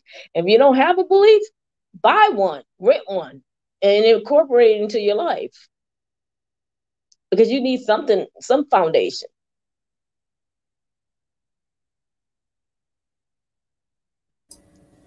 Exactly. And we have Tezzy back. Tezzy? Yeah. Sorry, my I don't know, something, I think my browser crashed, but I have a question for I don't know why, BJ Riggs, we were talking about abortion on Sunday. I don't know. I was expecting maybe you pop up. I was at a concert, so I'm sorry. Yeah, but actually, this is what is actually a bit related, because I wanted to ask what makes the mental aspect of the parent when in the, especially in the United States, where there's a lot of abortion, right? Before the ruling, but there was a lot of abortion, especially in the Black community. And we were talking that I don't know, Tanzania, if you saw that part, but if a woman aborts a baby and she goes ahead and gets another baby, right? Now maybe this one is more planned. I don't know. Is there like a mental? Yeah, it is. It is. Yeah. They do not forget. Any death of a child, they never forget. We never forget. The parents never forget that life. Yeah. So does that affect the parenting? I mean, society wants to make it look like, easy peasy, just another form of birth control. You just go down there and take care of this. Maybe some people are in denial. Maybe there may be some who don't have any feelings about it, but for the most part, it's going to creep back in some point in your life. Yeah, and so as a parent, like, does it affect now maybe you have kids now? Does it affect your parenting? The fact that you aborted at an abortion. Do you think it affects? It could.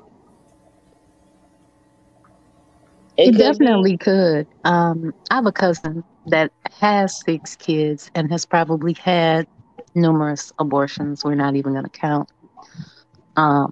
And she is a very free-range parent, because I think she feels the guilt of the children that she didn't bring to term. So she lets her kid get away with a lot of things. Now, she may sometimes yell at them or things like that, when she's not feeling well. But for the most part, she lets them raise themselves. Okay. Yeah, and then that in itself can cause problems later on because it's tough. It's really tough. It's you know I'm definitely believe in pro life. I understand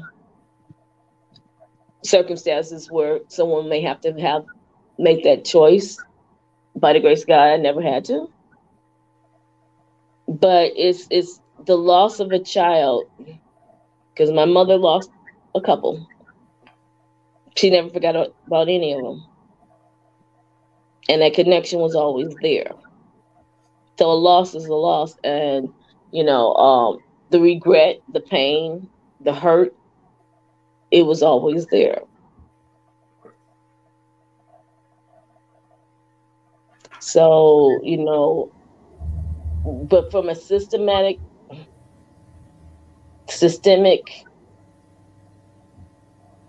issue on our end, sometimes those choices are taken out of a woman's hands, and they're forced to make those decisions. And to me, that's like making a decision under duress. And what we try to do is now in the media make it look like, oh, it's so cool, it's so fine, it's all those, but there's still going to be those emotional consequences. And then looking at our community as a whole, it's another form of genocide. Yeah, in fact, that's what I was asking. Because does it affect, like, if you look at the statistics, like the black community in America has I trust not one statistic any of these knuckleheads put out there, unless you let me interview all 2,000 people. Then I might believe half of it, but they spew anything any way that they want to make themselves. Because I'm looking at I'm not living in the suburbs, so I'm sure. Are you living in the suburbs? Is it you suburbanites who doing all this? Because we barely got money for a can of beans and a bag of rice. So where's this money coming from? If it's not coming from our pockets, then who pockets is it coming from for this high level of abortions? We I aren't the can tell you ones. now that the dude ain't giving the money. Like, baby, you need to go take care. Them days long been gone. We aren't the ones having abortions. In all honesty, I mean, we do, and I know some anecdotal examples of people, but by and large, we're not the ones aborting babies. They really are trying to save white life. They're trying to save themselves. There's also the idea that Planned Parenthood, if they find a black woman that wants to have an abortion, they have counselors there that call around to different nonprofit organizations and they get donations to cover the cost. Wow. Like NPR ran a whole series talking about somebody's whole job was to piece together micro grants like $25, $50, $75 or whatever to make up the difference between what the woman coming in could pay to Planned Parenthood and what they charged for the service. So they have different ways to go about getting those services paid for from our community to eradicate us. But the reality is that we are not the ones using we have, like I said, some anecdotal experiences and some examples and some outliers like my cousin, but that's not largely who we are. That's not largely what's happening in the Black community. And that's why I fight on that. The majority is us. I mean, I'm not saying it's not us, but majority? I mean, we're only, 15% of the population? You're saying the majority of... So are you counting the women in prison? I don't... Where are you getting this breakdown of? Huh? They said, oh no, it was in an article actually. They said that black women are actually 3 times as likely to get an abortion than white women. And then I'm like, are they? Because again, most of the abortion clinics are in the urban community. So are they classifying all those people as being black people who go in those doors? And then what about the fact that Becky has the financial resources to leave her state, register as a different name and ethnicity to go get a service. Man, when I say Becky, I'm just talking about any generic white person. Right. So any generic white girl has the ability to go and register herself somewhere else. Pew is not sitting there saying, what color are you? They're asking you to self-report your ethnicity. Yep. And what is a person that doesn't want this to be known, that's going to do this in secret under cover of night? What are they going to say? They're going to say that I am a Black woman and my name is Quenisha. Or and I live on Martin Luther King Boulevard. Yes. Preach. So no. So then I could go back to my suburban neighborhood and nobody knows the West. Because when you, like, Pew Research came out with a report, and when I went to read, they tell you how we do it. There's a section online whenever you read the statistics that come out from Pew Research and they say how we do it. At the point that they say self-reported, then you know that you have to take those statistics with a grain of salt, because people self-report all types of things. People self-report that they made $100,000 last year, knowing that they only made 15 or 25 because it makes them feel better. People self-report that they're biracial, knowing that they Black, or worse yet, that they're white, but they want to get some additional resources into their community to raise their minority numbers and statistics. People manipulate that information. So, and why would you allow self-reporting on something that deals with somebody's medical history? But yet you go to the hospital, you can't self-report that I'm no one other than myself. Exactly. Everything's done for a reason. And if it's a loophole there, it's a hole to protect or to allow for something.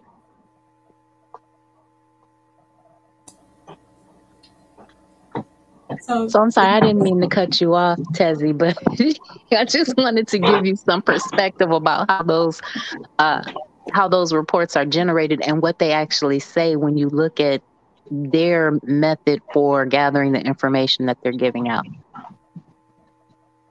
Yeah. I understand. That's what I was asking. You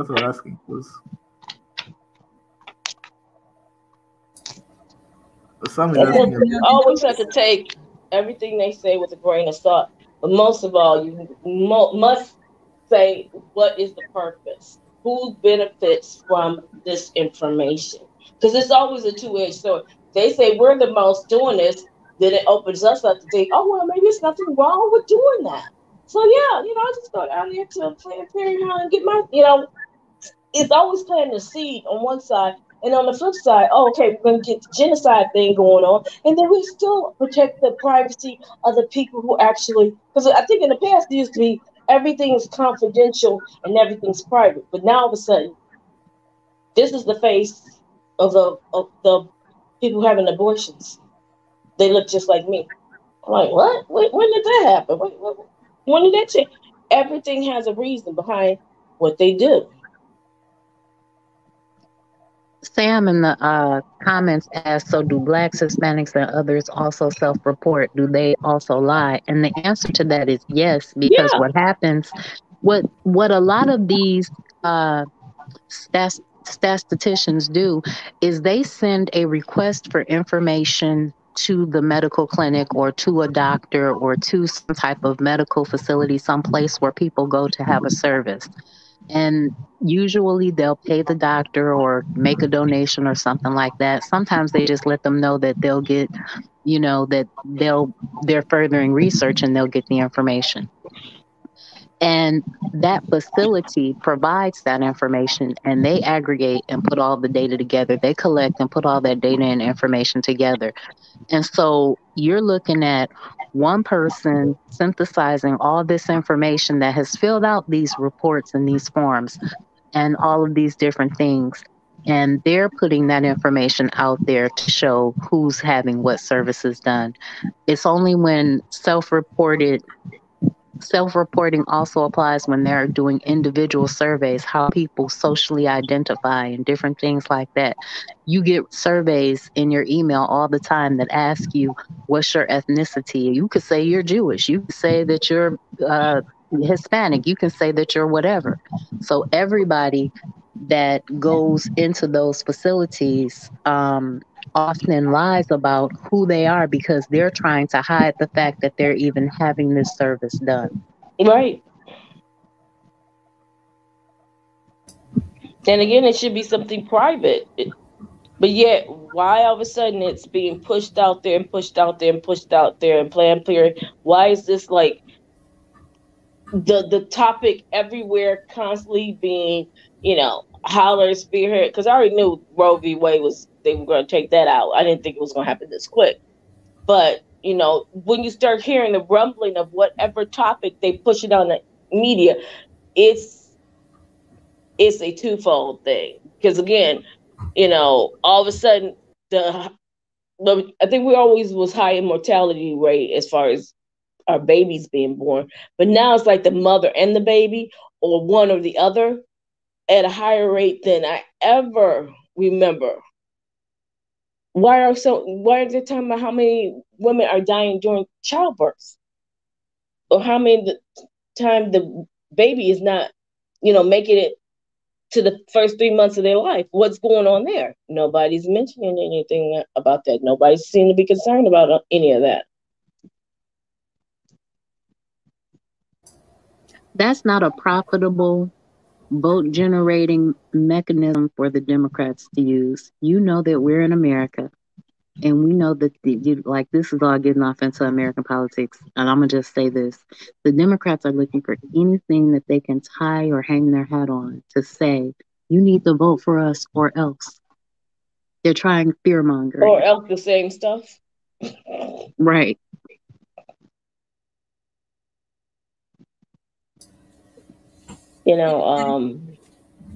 Well, for me, I don't know the numbers. I know that they say it's disproportionately high. I can't trust them, with the truth. I know that, if they may not be that high, but I know that it has been promoted. Like BJ said, they put a lot of that stuff in the communities. But at the same time, like I asked BJ or someone the other day, it seems countermeasure to both promote, the abortion clinics and also at the same time promote welfare payment for, as an incentive for having children. So I still don't know, if it's. This country is founded on working both sides of the coin. My biggest question is now all of a sudden it's talking about in Africa, abortion in Africa. I'm like, wait a minute, wouldn't this all of a sudden become something? Yeah, it's too convenient. It's way too convenient. Like those. They're planting the seeds. And now I had Senegal. Senegal is also considering it, or just made it legal or something like that. Jesse, did you hear about that? Yeah. Yeah, so they just passed it recently. That? No, I didn't hear anything about that. What did you? I missed the question. That was in Africa. Now they're promoting abortion. They passed it. They made it legal in Senegal. Abortion in Africa. No. Senegal. No. Look it up. I'll have to get more information. Senegal. I just saw a quick heading, but we can look it up more. But I just saw that it's now legal in Senegal. But I'm not sure. I should look more into it. I just saw the headline. I don't know. When they say legal, what do they mean? That means that you can now get it without any ramifications. Decriminalized. I think they use the term decriminalized. Yeah. Yeah. Okay. When you say legal, because you can Okay, get it. sorry. I Usually used the wrong words. Let's say maybe decriminalized. Yeah, because also in Kenya it's not criminalized unless you cannot, but you can't still go and request it just from a doctor. You have to be actually having your health has to be actually at risk. Okay. So maybe, so that when you say legalized, there's always that parameters that you need to check on because. Oh no! And then what then becomes now a Planned Parenthood facility in every city in Senegal, and it will just spread and spread and spread and spread.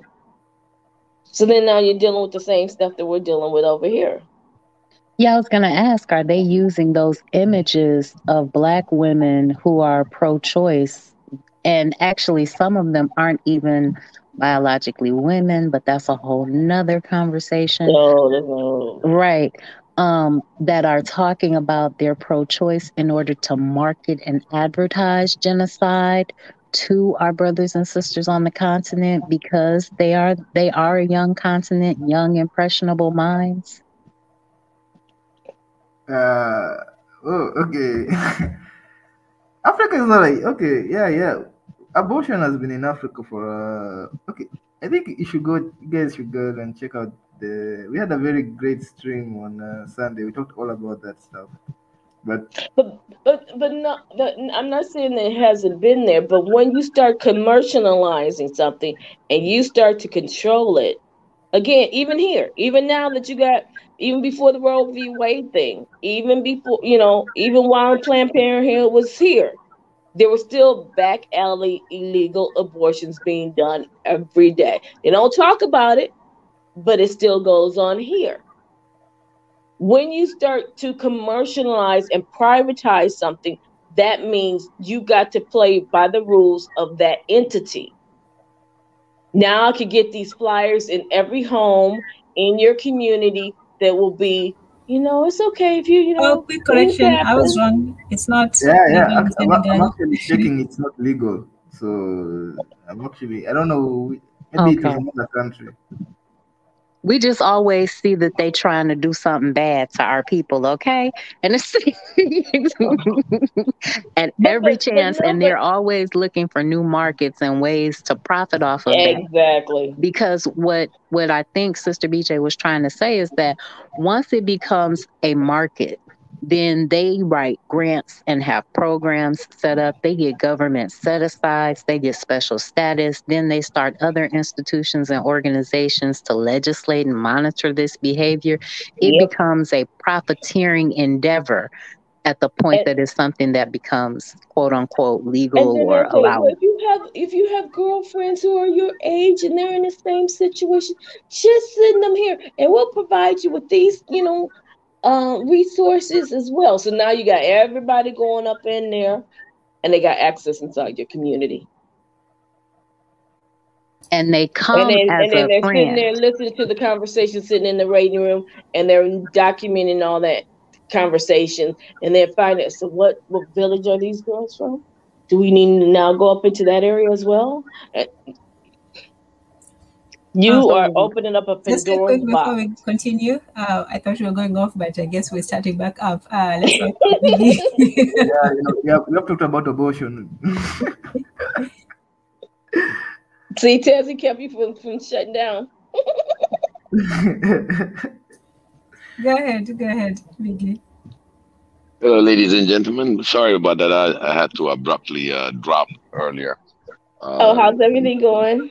How you guys doing? Doing good. It's good to hear from you, BJ. I don't know the other person per se. What's your name? Nomondatezi Tanzan. This is a new icon for me. Oh, my name is Matron. How are you? Yes. How are you? Nice meeting you. Thank you so much for joining us. Really, yes, that's quite a conversation. I was listening on the side. So, for the first thing about Senegal, it's illegal to terminate life. Period. I mean, the abortion. They don't play with it. But in Africa, you go places, secretive places, and the society knows about it, but it never been part of. It's a shame. I'll put it that way. Right. Aborting in Africa is a shame. So it's all hidden, behind the scene. But again, you brought up some subject about the identification, your ethnicity. If you really want to talk seriously about the ethnicity, it's all about putting everything at the same time, because they call it now liberal New World Order. The last information that I got as of this morning, it became not New World Order, but liberal New World Order. What does that mean? Now, yes, and it's one of the former black industries. The one that really run everything when it comes to technology and all that. And that was the former secretary or something that really said, "Hey, I don't know whether he slipped." And he was right having this interview on about the recession and all that, and he just said, "Yeah, the new liberal world order." So the flavor is changing because the new world order is not selling. Yeah, Okay, so no, now change the flavor, but it's still the same it's still the concoction. same. So when you capture all the Democrat like or Democrat, all that, it's just getting a fat government, and you don't have to buy a house. Literally right now, the interest rate is so high. Now thinking about buying a house or anything becomes uh, very expensive. So nobody wants And to my get thing is, into that. why is everything so overly inflated? Because they printed trillions of dollars. Dollars. So the economy, and they So they will want their print money more. back. No, they print more because right now the whole world knows about this new world order now changing to liberal new world order. I'm like, what difference? Is that the money? Yes. I always said that. Anytime there's a big change, follow the money. Yeah. Follow the money. Yep. What are they promoting now? Because the old game is over. You can fool me, but not this time because I get informations, and sometimes we are so interconnected. We even get the higher level, informations, and they will leak. They always leak. That's when you start really operating on thinking forward. Okay, what is in front of us? Trust your gut instincts. Your instincts tells you there's something that's going on. If you're really putting your mind and heart and emotion together, like I always said, your intuition will tell you there's something wrong with it. Start listening to yourself. These are the things that we always talk about, change. So the change comes within you. If you want to change on what you want to change, that's where it is important. And you follow the money. Every time there's a change, inflation, why is it so inflated? And then you question the Democrat, when is this war going to be over? Or, I mean, not a war, but when are we going to Yeah, it see technically is the reduced? war. Yeah. And then flat out Biden said, you know what? As long as it takes. But you know how As America long is. as it takes for you to conform yourself and come into this new That system. finish the sentence. You just finished the sentence for me. So now, in order to support all these wars, what are you gonna do? You're still gonna print money, and that printed money, you'll be supplying more war machines, more everybody in competition, getting the best of the best. And China turned around and she said, you know what? I'm not gonna deal with Boeing. It went to Airbus. Now things are shifting now. Okay, and most of the Airbus electronic components, where they get it? This is French company, so they will still receive all these components. Can you shut down China for that? No, you can't. Now coming back to the abortion and all that. Right now, when this Roe versus Wade, it's not it's not new. It's always been there. But this time they know the world is so interconnected that they're gonna start in Africa talking about Roe versus Wade because now it becomes normal to talk about it. That's what they're trying to push. Wow. That's And right.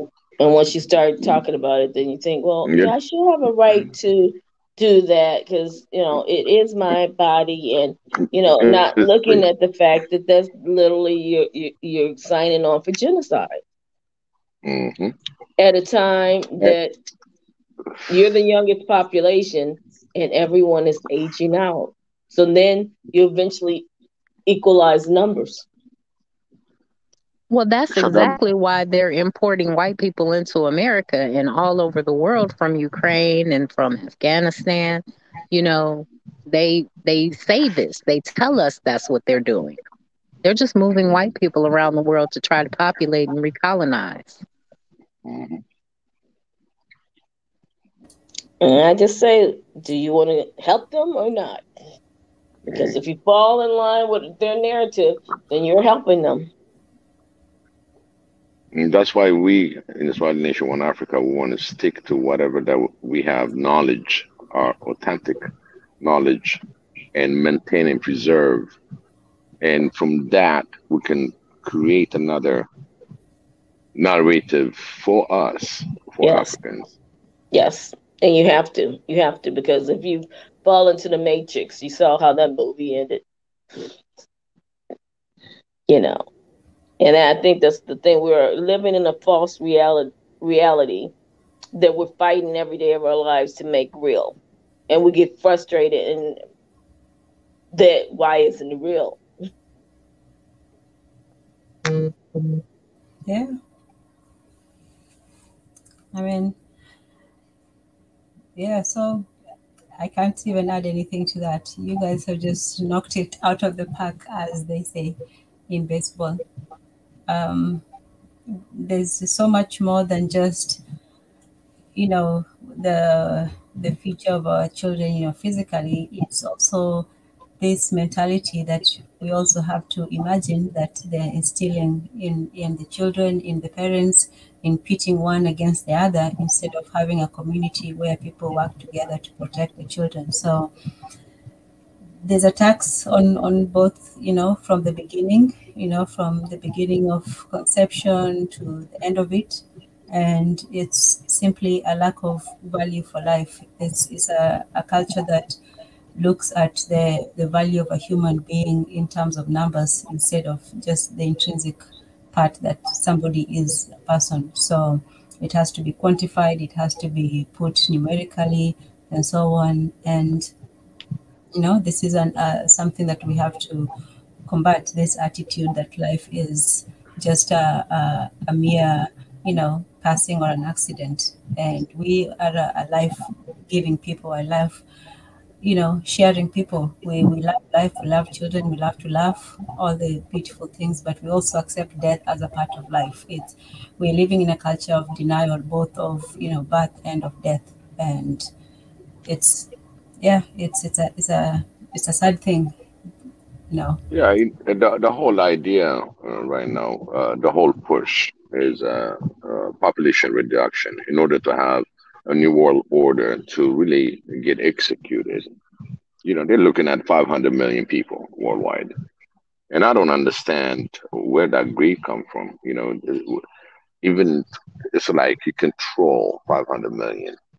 Basically, you know, they provide you with your housing, they provide you with everything, but you got a certain thing that you comply, you know, your core that you need to do. And just when I think about it, it's like I'm looking at the whole continent, that the African continent, 1.3 billion. It's not even equal to the Chinese population, but we got the biggest continent. There's room for everybody. But again, the concept is they will get what they need to Because they maintain. are trying to increase their population. So if they got rid of 500 billion people, think about how many babies will not be born. Think about how many generations will not come out of that 500 million people. They're doing the bean counter. That's all it is, the bean counter. And what statistics will allow me to remain on top? So when they talk, it's not about anybody else other than how do I remain on top? Mm. And we take it literally, and they're taking it figuratively.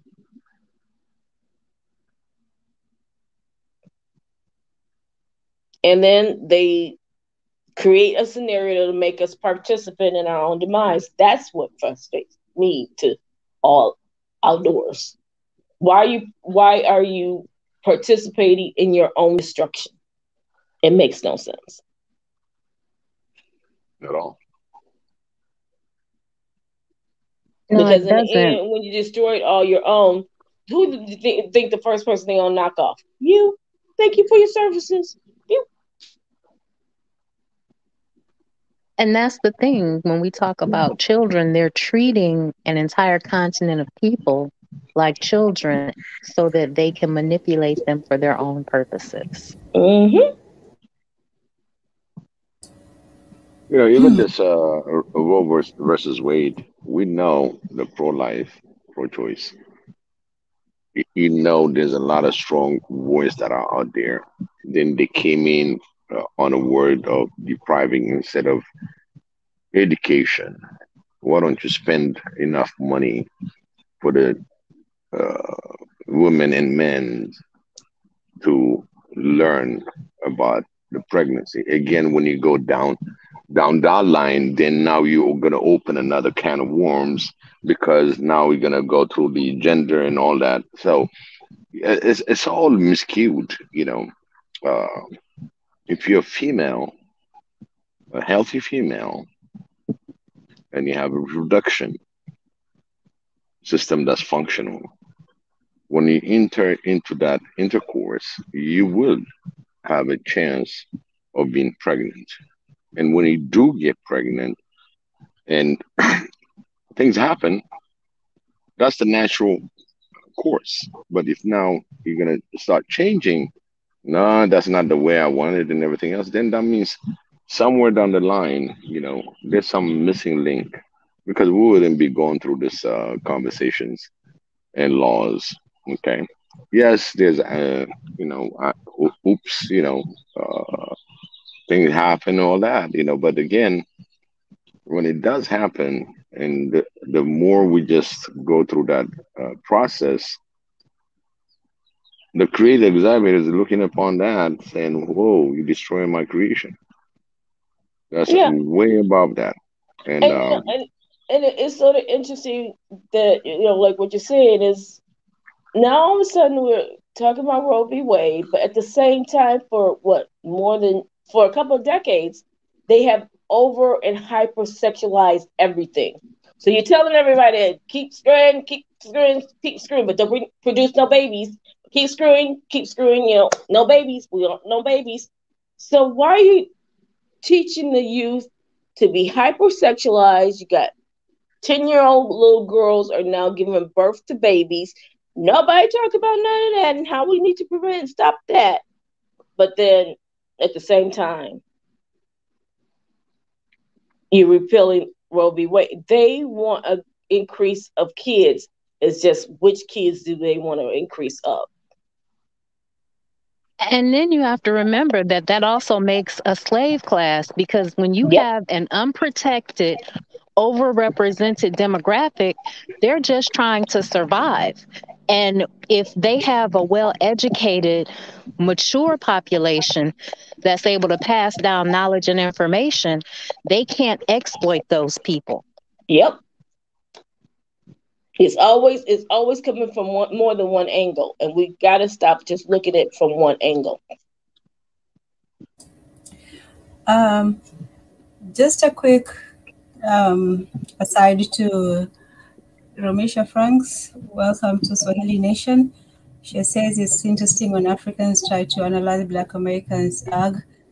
And just to let you know, there are two non-Africans on the panel, and we are speaking as one people who are Black people all around the world. And so Black Americans can comment on African issues, and Africans can comment on Black American and Caribbean and other Black related issues. So, if you have a problem with it, I'm sorry, but, here's Black And I'm not trying to offend Miss Franks, but I'm just coming from an American perspective because America is a copy and paste society. So what goes on here may soon come to the shores where you're at. I'm just trying to give you look at the signs and look at the signals, because everything is global. Remember that global was the whole terminology years ago. We're all global, meaning it's a global perspective and agenda. It may start on my shores, but it'll be at a theater where you are at very soon. So, not trying to be offensive to your way of life. I'm just trying to, like, please try to hold on and fight for that way of thinking, because they're not playing with none of us and they're coming after all of us. I'm not trying to be offensive to anyone either, but they call America an experiment in our politics. So that means that we're an incubator for all of the different things that they try to do to other Black people around the world. Because if they can get us to buy into it, we will then popularize it and be unwitting fools, participants, selling it to other Black people around the globe. Okay, well said. We can continue. No, well said. And at the same time, I want to add, okay, because I lived in the United States for the longest that I can remember, since my teenager. And I know. Oh, I apologize, Biggie. No. I truly apologize. No, meaning you're bad, BJ. but what I see, what BJ is saying, all that, this is information. Anything that happens in here, yes, we're the little guinea pigs in here. They got the statistics, they got information. I don't even have to say a word on my success story or my downfall story. You already got all that, and plus, my brothers and sisters in here, the Black American community, they even have even different way. Every time that I've been asked by the way, when they ask me, ethnicity, I put other. Because it's all, when they say Black and everything else. So every time people said, "You're Black," I said, "Yeah, but I'm Abyssinian." You see, I have a race that's well known for it, that's supposed to be placed in there. You go in Europe, there's no such thing. There's no such ethnicity and all that. If you are French, you're French. If you are British, you're British. Let the society deal with it. But in the applications, they recognize you as a citizen. Here in America, there's so many divides. So for Africa, everything that we advise from US, and when we see what's coming, we're the one that's going to look at it as a diaspora and as well as being Black Americans, because we're Black at the end of the day. So I don't see why you have a problem with that, because we're discussing. And if you have any solution to that on what we need to discuss, come on to the panel and let's talk about it. Because and the thing is that we may have different experiences, but I'm starting to see, even though our experiences are different, why are we having the same problems? Yeah. That means it's systematic. This is done on purpose. Apartheid may be different than what we dealt with racism in America, but the effects are the same. So is there really a difference? Yeah. No, it's just the only difference is the zip Before code. we continue, let's come to a bit of an order. Romesha, we do value your opinion and you're welcome to state it, but we have a sense of decorum. We don't call people names or insults. If you disagree with something, you can simply state your disagreement. The way Sam said, he agreed with you on your point. Yeah, by the way, we don't criticize the person. But no. We don't criticize nobody. To call people.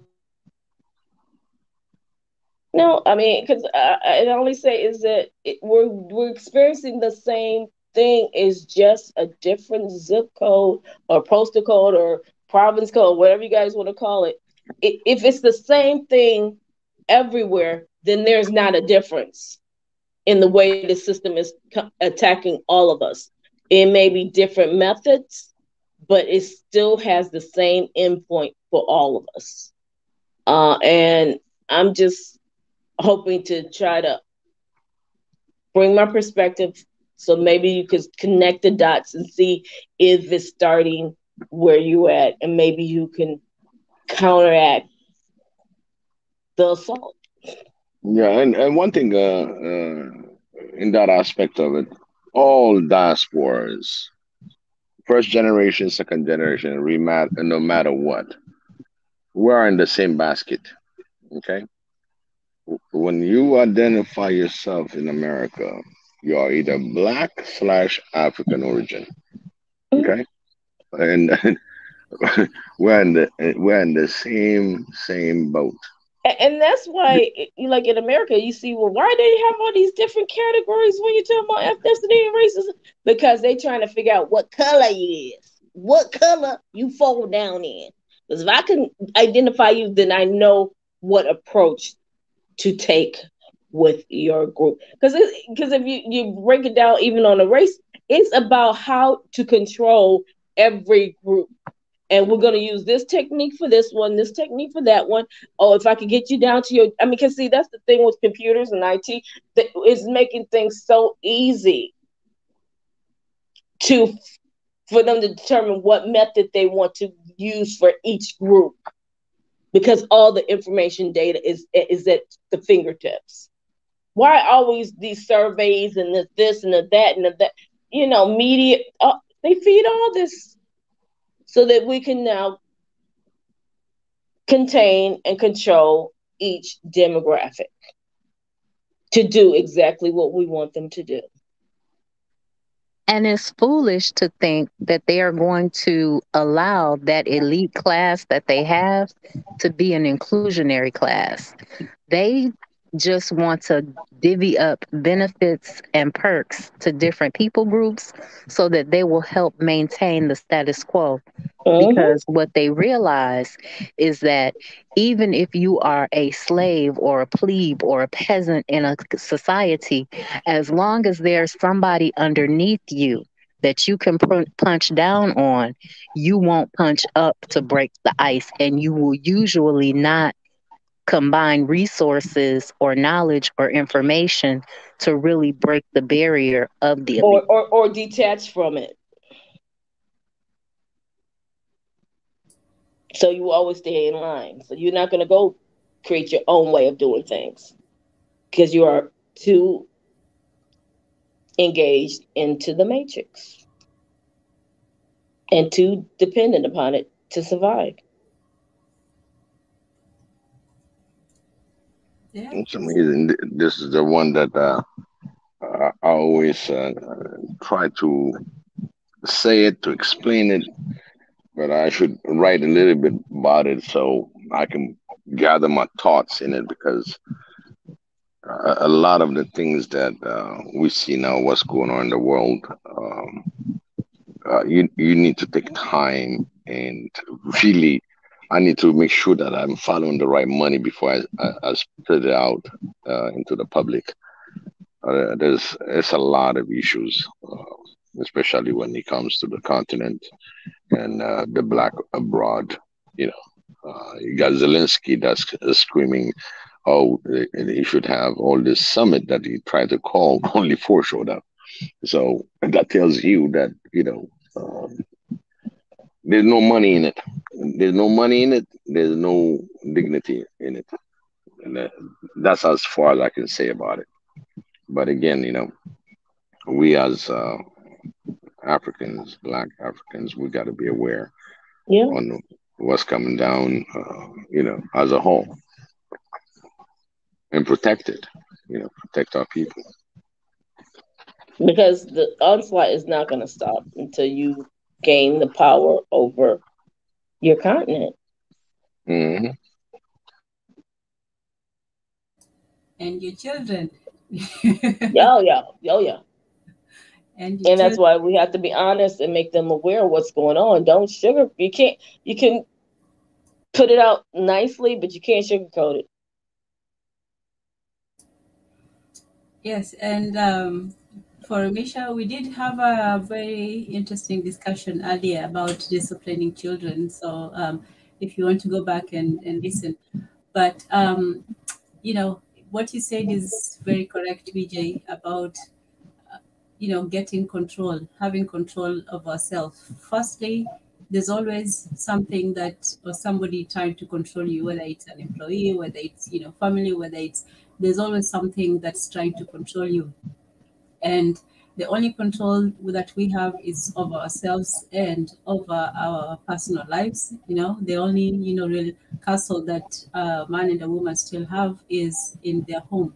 So it's there that we can practice the most power in empowering the children, the next generation, to get something and to be ready and prepared for the world. It's not just to raise them and make sure that they're physically, you know, growing up. It's also to prepare them for the world, because the world right now, as it is, it's a very cruel and dangerous world. It's a world where it's not like you used to just be a community where you could go out and your child would be protected. Now you have to make your child almost distrust the world, but you don't also want your child to be, you know, to, you know, to lose their innocence too early, to think of the world as a hostile place. You want at least for them to enjoy that time in childhood, where the world is a wonderful place full of many possibilities. But you know, there's we talked about different ways of disciplining children, whether it's talking to them, and that's a paramount one. Whatever method you use, we always say you have to talk to your children, because you don't want them to go out into the world and be surprised. You don't want them to go out there, be unprepared, not know what they do, and come back and say, well, you didn't teach me how to do this and that. And that's part of the resentment that we as adults have also with our parents, because we feel that, you know, maybe we didn't learn 1, 2, 3, and so on. So we can only do our best, but we should do our best. Yes. So go ahead, Biggie, or anyone. Yeah, just for some reason, you start talking about the children. I had a little user end issue. I went from comment and I ended it. So I missed that part. You were talking about the children. Oh, shoot. I completely, okay. Does anybody remember? All I was saying was that, oh, right. Teach the children the way that you want them to go. And there you go. Yes. And to definitely not sugarcoat the reality that they're living in, because they have to, we have to arm them with enough truth so that they can navigate through all the pitfalls that are systematically set up for them to fail. And we know the society tries to constantly, you know, it's this generation gap, you know, mother against father, you know, you guys just don't understand. No, we should be of one mindset so that their children now can thrive and succeed. You know, all these traps is to keep us bound in the same tar so that we can't move, we can't grow, we can't excel. And until our children are able to clearly see the games that's being played, and it's not for them to win, they won't understand until it's too late. Oh, let's welcome Ramesha. Hi, Ramesha. Hey. Hi. Go ahead. Go ahead, sis. Actually, I'd like to piggyback on that. Okay. Hi, I wanted to say hi. Hello, hello. How you doing, Thanks Rita? for inviting me in. And I wanted to piggyback on what was just being said. The thing is that they are intentionally being targeted so that. Oh, I'm doubling. Hold on. Let me close one. Okay. Is it not doubling now? Okay, good. You're good. Great. Just to piggyback on that, they're intentionally being targeted so that they are in a la-la land, and they are specifically, our young people are specifically being taught to disobey, to be disobedient. I actually noticed, I used to be in entertainment. I know what they do behind the scenes. And it's really a war on our young people because, hey, They're the future. So if you can get them, and that's how you change the course. What happened? Thank you so much. Wow. Oh, I was wondering if anyone was Very no still there. because no, you just dropped the bomb. You just one major one, which is our entertainment industry. So go ahead. I Yeah. just want to hear more because we need to hear Okay, this. I can give you a little bit more. I actually have 2 boys, and they are 12 years apart. And even just raising the first one to the second one, just the difference in the school systems, the media, and what they're experiencing. I'm like, hold on, boy, I brought you in and I'll take you out. Like they've had kind of pushed me to that point. And just the way when I was growing up, there was still this idea that, okay, kids will be kids, but if you go around that corner and the lady in that building right there, she see you, she gonna call your mama, right? It's everything it's like they're against the parent. They do not want the parent to have any power. All the parent power Yeah, is being because taken they away. want to now control your children, and if you try to have the power, then they come against you. Yes, and they came against me, but I fight back.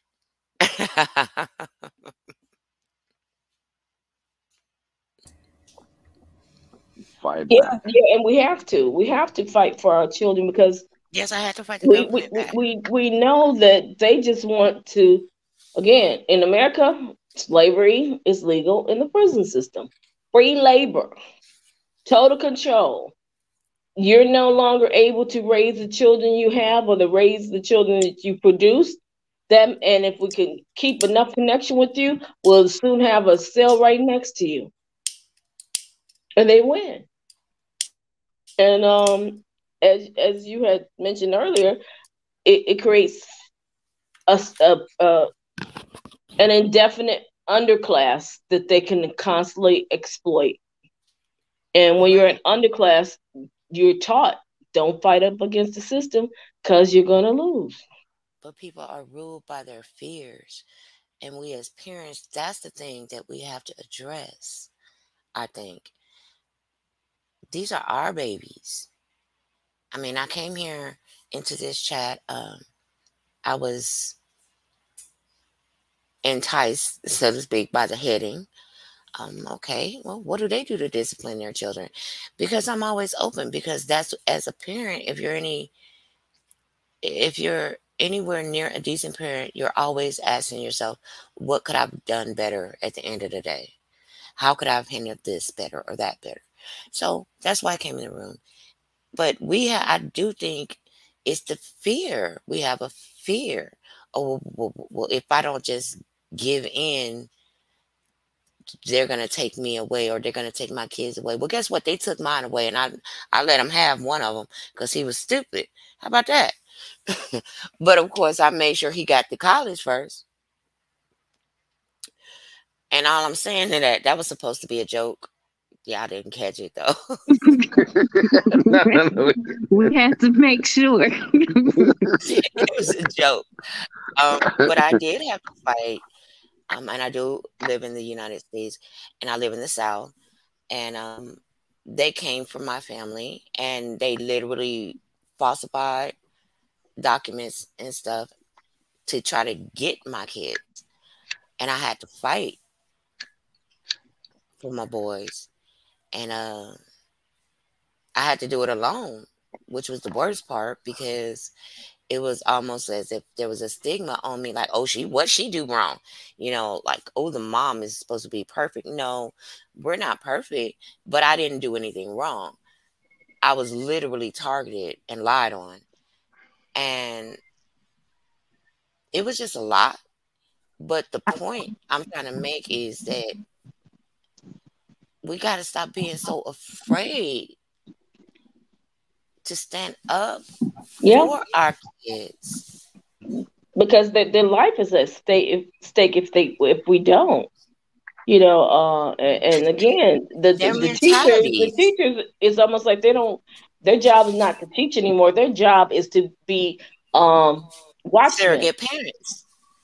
No, they're not Monitors. trying to parent your kids. They're No, trying they're to, trying. to put them into the system.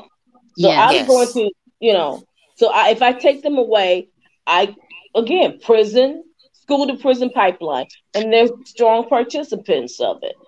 It's like they don't want our kids to succeed in any kind of way. They're not And trying I to give have them the resources. I fought for those babies. And like I said, my children are very intelligent. And so if they can't label them or put them in that pipeline, I've noticed, they'll try to brainwash them. And we have to stop being so afraid to say, no, I am the parent. And you know what's best for your child. And as And a mom I of think one of boys, the good things that happened with COVID was parents having to actually deal with their children every day and be there with their education and be accountable. As far as homeschooling and stuff, there's a lot of that going on here. They are yours. They're yours. They're not something that you just create and you throw into a building for hours. And I just don't agree with that part. And the conditioning of the parent is then allowing for the conditioning of the child.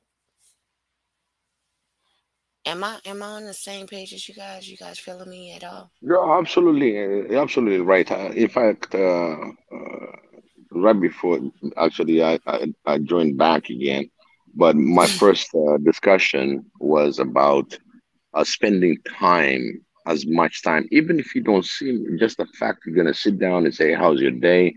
How's school?" And sincerity. This is your 100% with no other phone calls, with no other thing, because you've been out the whole day. Kids been in school, back from school. So many things happen after school. All that information, if you really show the child that you're interested to know where he's done for the day. What is his high point? What is the low point? Who really bullied them, or who said something different? What the teacher did? It takes about 4 minutes, because when they get used to this conversation, they know. They talk faster Where'd than they you can go? think. Exactly, because now they got their own little schedule that they need to do. You know what I mean? So what I'm saying is, once both parents are working, single mothers, single fathers, also, it gets harder. But at the same time, take that 1 minute or two just to go through the day. What they went through the day. Right. That communication is open up. It's like the kid is gonna miss the fact that even though you're at work, he knows he's gonna see you, but he cannot wait to tell you the Touch it story. again. And Touch it no again. one's So going to love your child more than you, and no one's going to fight for your child more and than show you him do. this And if love. they You see? know that, they are like, Yes, the you heard world him is just say the my world, the child just sky is the now. limit. Touch it again. Mhm. I apologize, but Well, he was messing with the tablet. I'm like, touch it again.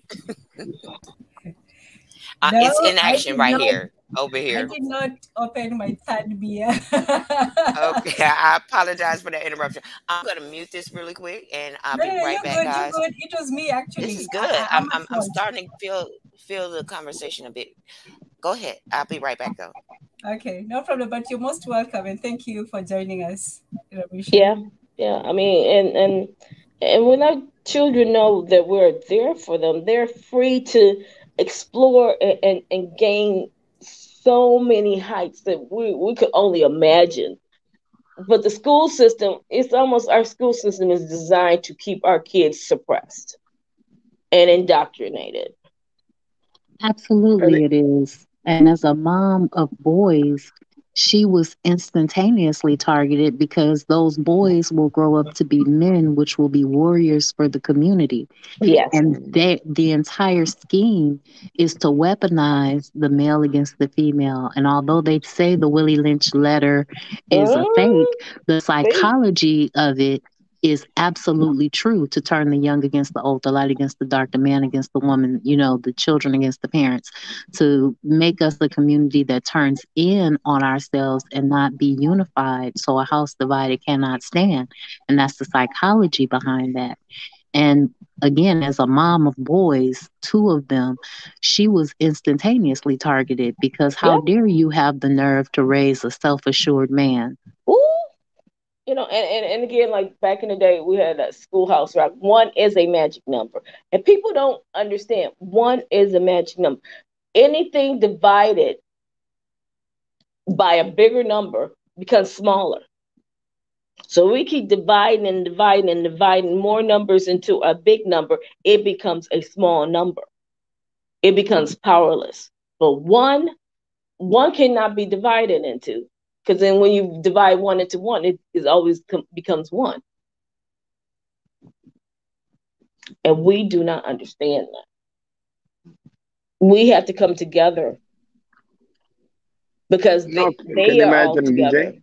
Can you imagine, BJ, now that Africa has interconnected globally, and the one that are privileged to have internet, to have connectivity, electricity, the convenience in life. These are the one that's going to capture that and propagate this information for the one that are not connected. But the thing about the people over in Africa, the thing is what you guys have been fighting a battle fearlessly for decades, nonstop. Yeah. And the thing is, they don't want nobody to see that. They want to see what our images of you guys should be, fat belly, malaria, hopeless, and helpless. They don't want us to see that warrior spirit in you guys because it may ignite something in us. Guess what? Those that rise up to the occasion, okay, they've been sniffed out. Yeah, but the warriors are still there. And yes, they don't want those warriors to be ignited. We're all over. Every time that there's a move, every time that the youth is up and coming up, boom, the leader is out. Okay? In order to, there's no succession, even though it's there until the next one comes in.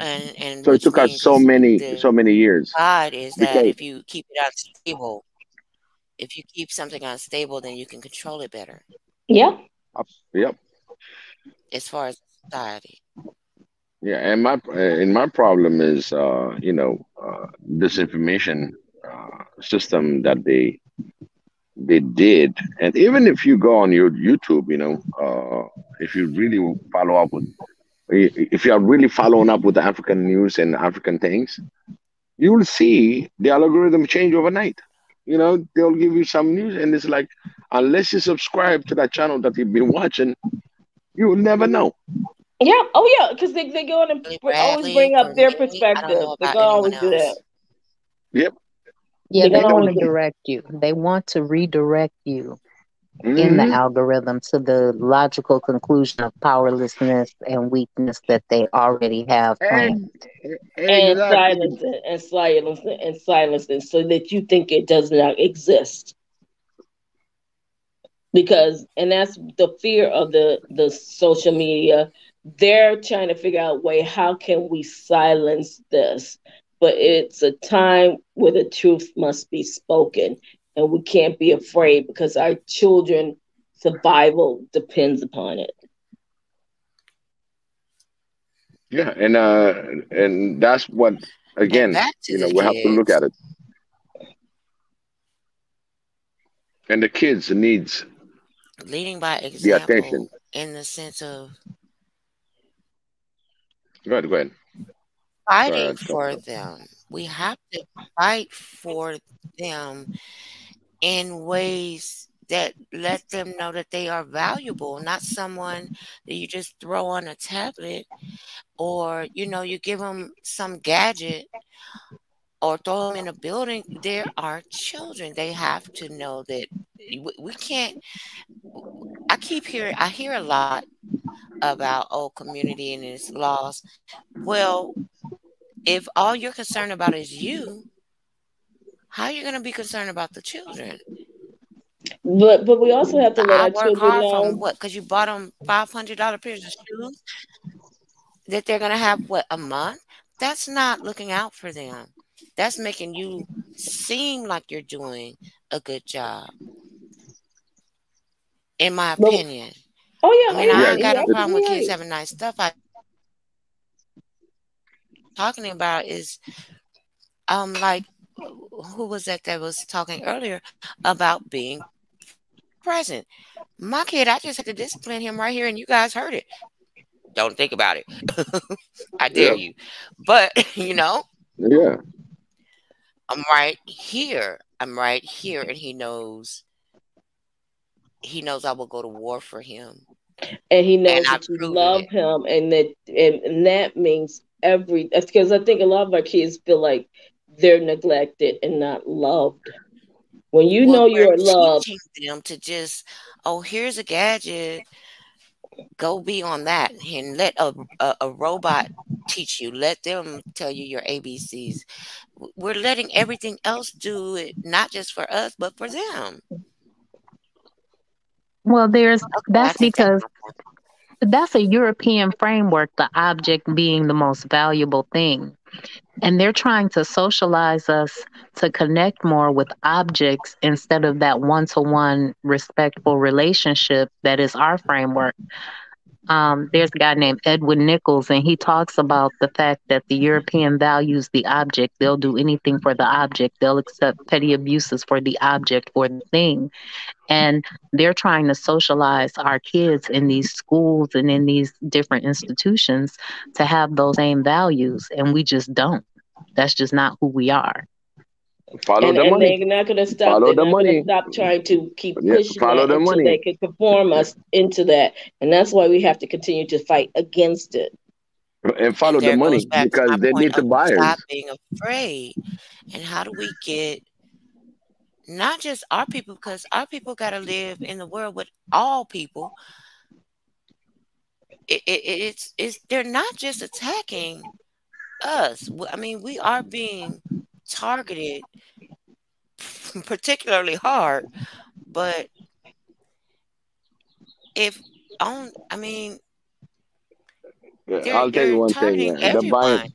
And yeah, the if that's the norm, if it's the normal for everyone, if they've created an environment where this is the new normal, then when you stand against that, then you are now the target. in And we got to figure 2000, you out. Even your own kids will turn against yeah, you. Your own yeah. kids will think you're crazy when you're not. In 2016, 15, Oh, that was no, a tough one. Yeah. yeah, in 2016, 17, they showed the spending. I'm sorry. Uh, I apologize.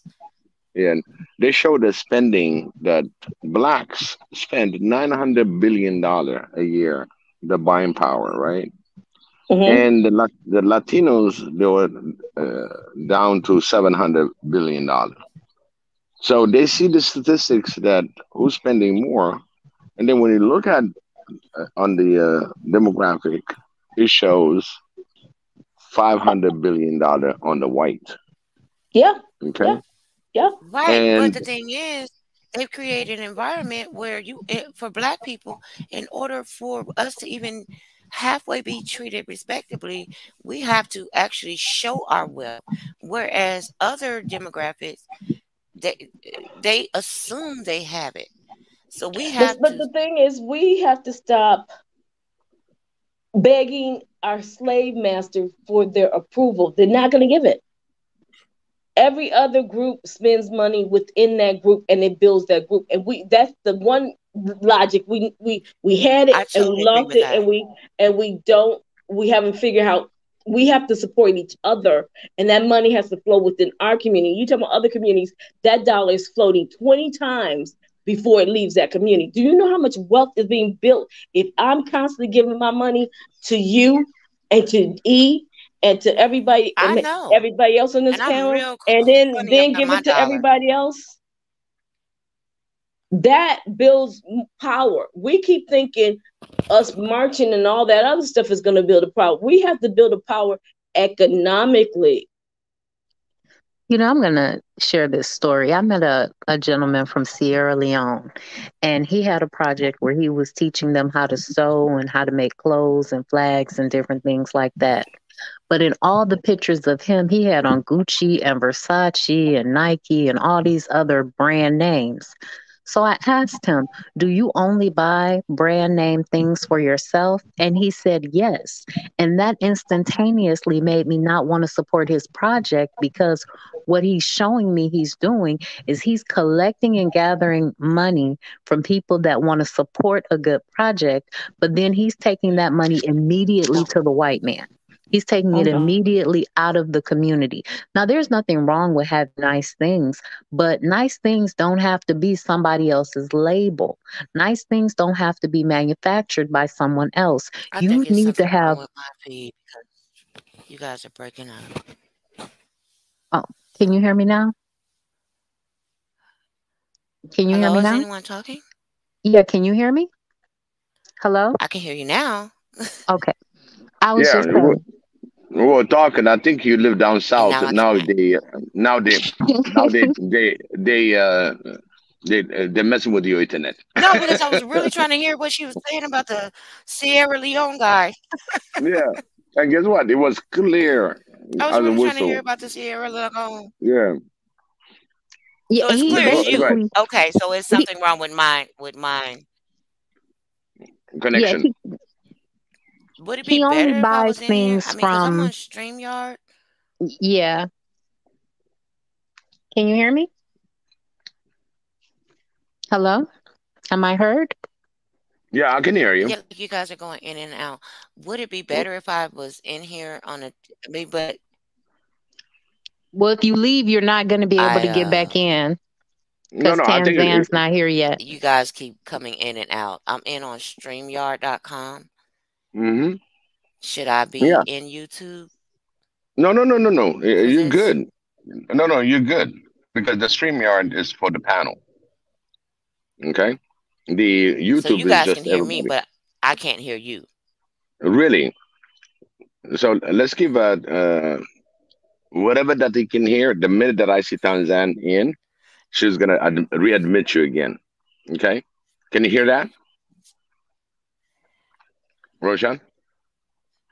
Can you hear I me? don't even know how to get back to the YouTube because I didn't save it No, that's because I okay. was double mic. No. You're good. Just stand by, okay?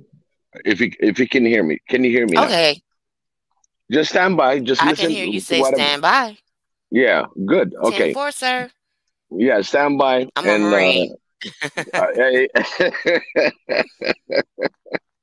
I hear you. All right. Yeah, I'm a soldier too.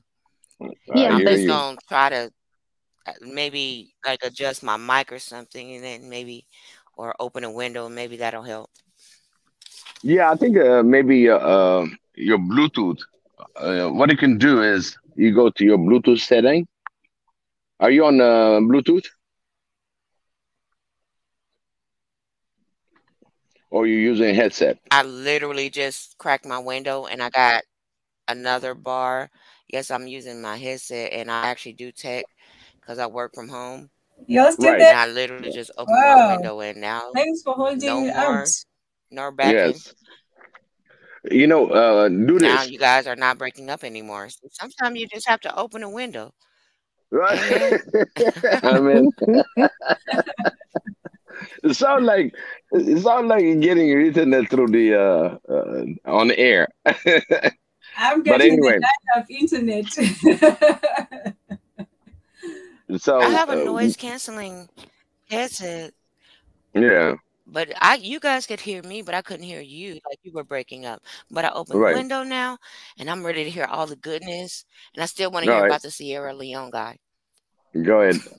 All right. Now My we're only point is that he was generating money for his project in Sierra Leone from the diaspora, but he himself was not circulating that money in his community. He was taking that money and he was going to buy Gucci, Versace, Nike, all of these other brands instead of keeping that money within the community. And unfortunately, We don't we own those become brands. we become slaves to the label, where we want to buy a label or a brand, or we want a big name. Instead of making our name great, we want to go buy somebody else's big brand. And I wasn't able to support his project because fundamentally I wasn't willing to just give him money so that he could support somebody else's brand outside of the community. That's very true, but at the same time, remember, him from my Coast, he's got to show bling bling in order to attract others. We understand all these Gucci Versace's, but for the one, if he comes into that, oh, you must have a good setting. Remember, there's a visual. Wow. This guy probably borrowed that Gucci boots and shoes, whatever shirt, just to make sure that he's bougie. You understand? So he's talking to you, but at the same time, he's selling his brand. But again, don't be fooled because Gucci came from Africa. Okay, there's a Exactly. picture, there's a this beautiful picture that Mika and my wife took in Addis Ababa, and where they were standing, it's a little boutique. Tanzan or BJ, you saw that picture Which right one? behind my wife's and Mika's picture. Oh yes, I saw it. Remember, behind it there was these authentic, really made in Ethiopia purses and amazing ones. You know what I mean? I mean, even if Gucci sees that, they will try to label that. But it just happened a snapshot, and we were talking about entrepreneurs at that time, and then just looking behind them, I saw this little boutique that has all these amazing purses, scarves, and everything else. And in fact, it didn't dawn on me until the conversation came, and I asked my wife. I said, "Listen, is this the boutique that you were? Was it all made by Africa?" Oh yeah, yeah. And there's this Ethiopian lady that does all this design and all that. I said, "Wow." You see, we have. Yeah, in fact, me and Mika were talking about really. I don't know if you remember, Tanzan. We were talking about promoting the African fashion. African purses, African shoes, African clothing, and I've seen some stores here that imports those clothing, and they kind of mixed in.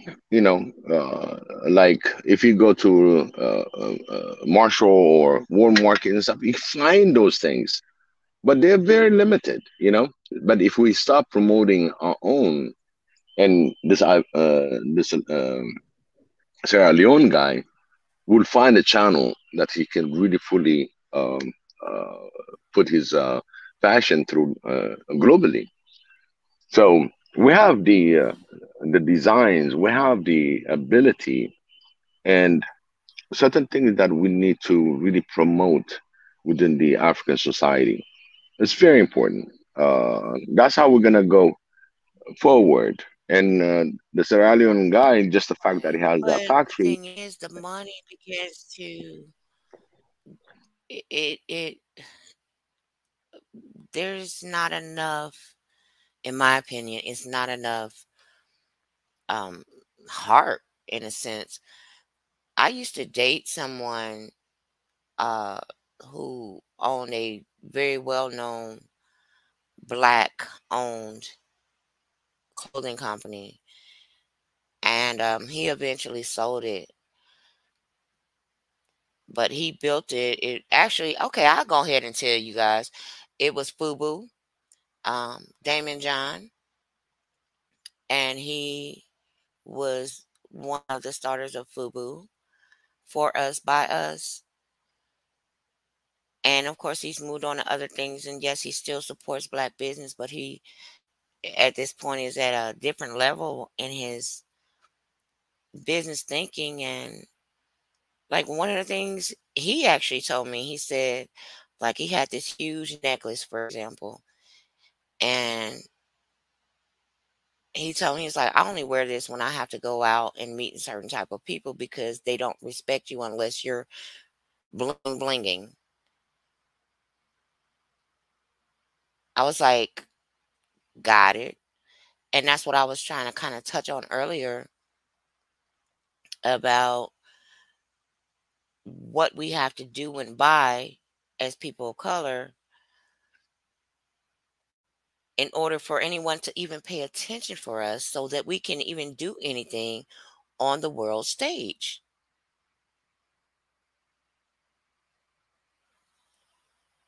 Are you guys there? Because I don't hear anybody. Yes, and we the hear screen you. changed. We're listening. Oh, No, no. Yeah, We're listening. Yeah.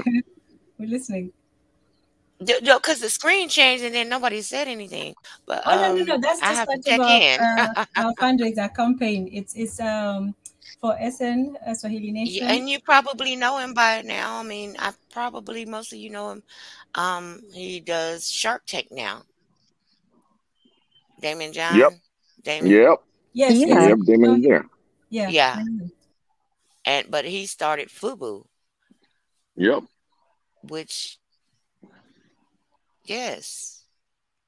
I mean, But we have a lot of entrepreneurs. You know, again, if you look at right. the But the thing is, keeping it. I was agreeing mm, with you guys, keeping it in the community because we do give away a lot of our dollars, but then there are times where we have to make sacrifices just to even be seen or even just to get a foot in the door. I mean, can I just get a pinky toe yep. up in there? Yep. And somebody picks you up from there. You see. In there, we should be trying to build our own that people are trying to get into. You know, I think that it's time that we have something of our own, something that even if it's small, even if it's not the the greatest, we have to start somewhere because it's better to have something small of your own than trying to get into something big that's not. So maybe it's time we start trying to see if we can make something that other people want to come to, and then now we can either let them in or have them put their toes in. I'd like to actually touch on that if you don't mind. Because here in the US, and I'm not being biased or prejudiced or anything, it's just an observation. So you have homosexuals, and then you have the Hispanics, the ones from Mexico. And they're using the platform we created for when we were doing civil rights.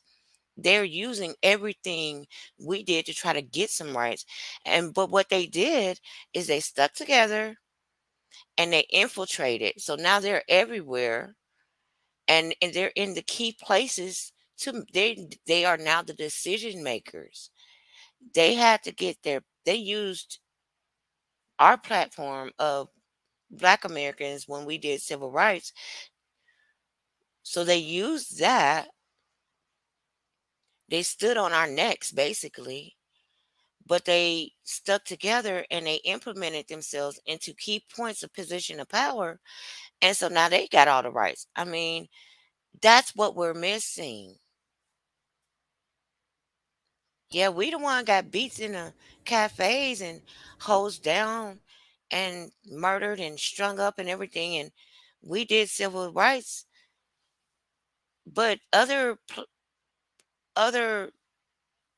people, groups, I'll say other groups, are using that to further their agendas. But what they're doing is educating and putting their people in power. So I hear what you're saying about having our own, but that's what I've seen working. We need to put our people in place, but they have to be right-minded. Yes. I'll add to that. Okay. Because like you said, Yes. Please, I'm a thank you. person that people worked so hard during the civil rights movement, and they did all the thinking. Okay, they did all the phases, all the strategic decisions, right? And then you have this pleasurism. You understand? I call it pleasurism, but at the same time, it's clever. You understand the way they turned around and used the same platform the same way and went down the line and promoting now to get key people in diverse government bodies. For me, the old day, the way I've been taught, what I want to be, my career and everything else, it was science, Mm-hmm. being doctor and stuff. You know what? My promotion right now, I want every single African to be a lawyer. I want all Africans to learn, the law. That gives you an edge to get into this leadership roles. And if we have more law study body, then we have a good future because they'll be part of that body to make the decision. The more we have in the Congress That's exactly my point. representing, and it's That's exactly exactly what my intentions are. Is like, do not try to recreate or invent the wheel that's already there. Look at it. Look at what's the best vehicle that can get you from point A, point B, all the way to Z, and the fastest exactly, way. and that's And exactly the what I'm talking fastest way. about. And they used our platform, and they used it, and we're still being oppressed. But they have taken their groups. You know what I mean? To where we are Utilize right the now. platform we created, Hmm. and they put their people. Like, I'm not even gonna lie. I feel how I feel about certain things. Um,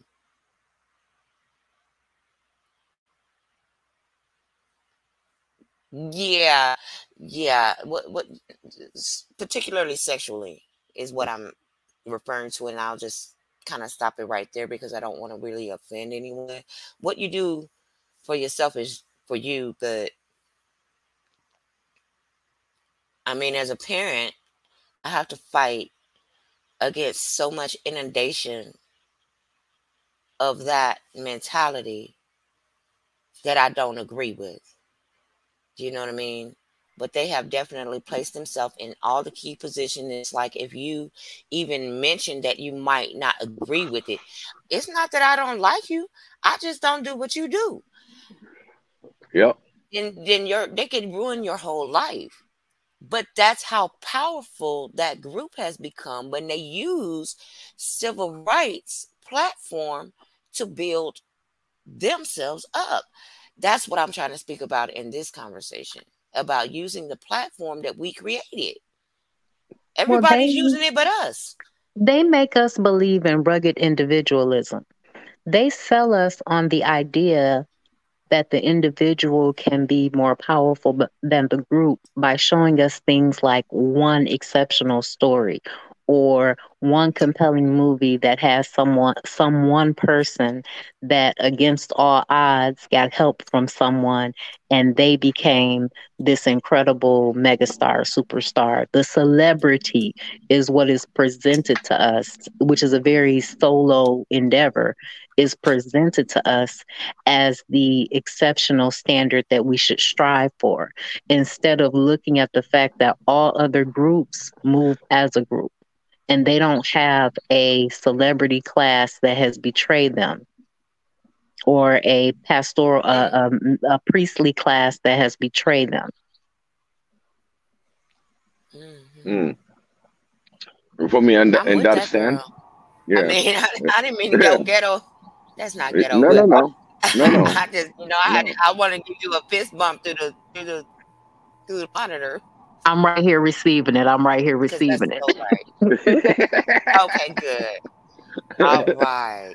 Yes, and at the same time, I don't know, what's his name, Will Smith. the way Pursuit for Happiness. It Oh was yeah, Pursuit the for movie, The Happiness. Pursuit of Happiness. Yes. Of happiness. Okay. In there's a key thing that all blacks should really process. He asked how to get there. And Yes. that's one thing our society doesn't ask. It was a little slip, but if we really look at it, he if you don't know how to get there, ask. We got so much pride sometimes we don't ask. And he asked the guy how he got there, and he followed suit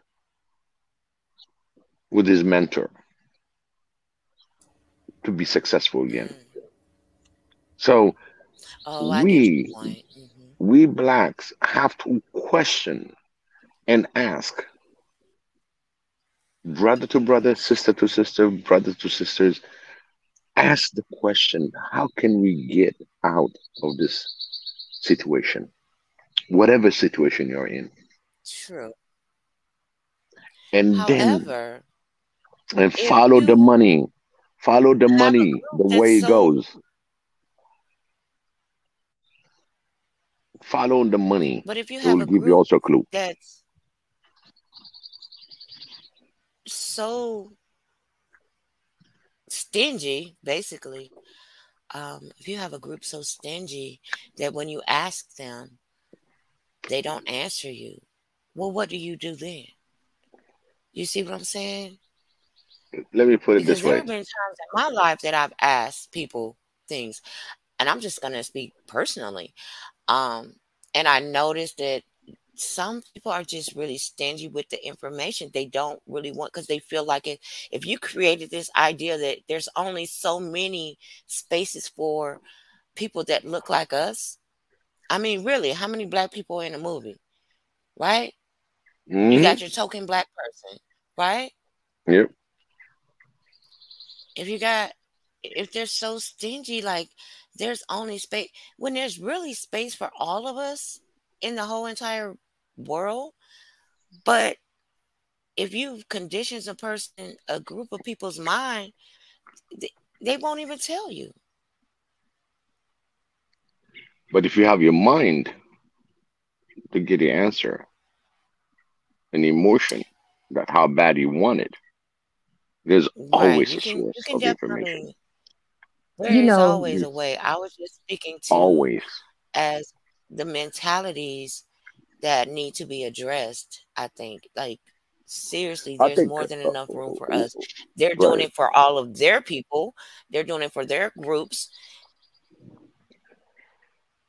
One of We have the to stop thinking like them and one start of our thinking for mission, okay, us. yeah, one of our mission is Swahili Nation One Africa. It started as a movement.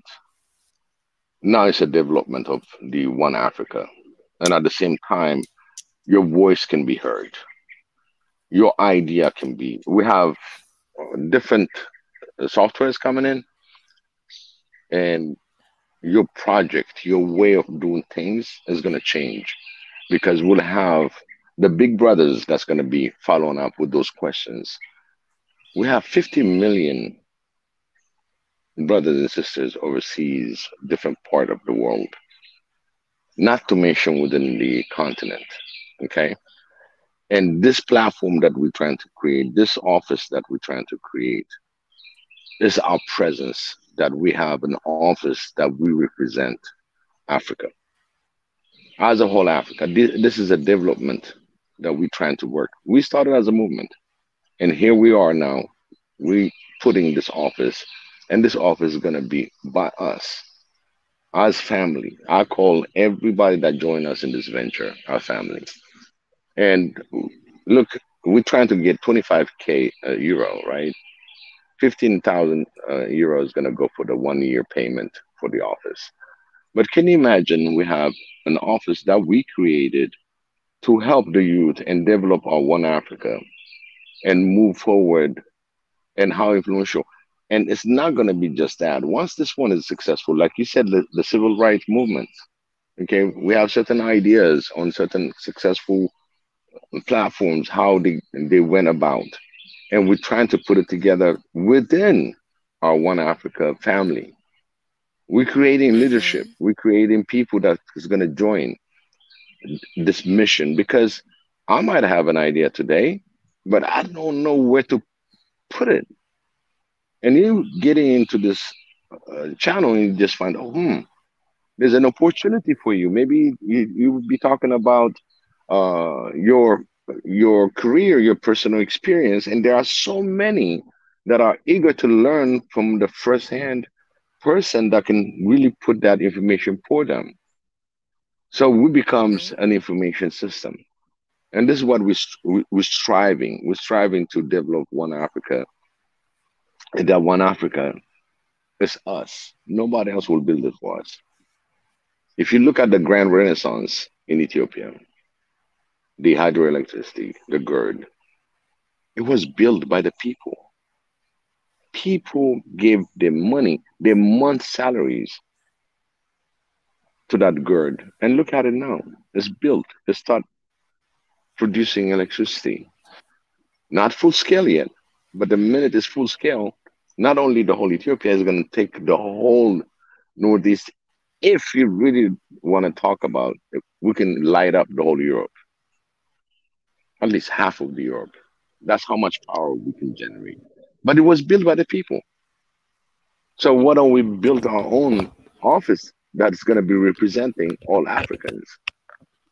And that's what we are doing this GoFundMe. And what is being there that's listed, we want to be sustainable too. There's another phase that we're going to be looking at how to be sustainable. So there's a lot of work behind this.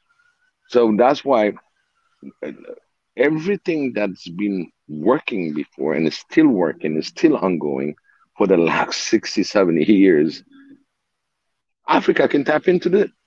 We can tap into it because it still has a successful story. So we have to be the one being genuine out of, for me, first of all, I always said, I've never been in the box. People tells me to be thinking out of the box. No, my horizon is way open. I can go left, right, 360 degrees, go vertical, and as well down south and dig in for information. So this is where we are right now. For what you told me, for the information that people cannot give you, you have a platform that can give you that kind of information. If the panel at the time doesn't have information, Okay. if you're really adamant, we'll refer you to the person that's expert about it. That's what we're trying to build. We're going after the low-hanging fruit. We're not political organization. We are for the people. And this thing is going to be built by the people. Well, that sounds really, really beautiful. I do want to address whoever Sam is. Let me tell you something. I have seen many of things, and the child, it's the age-old question of nurture versus nature. And when they are inundated with images and thoughts and mentalities, they will be more susceptible to that. And so all your little laugh out louds, I'm just saying, um, I don't know where you stand on it, but I definitely know where I stand. And that's fine for an adult. But do not mess with our children with your mentalities to try to make what you do okay. Because not everybody thinks it's okay. And leave our kids alone.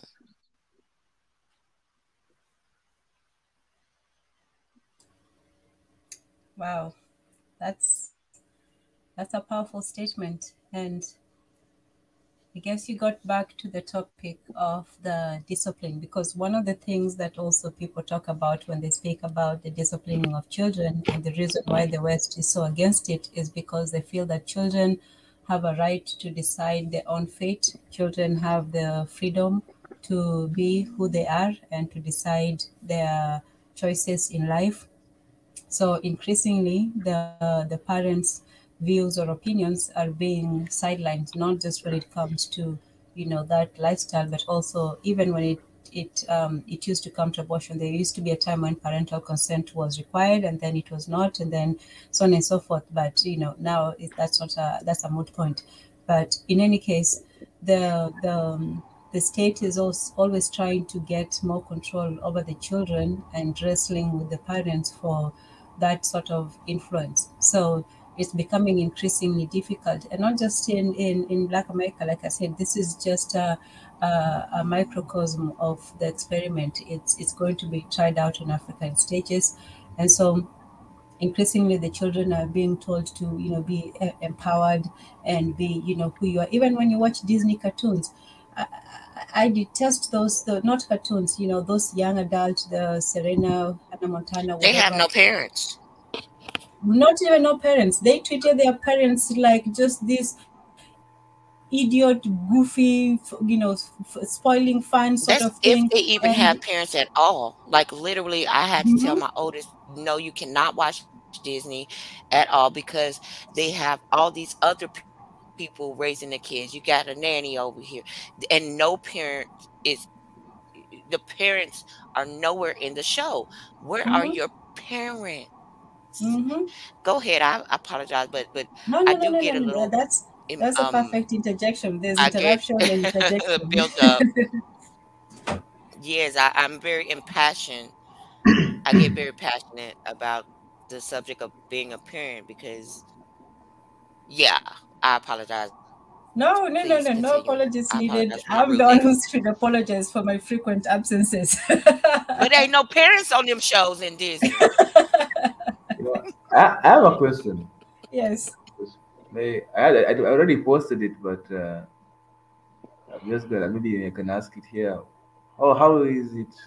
How do you raise children in a society where that is morally polarized? Like, when you talk about maybe when you talk about things like Roe versus Wade or the the gay or homosexual perception, all those very huge polarizing, morality questions that, how do you raise your child? Because now, because the media is playing its part of pushing these agendas, but and it's also social media, so you can't really prevent your child from really getting this type of influence or this type of knowledge. So, when you say this is wrong and the whole world is saying, the whole society they're living in is saying this is right, I don't know. How Well, the hell? firstly, the only reason why I don't post it up there is because we live in a very sensitive world. And so things like this tend to get undue attention. So I'm not trying to get us in trouble again, especially at this time. That's the only way. So yes, Well, I don't let's. mind getting in the dirt, girl. I don't mind telling you how I approach it. Which Okay, is well, this. First of all, you just have to tread give them carefully. a Just know there's foundation. okay. But I do. I will. And I will because you respect brought the it up, channel and so everything. to everybody, my hands are clean. Yes, yes. Go ahead. The way I approach it, first of all, you have to have a foundation where they trust you, one. And in doing that, in your teaching, I mean, it doesn't happen overnight. You can't just wake up one day and say you can and can't do this. It's not like that, in my opinion. This is my opinion. As they're watching shows, you get them to open their eyes and see for themselves all of the different things that are basically trying to, um, you know, brainwash 'em. I, that's really because that's what it is. It's brainwashing. I told you I was in the entertainment industry. I know what they do, and that's for any subject. that you're not agreeing with, um, and get them to open their eyes to what's really being done. And you just got to love them. And if that's something that they move into as they become an adult, let that be an adult decision. But right now, you are a child. You don't get no tattoos. No, because you got to live that with that forever. No, I'm not agreeing to that. I don't agree with it because you are a child. And it's my job as the parent to protect you and to guide you and to lead you until you're in a place where you can make fully functional adult decisions on your own. Did I do okay, guys? He did good. He really did good. He cannot do it any better. I thought I thought it would be a different topic on top of that, but you're absolutely right. You got to follow through because you cannot hide. You know, you cannot hide these kids. The kids gonna be exposed. I remember just for your information. I remember old movies. They never had any rating. There was no rating on movies when I was growing up. So here we are in a family of 8 watching TV. It might be Mod Squad or any movies, right? And as we watch, when there's too much kissing in the movie or too much bedroom scene that's coming in, you know, coming in, and my parents would say, "Oh, kids, this is an adult movie. Uh, just go to your room." We used to be excused Right. when there's news and they know it's controversial, and if, in fact the parents knows that it was some news, they also tell you to go to your room or do something else. You know, go play cards, or we got all kind of toys to play with. You know, just cards or whatever. You know, or in fact we tell each other the story because we never had the chance because of the movie time came in, and it was always specifically at 8 o'clock or so. When the movie, no, I would say 8:39, the movie starts. Thus, during for the weekends, weekdays, everybody is in bed by 8 o'clock. Okay, but any movies like that, they used to protect. And then, of course, there's always a curious one in the family, which was me. I'll ask dad every time, that lady start kissing that guy, you just tell me to go to your room, and I tell him, what's wrong with her kissing him? That's her husband or something. I would say that some story, right? He goes, yeah, how old are you now? And I'll say, I'm 9. When you reach 14, me and you are going to have face-to-face talk about this, and I'll explain you exactly why I'm telling you guys to. And everybody else is young, okay? So you're going to be the first to know. And I was eager at that age, asking him. I remember every movie that I was told to go to sleep. And guess what? When I reach adult, I just hunt down the DVDs and CDs, whatever that was, just to watch these movies. And by that time, I'm an adult, so I didn't see any difference. But again, when I thought of it, I said, wow, it's kind of, explicit for a young boy at that age. So you start There you thinking go. them, Right there. you start thinking them. That So part right there. that's the way you learn.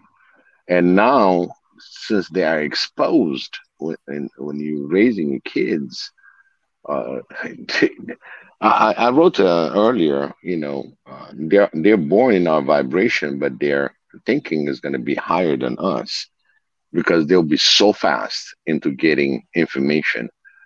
You have to follow up with them. You have to make them understand. You're the parents. Now, you don't want them to run to the government instead of running to daddy mommy. They're going to start running to the government, and they become really in a la la land. So they'll be dependent of the government, whatever the government comes. Have you seen some of the futuristic movie where they show you there's one government that tells you what to do and everything else. There's no parent relationship. So that's what we're trying to avert. That's what we want to make sure that parents have control raising their kids and whatever it Influence. takes, influence, absolutely, and make them understand because you don't want them to be explained by somebody else.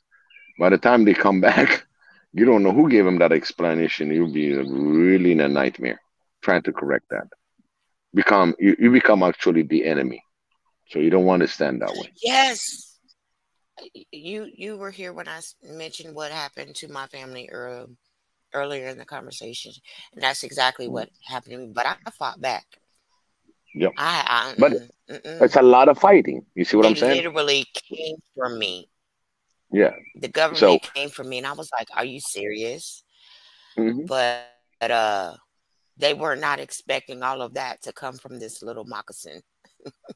Yeah, it's not even a science fiction. Here you are in the panel and telling us the story. You Right. see, you A don't have real to go to the person. future. Yep, a real person. I am not a bot. So and Monda Tezi, You're not a bot. what Monda Tezi, when are you planning to have a baby? You know, I'm gonna ask him. Start with the wife. Or he has several wives already. So yeah. Yes. Nah, nah. There's still time. Still time. But you got the answer a little bit, or you need more? Yeah, I got the answer. I got the answer. Yeah, we have to be in control of our kids. Any African kids, any blacks. And it's just harder and harder every day. And that's kind of, I don't know, I don't want to sound redundant, but I do want to keep reiterating that that's the problem.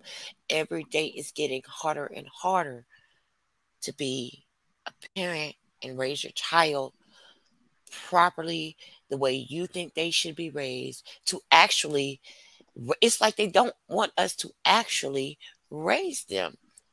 I'm not talking about feeding and clothing. I'm talking about raising the generation. And it's like they don't want, and it's harder and harder every day. And yes, I am really grateful just for this. If I never speak to any of you again, it's giving me just a little bit of, just sometimes you need some more fortitude because it's so difficult to actually do it on purpose, raise your child this day and age. It is so hard to actually raise them in the true definition of the word. Yeah. Thank you, guys. Yes, and please join us. Yes. You have Swahili Nation One Africa link. Yeah, I'm Please, looking at it over here. please, yeah, I'm gonna hit the YouTube one. Which one? yes, One Africa on or the Swahili YouTube. Nation? Yeah, All of Swahili them. Nation. Both of them. All yeah, Swahili Nation and One Africa. Because at one point we've been taken out of air on YouTube on Swahili Nation, and then we used the One Africa for 7 days for some really ridiculous reason. By the time you start arguing, 7 days is up. You know what I mean? So that's why we're careful to Okay, so protect our Swahili channel. Nation would be the best one. Swahili Nation One. No, both of them. You go on both of them. Swahili Nation is the main one, but One Africa subscribe to both. Yes, just to I've been test. Yes. That's And our thank you second so much channel. y'all for want me joining to do more us. work. Yes.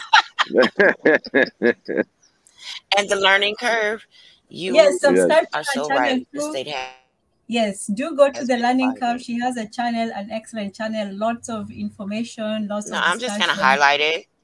Okay, go I'm gonna ahead. highlight it, and Yes. We got 7 days I just want to be able coverage. to like if I like follow. Right. You subscribe. I mean, I'd like to talk to you guys again. Is what I'm saying. We would Absolutely. We're on 7 days a week, and we Okay, start you at know 2 my p.m. name. How about that? Why Yes. don't you send me an invitation or something? Yes. How about Send her a that? link. Okay, well, in the Can you get on a private chat? I'm looking at both private and comments. Okay, so put it on a private chat. Biggie, can you send her a link of Swahili Nation? Yeah, hold on. Yeah, I'll probably do that. Hold on. I can do that too, but Yeah, I got you. Sorry, not at all. I And you hate know, that word. I know it's the first But time, but don't make it the last. You're welcome to come and join us. well, that's what I'm saying, because it is so hard trying to raise our kids. Like, I'm doing this on purpose. I'm not out here like a days ago. I put thought and intention into my kids, into my children, my offspring. And it's like, I'm that parent you don't want to see coming. When I have those afternoon chats after I pick my children up and I hear something I don't like, I'm coming to the school. They're going to know my name. Mm-hmm. And then you have to deal with this whole big system, you know. You have this whole system, and then it's just one me. It's only one me. And it's hard. And they make it harder all the time. And for whatever situation you guys going through or will go through, just remember these words. Character assassination is the first rule of war. I don't know why I feel like I need to say that to you guys. Yeah, it is true. Character assassination is the first rule of war. Yep. Yes. Even in court, that's what You they can do. mess someone's character up. You've won 75% of the battle. If you can assassinate their character, other people will fight them for you. Yeah, absolutely. And that's why, you know, we always have to be convinced that we are the lowest, the poorest, the dumbest, the most backwards. You have to convince people that first before they have, you know, to behave that way. Because a child does not come into this world thinking that they are terrible and horrible and backwards and primitive and savage. That's something that they learn. That's something that they learn from the world. They learn from society. They learn from seeing, and they learn from the way people treat them. So, you know, it's a conditioned thing, and we have to, you know, uncondition ourselves. We have to relearn some of the wrongs that were taught to us. So absolutely, our character is going to be destroyed. Our character is going to be our culture. Our people, as Black people all over the world, we're not going to get positive reviews. That's one thing that we have to remember. We're not going to get approval. We're only going to be celebrated when it's entertainment, not when it's empowering, not when we're doing better for ourselves, not when we are doing better for our children. We're only celebrated when we are, you know, pushing some sort of, you know, message that is not really our own. So we have to fight for the next generation. You know, it's a mental, it's a physical, you know, for the people who are spiritual, it's a spiritual battle. And so, you know, thank you, especially for the people who have children. We respect and honor all the mothers and the fathers in here. You are the vanguard. You're the last, you know, protection for our children, and we really should support those who are raising children, those who have that responsibility. And we shouldn't have that, you know, somebody doing that alone.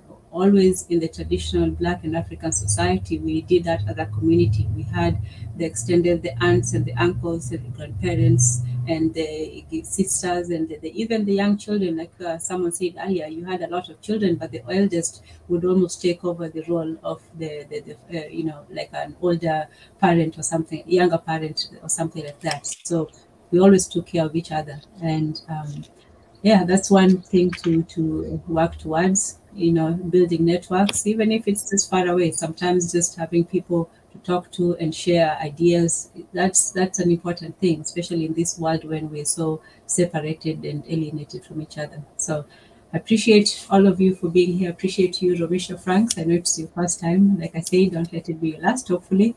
And thank you so much for your wisdom, for your sharing your knowledge and your experience, and we look forward to having you again, hopefully. So thank you so much. Roshan, I sent Well, I did on the private and chat. you guys been on here over 6 hours. I Don't know. you leave on me now. Was not trying to be here. Leave on me now.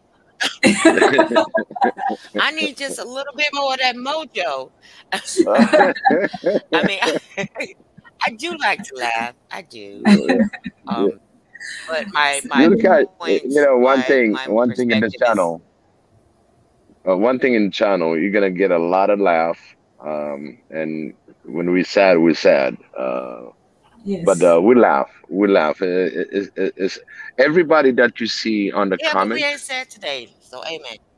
Yes. Yes, and everybody that's on the comment is a family. You will see some trolls once in a while, and we have the family that really respond to it. While you're in the panel, it's very hard to go back and forth, do another battle. So I really appreciate our commentators and all that.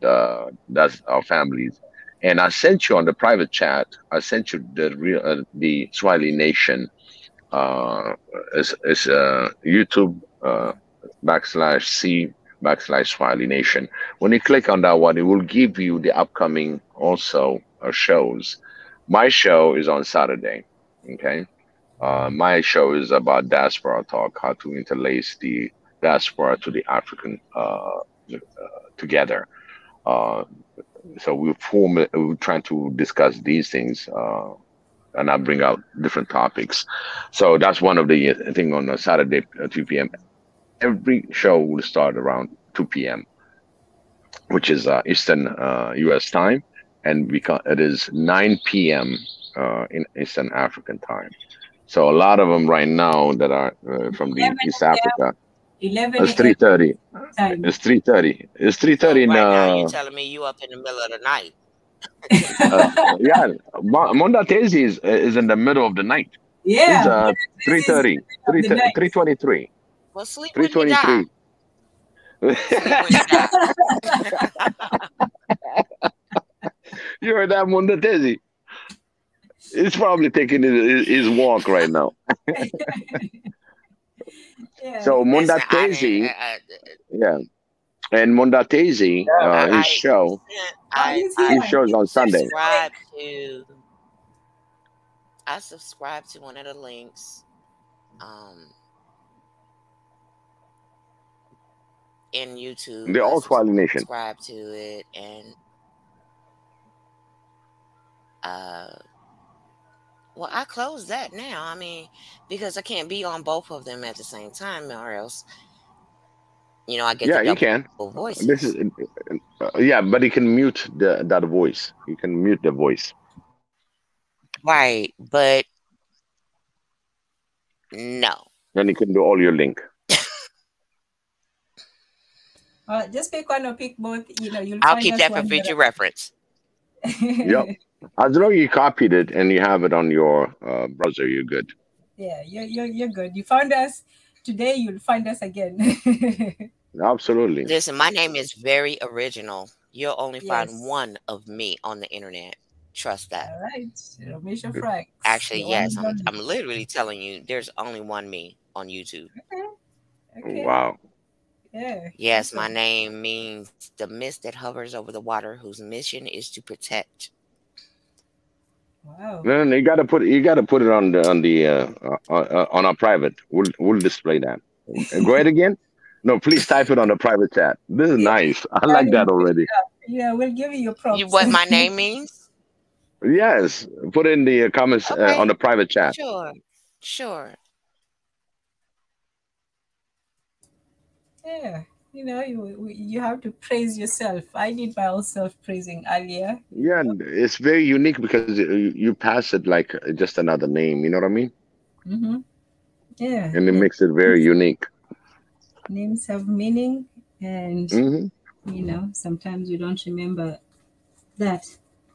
So yeah, so thank you for joining us. And as you can all see on the screen, we're still raising money for the Swahili Nation office. We're hoping to get a new office by hopefully, you know, as soon as possible, but you know, end of this month, end of this year, so we can have a place where we can have, you know, more of these kind of discussions, more hosts, more topics, more time, because it does take time. It takes time, and it takes money to even host the program. I know Mika has been shouldering a lot of that financial burden, and also taking time out of his schedule to make sure that we have this daily stream, which is, it's not easy to have everyone, to have a channel streaming as much as Swahili Nation does. So we do appreciate all the help that we can get. We appreciate the people who can contribute whatever amount. It's always appreciated because it also is going towards something that is going to be beneficial to everyone. So if you have a chance, just go to Swahili Nation One Africa GoFundMe, and that's the page that's right there. So, and thank you all for coming today. I know it's been quite a long one. Yeah. And I came in on the end, man. Yeah. I wish I had gotten here earlier. Oh, yeah, no, Ramisha. people come in when they come in. Yeah, Ramisha meaning the mist that hovers over the water, whose mission is to protect. There you go. Very amazing name. Yes. So it's the Really nice meeting you. Really nice meeting you. It's been a pleasure. Thank you so much. Can you post it? You all also. I just did. Okay. Yeah, you posted it? Yeah. No, yeah, she posted it, and I'm looking at it. no, to the comment section, in our comment section. Yeah, I'm We looking. just posted it. What he You told means? me to do it in private chat, and then she posted it on the screen. Oh, did you No, not? no. want me- She you did it on private chat. Yes, she did it on the private chat, and then I put it on the comment on General the, comment. Yes. on the general. Yeah. Beautiful name. Yes, I hope you are like that throughout all our mission. I'm a soldier, man. Oh yeah, she's a Marine. Oh yeah, yes. We need one. Yeah, we felt different. Thanks, BJ. Thanks, BJ. She's signing off now. Thanks, BJ. And she says, thank you, Yeah. Cezi and Biggie. As always, Rachel, thank you so much. As always, you're welcome. And it's been a pleasure to have you. And you as well, Ramisha. We'll be doing this again. The conversation is never over. As much as we think, I thought today was going to be a quick one. It was just going to be, one or the other. I was like, okay, we'll be done in an hour. People are just going to say, okay, I think you should do it or you should not. That was it. But we But dealt when it's that good, you just gotta go with the flow. Yep. That's right. I think we're waiting for the one that has the mission to protect. So yes, there you have it. Well, it kind of goes. Mhm. I protect my kids. That's my children. That's for sure. Yeah. I dare you. I dare you. Yep. We should be in that stand. When it Yep. comes to those babies. Yes. I got Absolutely. a 20-year-old. My oldest is now 20. He's actually, I was able to get him into 2 colleges at once. Amen. Nice. He Amen. was enrolled in 2 colleges at once. Nice. And all I can do at this point is just pray that the foundation that I gave him is strong enough.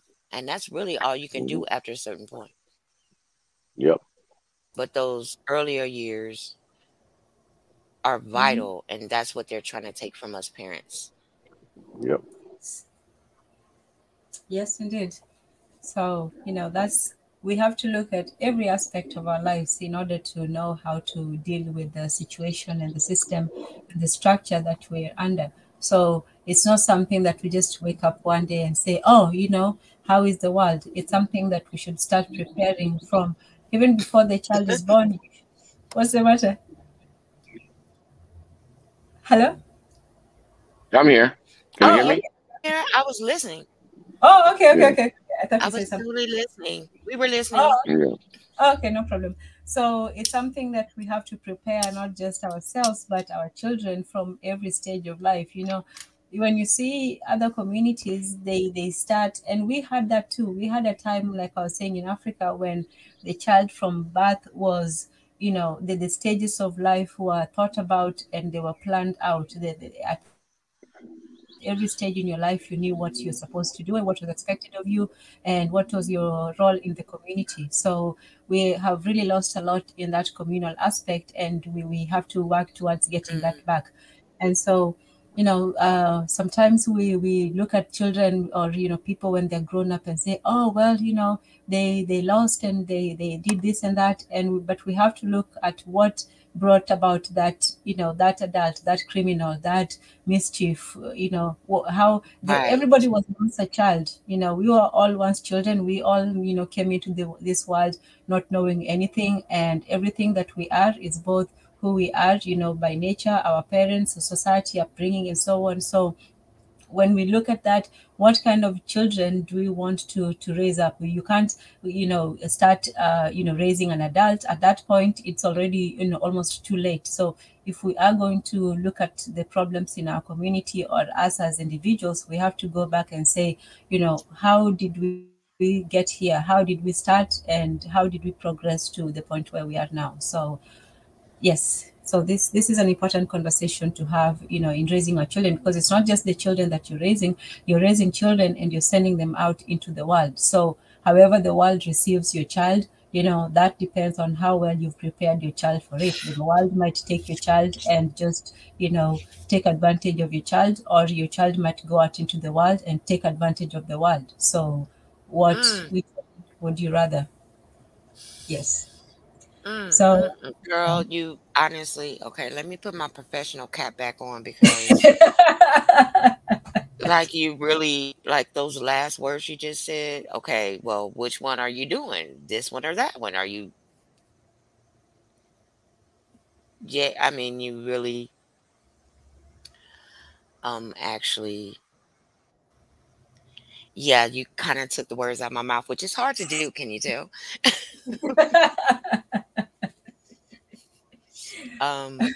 Yes, and just to trust a world that's the world is tough already, and for our children,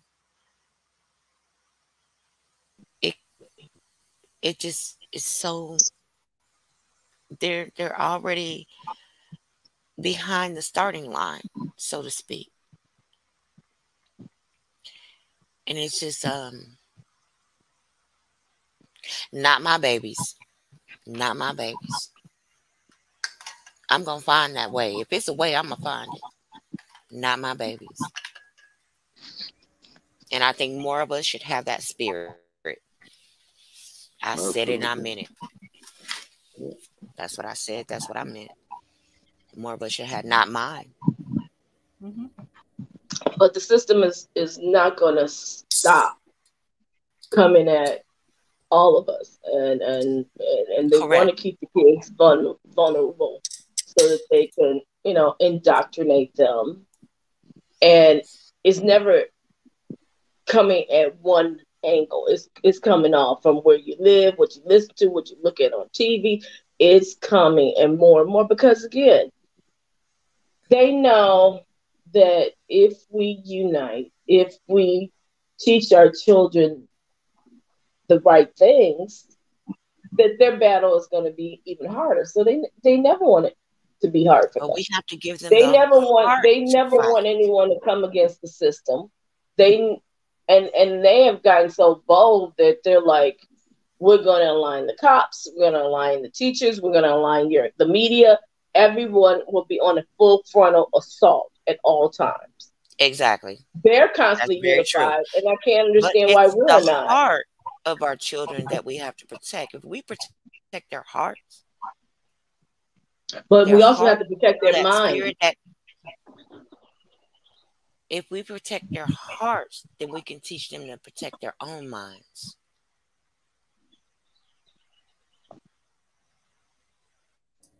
Very true. Yes. But they're trying to get to their mind, so then it destroys their heart. What? Right. All these images that they're pushing off at them is to get them to come away from everything that you're teaching your sons. Everything that you're trying to train them to be strong, smart, independent. They're not playing with any of us, and so we can't be playing the games that they want us to. And that's why I absolutely agree with you when I said, not my babies. Exactly. But I do believe that if we protect their hearts and we give them that heart to fight, they will be able to protect their own minds, because we've already told them and introduced them to the fallacy of what they're seeing. We've told them that, but the most important thing, do you have the heart to believe what you've been taught? No, to fight. Yeah. But you have to have that belief first. They already believe it. And then you can start fighting. One, we told them, we're their parents. We could tell them anything. We could tell them, and I could tell my boys anything. And you know what? They believe whatever I say out my mouth, which is why I'm extremely careful. Yeah, yeah. And we absolutely, and we have to, and we have to be. But do they have the heart to fight after you told them everything that's good and right? Have you given them the most important thing is the heart to fight against the whole world? Do you think it was easy for me to go up against the United States government for my kids? Oh, no, absolutely. And you know what? I'm going to be honest. My mother did not give me the heart to fight. But I had the Spirit of God in me from a very young age. And I always thought differently. And I want to give that to my children. That's what I'm trying to give them.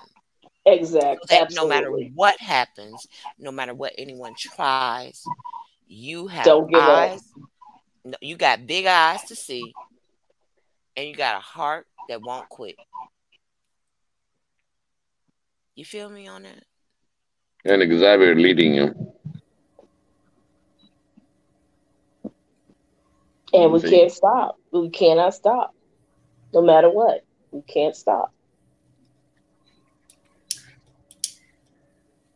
Because now, the children sound combative with that, but I do kind of state.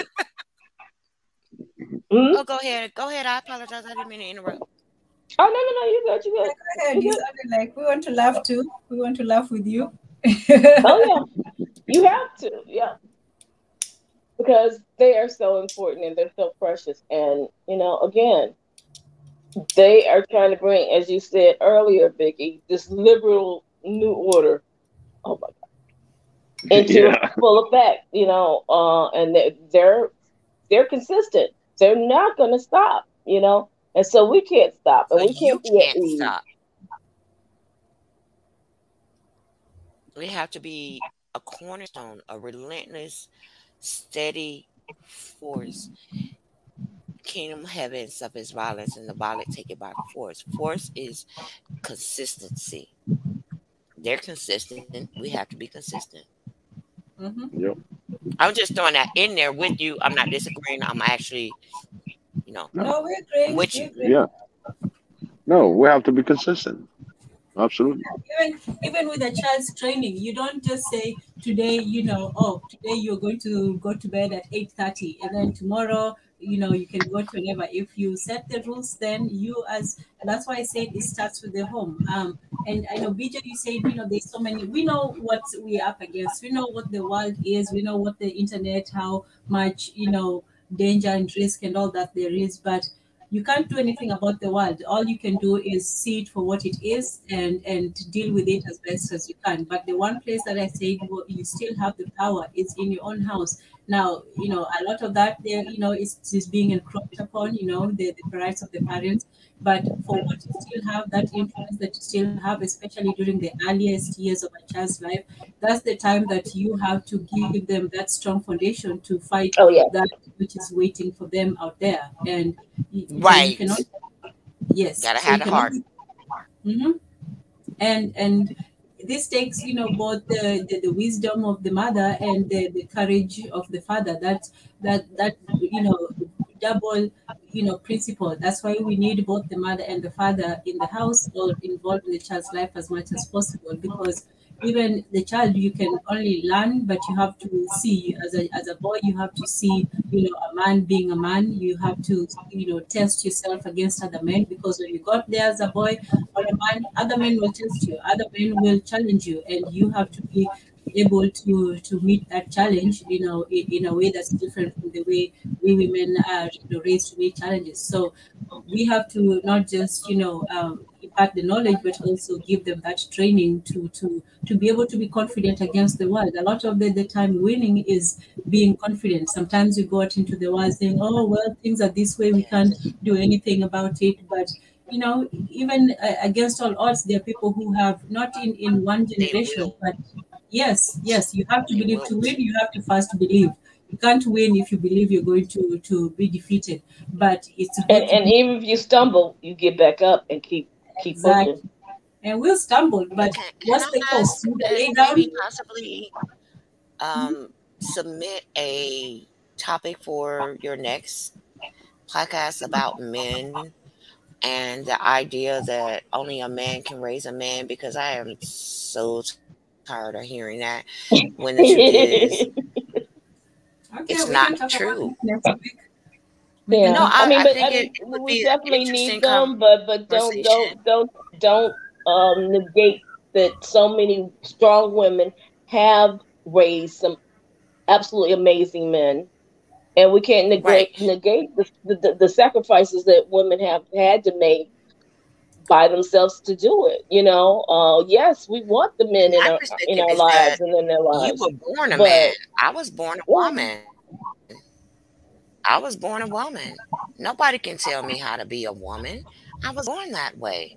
They were born men.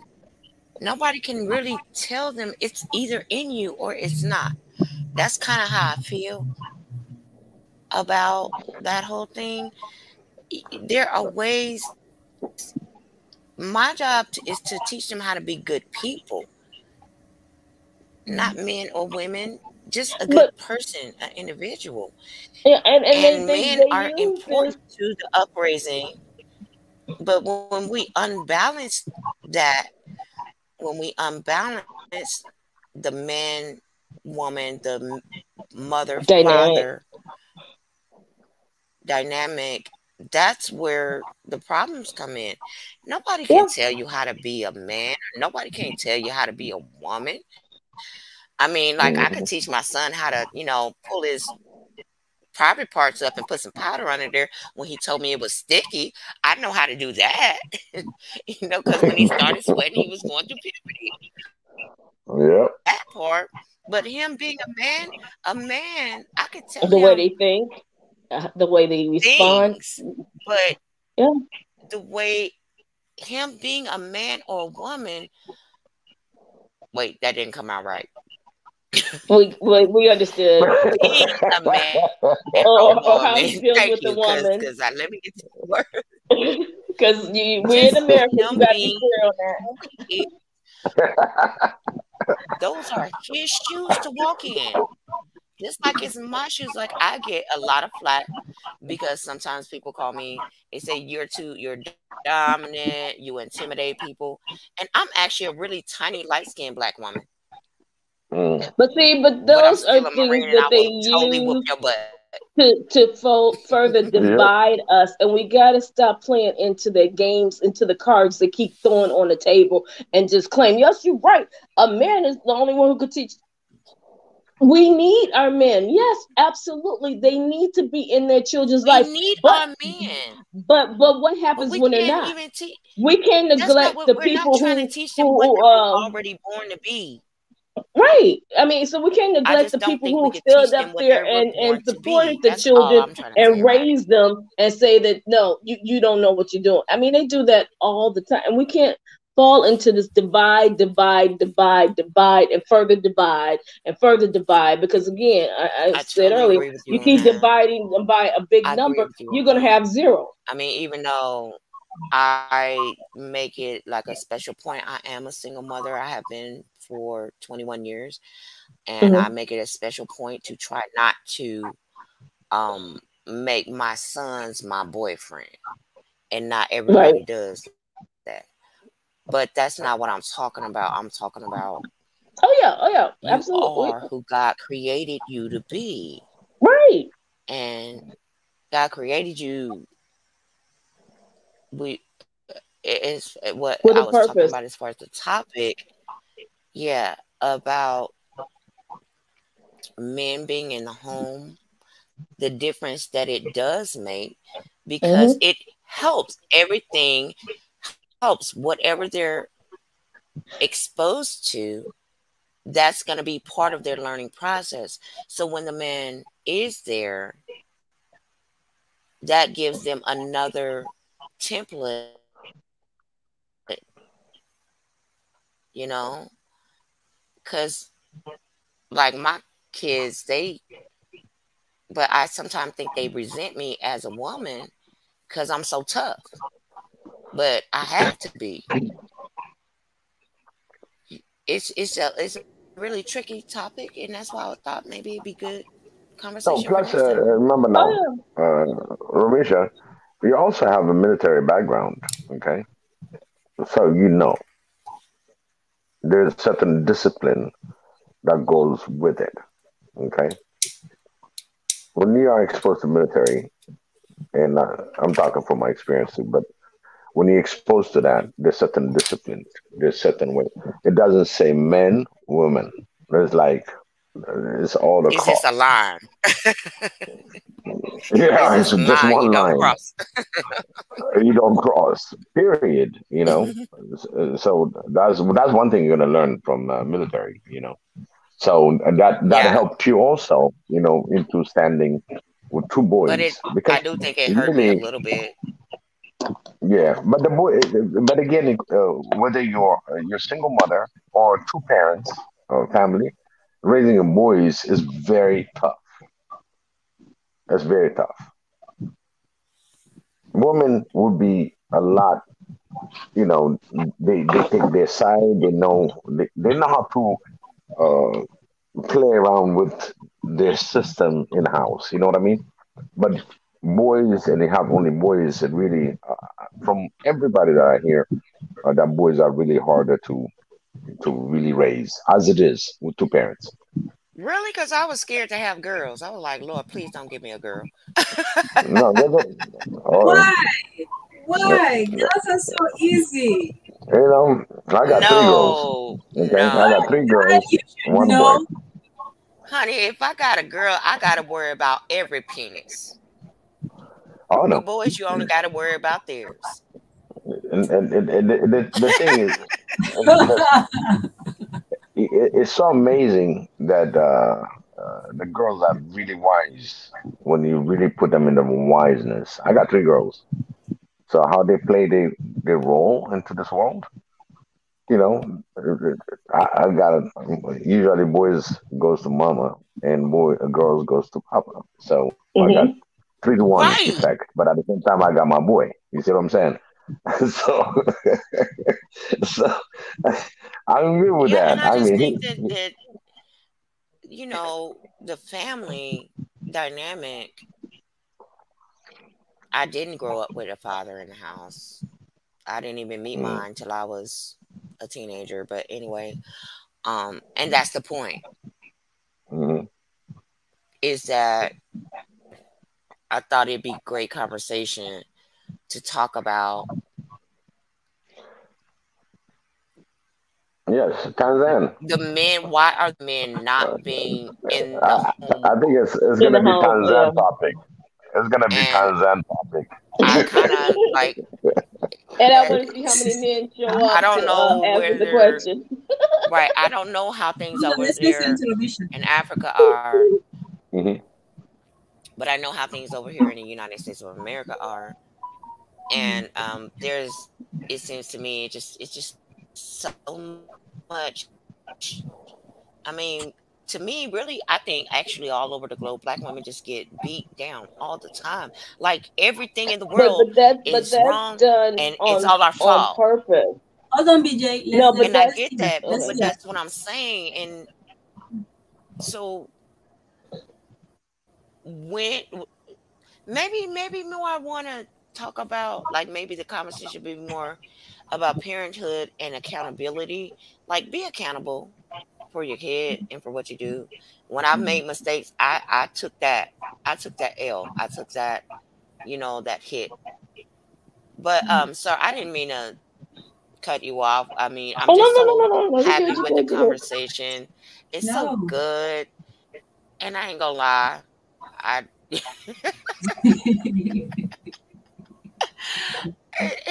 I get excited a little bit sometimes when I'm actually having a real intelligent adult conversation. Oh no, that's okay. That's because there's a lot of stupid people out here. and you can't avoid them because they're everywhere. Yes, I wake up in the morning sometimes like I can't do another day. He's like, yes, you can. I'm like, please help me. And he'll send something beautiful like this. Yeah, it's a beautiful thing. And, and that's the thing about time and conversation.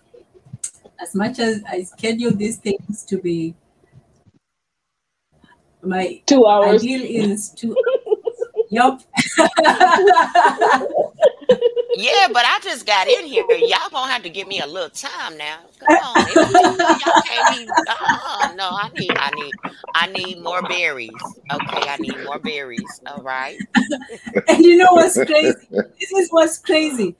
I spent the first hour and a half just talking to myself, reaching, just rambling and bubbling and saying all kinds of nonsense, and then people come in at the very end, and then at the end, that's when things start getting really, really good. Like, why were you not there at the beginning? Why didn't you rescue me when I was, drowning in my own words? Because we know you can handle it, Tanzan. I was actually listening to a motivational speech by a military man. Yes. You're brutally honest, and I love it. And I know how you feel. She is lovely, and if my initial contact seemed to be negative, I was like, I want to apologize. In some cases. No, it was not negative. It wasn't negative at all. No. I was just defending my sister, BJ, because she really is a very important member of SNN, and she has contributed a lot. We have learned a lot from her, especially from the perspective of being in Black America. She has taught us a lot, and we're really grateful to her. So, I sorry, I was also a bit defensive. So, what you have to understand, if I'm coming from this world of just stupidity I've had to deal with all day, sometimes you can my come question in. Was, what perspective was the question coming from? Because again, unless you know the whole question, you don't know like what is really being asked. I had listened for a while before I commented. So that was the only But reason what I I'm was saying is comment. that I just wanted to make sure we were all good on all of that stuff. All good. Yeah, Ramisha, I'll tell you a little story, okay? Ramisha, are you listening? I'm right here. Yeah. Guess what? When BJ came, she had really adamant saying, Tanzan, what are you talking about? And it was on Tanzan show. And then BJ learned what's going on, within the contest. And at the same time, when he came in, I think he'll be the sister that's going to have a lot of wisdom to share with us. I'll tell you this much. Well, As I it is appreciate that, sir. yeah, because your name. It took a while for me to way- get auntie status. Yeah, I understand. That's how you're going to deal with us. Hey, auntie. Then, as the name translation is, the mist that hovers over the water, whose mission is to protect. Yes. You're gonna be really the one that's gonna protect in this platform. I have that feeling. I have that feeling you're gonna support us and all that.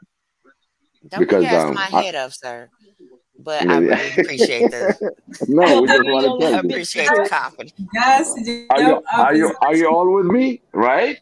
BJ, Tanzan, Mundatezi. being Absolutely. accused of gassing her up. I You think only you speak the say truth. that's not your job. Yeah. The gasser But is I One want today. I Because want to everybody's maintain perspective a is sense important because of we can all learn lessons from everyone's experience. And exactly. my whole perspective is that even though people say we're different, I'm like, our experiences are more alike than they are different, even though there are differences. Yes. And so if it can help someone else to see my path and to see that you're about to run into a landmine, here are the clues. Then take it and run with it versus me sitting back and saying nothing and oh, you just got blown up by a landmine. Oh well, you know what? I just experienced that not too long ago. I should have said something. No, Well, I'm not going to open your mouth. Right. No, I'm agree. I'm about human connection and that we are not meant to be alone. When we interact with each other, it's to hold each other accountable. In other words, to make sure that our actions are above board, you know? And so, and that we are not, don't feel alone in this world because it ain't easy. I mean, two is better than one. When I hold, what? We all watched Forrest Gump, didn't we? And you lean against my back and I lean against yours, and then neither one of us got to sleep with our head in the mud, right? Right. But we don't pay attention to the lesson. And so we forget it and we don't do it. Oh, I get the lesson and I do Because it. we get so distracted by the next shiny little penny that's Not that me. they dangle in And front of that's us. my point. I'm not distracted by it. And that's my point. Is that being distracted by the little penny is what's keeping us back. But I'm not. I told you I got these big old eyes and they don't miss much. And I think that should be the point. It's us moving forward as a people. Like I'm agreeing with you. Absolutely. Think forward, move forward. And the always rest of it remember the trap will is come there. together. So we gotta look out for the landmines. Yep. It would all And if come you know together. where something is, let somebody know behind you. There you go. Absolutely. Sir, you said you were in the military.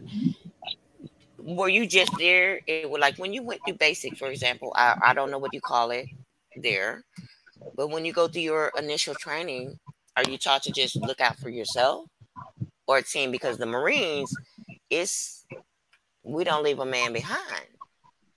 No man is left behind. Yep. More You than gotta yourself, you look look out. out for who's behind you. If someone Yep. does me a favor, I make it my mission to keep my word, pay them back, whatever it is the agreement was. Because if I don't do that, then they're not going to be willing to help someone else. And the problem is so Absolutely many right. of us have gotten to the point of being selfish that we're so self-absorbed that we're not thinking about anybody else anymore. And that's what we have to change as well.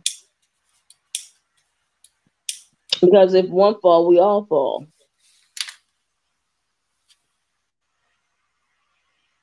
Oh, Sam, you just got released. I think I read earlier that you were in Oh, that's just a joke that I had to comment that Sam had made. so I just said I thought maybe he was really at the airport. Like, no. I came in later on the conversation, so I mean, I just want to make sure I'm see, that's what you do. You look at it, you pay attention, and you go ahead and comment and say, "Hey, you okay over there?" Yeah. You see, you look back. Yeah, Sam is one of our family that is very, very. We cannot wait to bring him on the panel. He's working on another project, and the day that he's gonna finish with that project, which is very important for all of us, he was gonna come on the panel, and I cannot wait until he come to the show. I think Mika's trying to have him on his show. Tanzan, Mondatezi, everybody wants him to be the first show. It'll be just the And Sam that day, show. yeah, they were gonna call it the Sam Show. He Well, knows I'll just that. be there in the audience making Uh, comments. oh, that's what he's gonna say. Hey, in short time I met Sam in the panel. No, Awesome. this has been really beautiful, and I ain't going till y'all do. How about that? There you go. I am relentless. Oh my Well, God. I really wanted to get some, seeking you will find. I was really seeking positive words. I actually came into YouTube today following a class I'm taking right now, and it was my last day of class for a new job. Nice. And Congratulations. thank you. Congratulations. Yes. I appreciate that. And I really liked it. And then I was looking on the side, I saved that into a new folder. The speech that I was looking at, which is actually a military one. We're not all rich with a high grade internet. So I was saying, Romisha, if you can come next week, that will be our topic about mothers raising boys. And because earlier when we were talking about, I asked the question whether one raises boys differently than girls, because do they respond differently to instruction?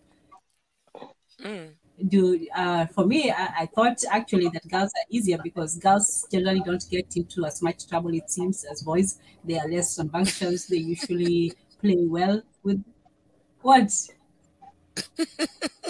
What's so It all funny? depends upon the person. It depends each of them. No, Each kid is I'm different. just generalizing, not saying that they're not girls. But that- it's all changing, and these females out here, these young ladies, I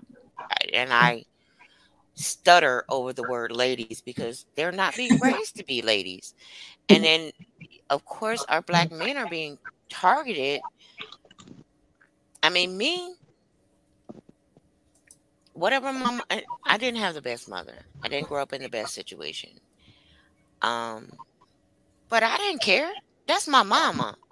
And whatever she said, that's what I did because I was scared of her little self. She was tiny, but I was scared of her. I mean, there should be a healthy respect for a parent, male or female. It doesn't matter the size. You should have a healthy fear. But most the thing is, in our society, they are teaching our children not to respect family at all. Your mother or your that's what I father, was and they're talking about earlier, Miss they're BJ. falling into this, and it's sort of hard that you're looking for the And when you just images. feed someone candy, then their kids, they're someone's giving me candy, woohoo! And then they listen to them. And then I mean, their peers is trying I've to, literally this is experienced what you're this. supposed to wear, this is the way you act if you want to get this. And then the images that they see, oh, I see her winning and she's doing this, I have to But do is that she too. winning? Our job is to teach them what winning really is. Exactly. And so, for that subject, yes, I would love to come next week and talk about women raising men and men raising, just basically both, just Just parents being being, parents. what is it, being a single parent and the dynamics of it? Yes. Well, How do you compensate for the other side? And yeah, this also applies to the single dads as well, because. And what do you give up? And I then what can't do you be what, fully and the what do mother you that I gain really in want to the be. end? Because I can be the mother. No, because you are actually gaining something because and we don't talk about that enough. What I'm saying is, I can't be the person I am fully and the mother I want to be fully because it's just me. And I have to put on all these different hats. Right. Because you got to And make then sure that they're okay. somehow maintain. And I'm gonna tell you this one other thing, and this is gonna be a good talking point when it comes to single fathers, because I know several, and guess what? They ain't single. They got lots of help. I'm just saying, people help men out, and so there's that, dynamic to it. Is that, oh, look at the daddy, look at the dad with the baby. And everybody wants to help him, but ain't nobody helping at all. Right. Like, I'm supposed to just be Superwoman. And there is that debt. So when all of the people that I know that are single fathers, they ain't single. And they got all the help in the world. I don't get no help. See, that whole dynamic. That was a little resentment in there. Did you catch that part? Well, I can understand where it's coming from, That's Mitch. and I've seen it in different dynamics along the path of life I've taken, that certain people deserve more attention and resources than others. And a lot of times, people will put that up as, oh no, but he needs, but what about me? Wait, look, I'm out here fighting the same battles that he's fighting. We should be, but because they destroyed our family structure, we don't have those grandmothers, mothers, aunties, and other people to help us out as a right. anchor. But we still got women willing to baby a man like and vilify a woman. The woman, yeah, and that needs to stop immediately. That's a bunch of crap. And we constantly, as women, we constantly tear each other down, and I don't understand why we do that. I don't tear women down, but a lot if of you women come do. for me, I got something for you. I'm not talking about battling someone. I'm talking about. I was just making a joke. Okay. Instead of us lifting and saying. I was just making a joke. Okay. Some jokes are jokes, and some jokes are a warning. So. Did you say a joke is a warning? Yup. Oh, gotta be more careful. So we need to stop, having, certain standards for, it's okay for one person and then it's okay for the man. Oh, he needs help. He doesn't know it. But then you look at the same woman and saying, well, she should have known better. She should have made better choices. And so it's about the standards too. That Romisha. Yeah. The question of the day was to be or not to be, with an AT at the end. So, in your opinion, 1 or 2? Can you repeat the question? To be AT or not to be? To be a what? To beat or not to beat? How do you raise your big children? Spanking. Okay. Yes. You really want to know? You really want to know? Yes. I'm not ashamed, and I ain't scared. And I told the government. All right. I'll spank that butt. But it's not my go-to. It's not the first thing I do. And I try to do it properly. I literally try to spank them on their butt, like punching, kicking, slinging, all of that. That's abuse. I like my oldest child, I whooped him one time. I spanked him, whatever you want to call it, whoop, spank. And he was actually kind of older. and he was about my size, and I said, lay down on the bed, because this is about, I said I was gonna do it, and I made him lay down on the bed, and I spanked him on his booty. So I think it's like, it's a fine line, but I think we all know what's too far. Yeah. Like when your child is reaching for the hot stove and you smack their hand, that is not abuse to me. Or when they decide to run around the side of the house into the street and you snatch them up by the back of their collar, that's not abuse to me. No, it's not. I gotta snatch you up. I gotta Because grab you're you. trying I gotta to protect get you to your safety. It's child. more protective. It's Yeah. more protective. Right. But the way the society is now, they don't want you to touch your child because they want to touch your child. Yes. And that's They why want I to have went through what I control went over through. your child. And I have a brain. I'm You a know, black woman if with I a can make brain. your child unruly, then I can then have the foundation in order to take him and snatch him out the school system and put him where and do to him whatever I want, because your child is unruly in school. He's not paying attention. He's not learning. We need to either put him on But drugs you can't or send him even, they into can't even go outside and play. Kids need to play. exactly. But they create these neighborhoods so that they can't play. So it always comes from more than one angle. Right. More than one angle. But what I'm saying to answer the question is,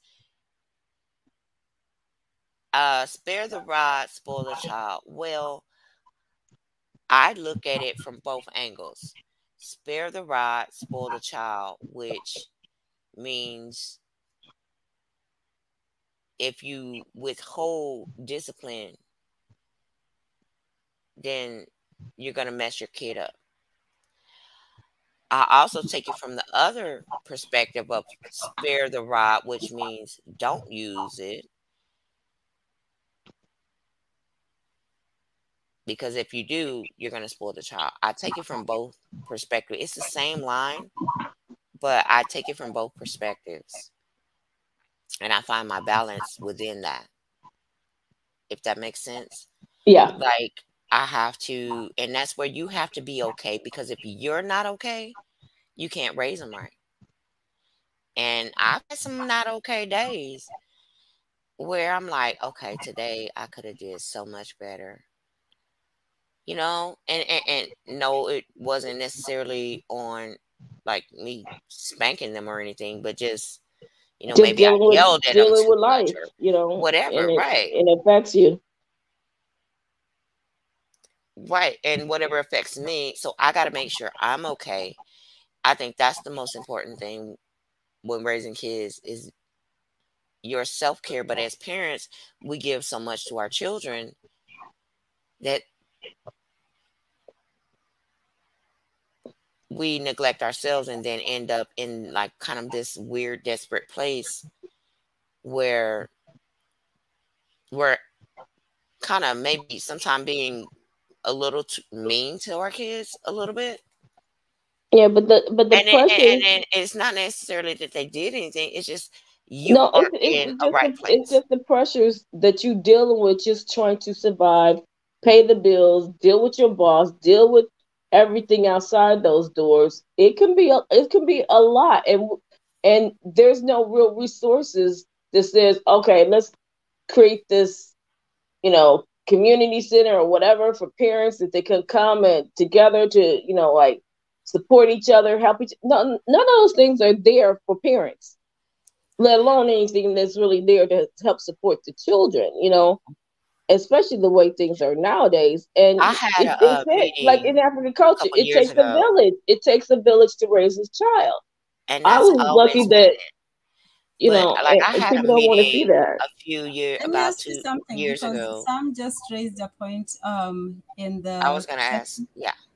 and he said that he said something about, do you really believe that the laws are put in place so that, you know, so that you don't hit your children. I think what he's trying to say is this: do you really think that are the laws in place to protect children from abuse? No, Oh, not okay. at all. Wow. Okay, I didn't even get to the end of that. I don't think we would say, look, you Romisha? guys asked me a question, Yes. and I gave you my real honest answer, which is that I do spank my kids. But that's not my go-to. Right. Yes, absolutely. And that's one thing that It's we not also my have go-to.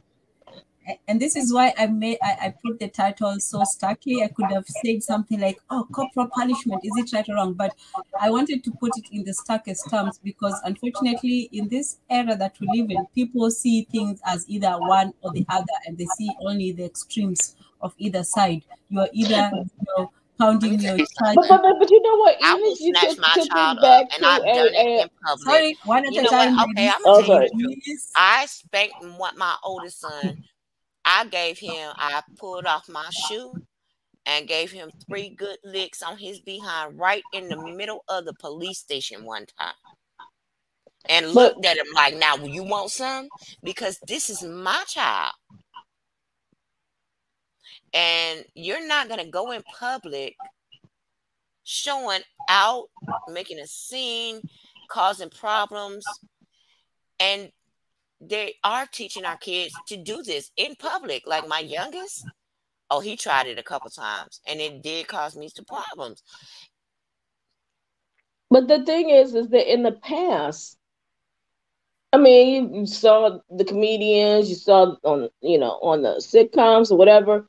We always spanked our children. Go to the tree, get the switch, and kept them in line. Oh, I don't do all that. No, I'm just saying from our past. I like what the what we used to do, and then all of a sudden now it's like if you touch a child, you're not raising them right. It's this narrative that's there that they know without discipline, the kids are not going to be okay. So now they want to remove the discipline.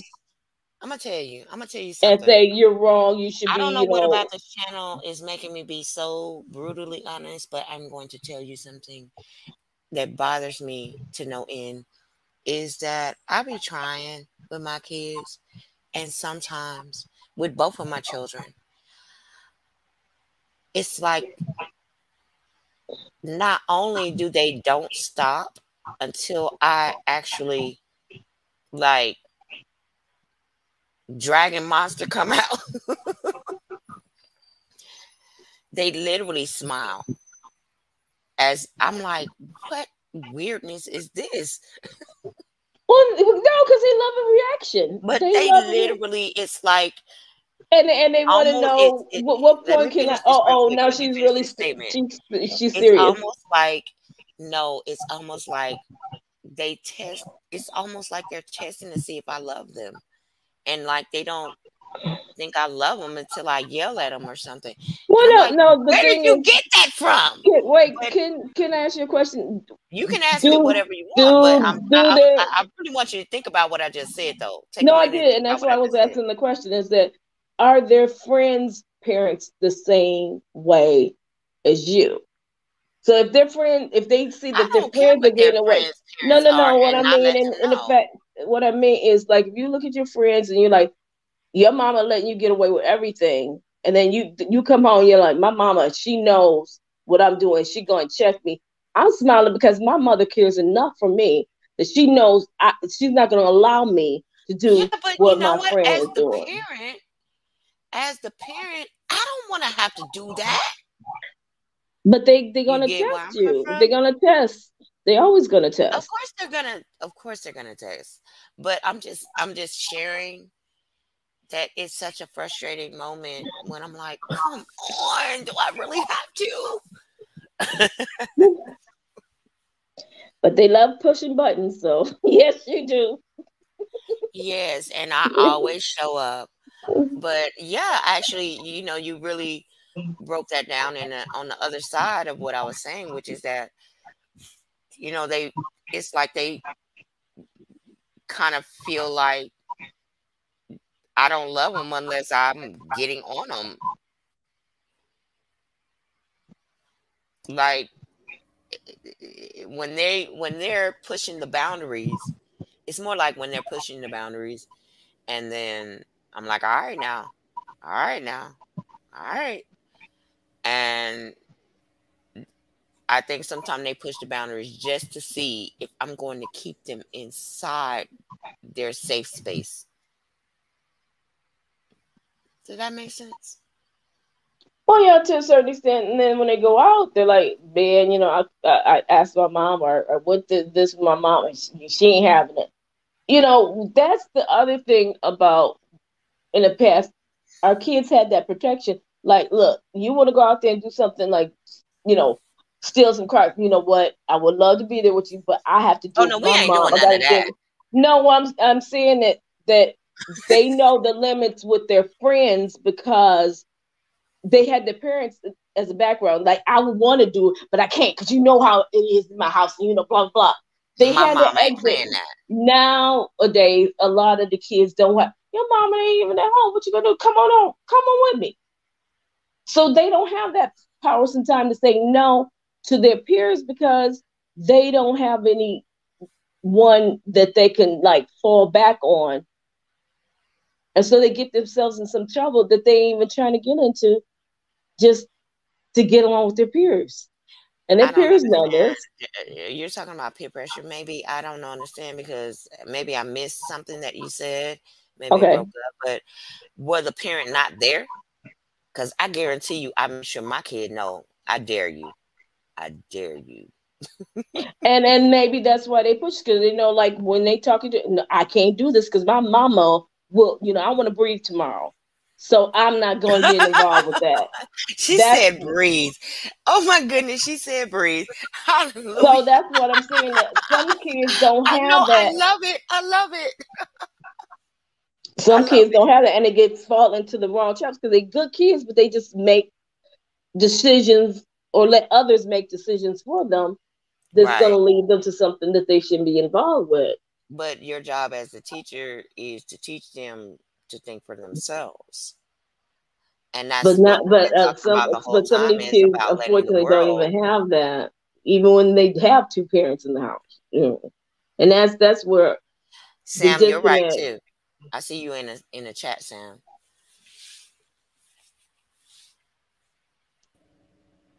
Yeah, so you know, because these kids are going through so much. They have so much pressure upon them, and again, having a smart, strong mother, father, family unit support system, all children need that.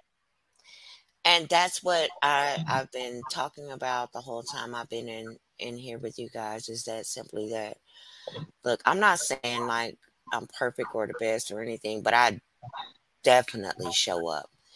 And my children, my two young men, one thing they know, mama coming. They know that they have someone they can fall back on. And that's what we need because they to know give our that children. it And determines sometimes what they get on my decisions nerves and they all of make. that. Right? Exactly. So they know that, you know, mama there then, or mama won't accept this. So they know, and that's why you then can see why all this stuff, the school to prison pipeline, because they want to destroy that bond. They already destroyed us in the churches. They pretty much blew up our communities. And now if we could just get that mother-child relationship destroyed, we got them. Not over here. Not here. That's what I'm talking about. We need more fight inside of ourselves. And when we see someone going through something like what I went through, when they literally tried to tear my family to pieces, don't dog me out too. You know, and that's why we have to support each other. I'm in agreement with you, but if you don't want to get involved, then mind your business. Yeah. And hush your mouth. But you know how we love to gossip and we Girl, like I to judge don't. people and point the fingers. I Like don't do all that. my stuff don't stink, right? I'm Yeah. trying to get to heaven. That was a joke. That was a joke. Oh But no, you should try to get to heaven because I'm definitely tired of the other place. well, I'm just saying, like, I totally agree with what you're saying, but we need more fight. Why are we just capitulating We're capitulating because we and want to kidnapped be. my baby while he was watching Harry Potter? Oh my They God. came in, yes. My baby was happy watching Harry Potter, and they came into my house with lies and falsified papers and kidnapped my kid. Oh my God. And they held him hostage. And what they really wanted was to put me in my place. Honey, you don't even understand where my place is right now. You have made me that angry. I'm about to show you what I'm working with. And I did. And when I got finished, they were apologizing to me. And see, that's what I have a problem with these schools is they But I give the had to teachers fight. too much power. I had to You fight. bringing in the police force into these schools, treating a 5-year-old like a criminal. He was When, 4. like you said, He was 4. okay, but the thing is, that should have never happened. And We're that's my giving point. these Exactly. people too much power.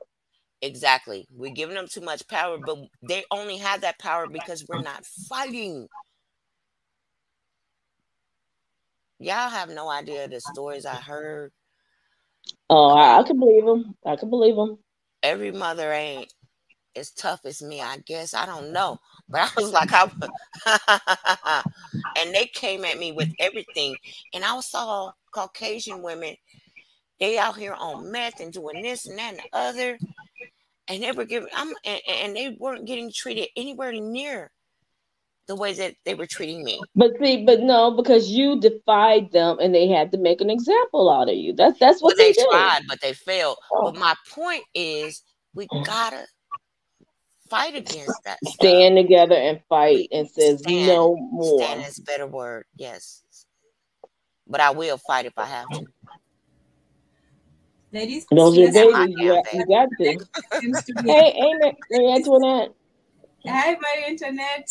Welcome. How are you? Hi. I won't be long because I'm really exhausted after that class. Sorry to hear. It's okay. I just had a question. It doesn't have to be answered right away, but sometime during the discussion. What are we doing how are we raising children to not be as entrepreneurial as others? Like, let's take, for example, South Africa. Anytime I look at a report on South Africa, the person who is in charge of the medical establishment or the business is always a non-African, and I'm wondering, I don't think it's just capital to start the business. There's something else that we're not doing. Why are we not in charge of more businesses in South Africa, and other people are leaving India and coming to South Africa and starting businesses?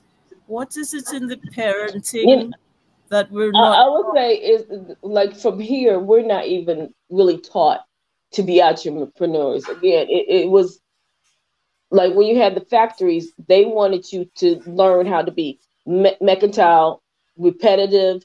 Those skills were important. So this is what they focused on. Here, they don't really teach. I mean, if you have family who own businesses, you learn that mindset of running a business, creating a business. Because what they really want is you to be a worker.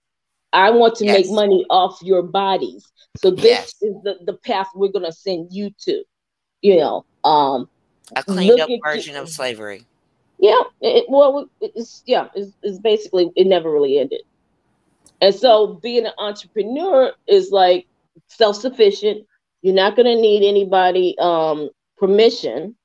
Once you have that skill set, you can easily morph it into any entity that you want, whether you want to sell food, shoes, because once you have the knowledge of how to do it, it transfers.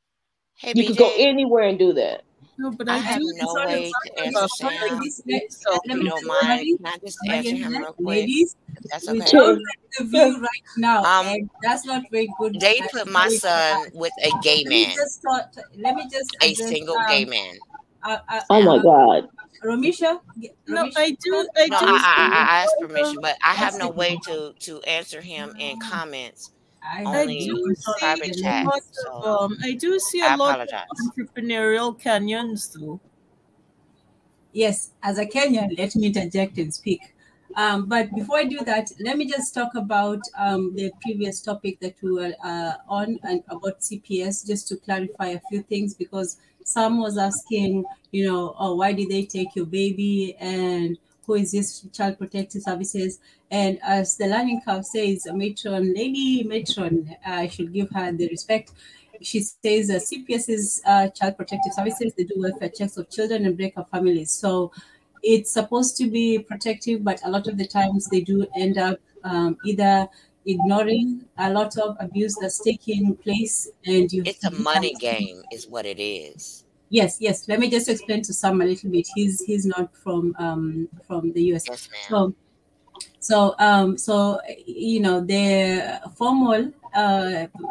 formal duty is to make sure that the children are taken care of and they are living in a safe environment. So if they go to a place where they feel that the environment is not conducive to the child, they take the child into foster care.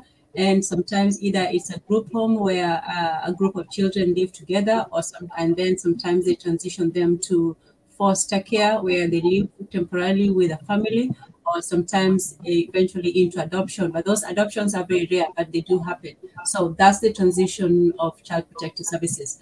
But a lot of the times they do neglect their duty. And there have been cases of children, in very bad conditions where the CPS have visited and they have said everything was okay, and yet the children were being abused or neglected. And there have been times when they have taken children that were in, good environments, and they have taken them into worse ones. So that is the product. And also the foster care system is a very bad one for children. It's the reputation of children who grew up in such a minefield. Yes. So it's terrible. So that's the Child Protective Services, the CPS. It's when the state takes over the role of the parent and their family. So I hope I have answered that. And yes, so sorry to interrupt. I just wanted to lay that to rest, and so we can get a little bit of an understanding. And so, I apologize for interrupting also. No. I'm going to apologize. Also, good. So my internet, sorry to you for interrupting, but I just wanted to clear that up with Sam and the learning curve. So there we go. Continue, ladies. It's the American Child Protective System.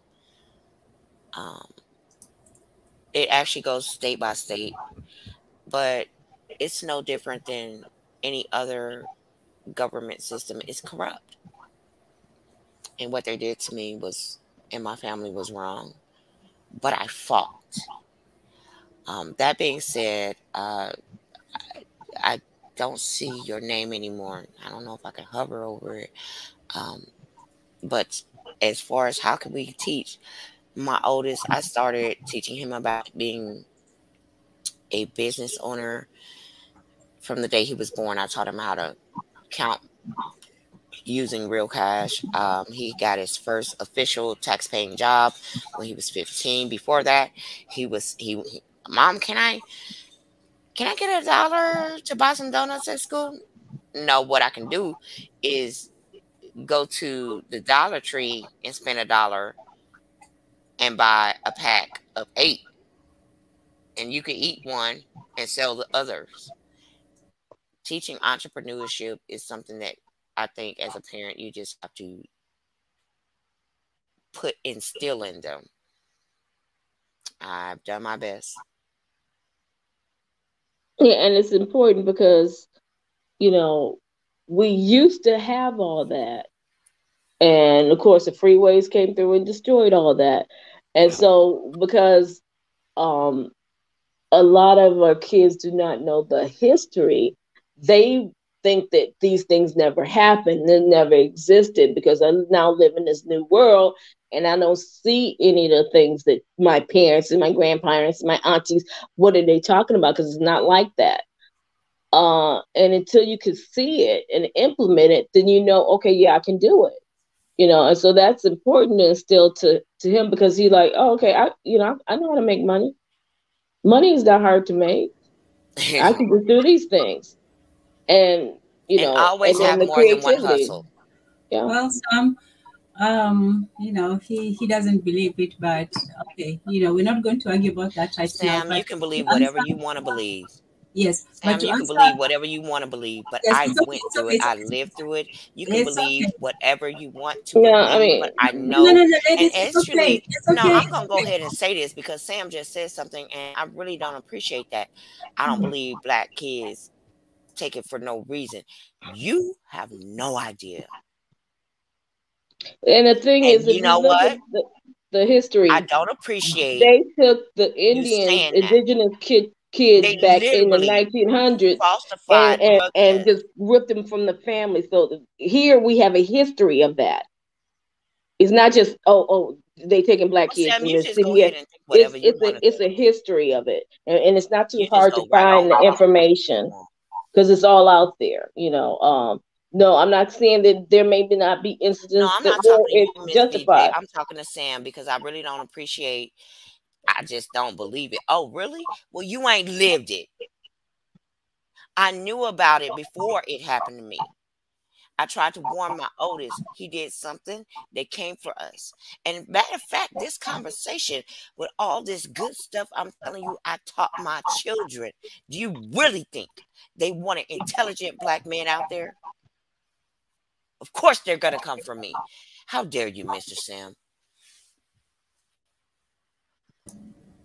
Look, hey, focus. I don't know if you are, you know, making the bread, as we call it here, but, you know, maybe you need to also come and explain so it's not just, you know, the ladies saying it, but, you know, there is a history of I literally told you guys that they falsified a drug test. I don't do drugs. My mother did drugs. I am terrified of it. Well, even if you don't believe it, just don't make light of it, because this is something that has It's serious. It's really serious, and it's happened to people every day. You know, and again, I no, just sort Sam, of they made me pay for it. You know, and my kids, a year of his life was gone while they kidnapped him and held him basically for ransom so they could try to put me in my place. I will not be put in my place. And they did not. I had to go through many, many hoops. You need to take a couple of seats, sir. And the thing is, that's part of where the problem becomes, is that people trust in these systems and they don't want to believe how corrupt these systems truly are. And it's systemically where they have snatched babies. You know, if you look at some of the horrors that this government has done to women, to children, to families, you be left breathless. So when you speak, Raposa, I'm like, I understand absolutely. I've seen it. You know, I've seen it in my family. I've seen it in other people's family. And I've seen the fallout because of it. Well, but you at can the just same not time, believe it's a problem all you want to, Sam. You know, at the same time, I know people benefit. Go ahead, Miss BJ. Okay. Because right now I'm going to ignore Sam. Let's move on, ladies. I don't think people benefit from it, and we have to figure out ways to keep our families intact. Because again, what we used to do back in the day, quiet, keep quiet, don't say nothing.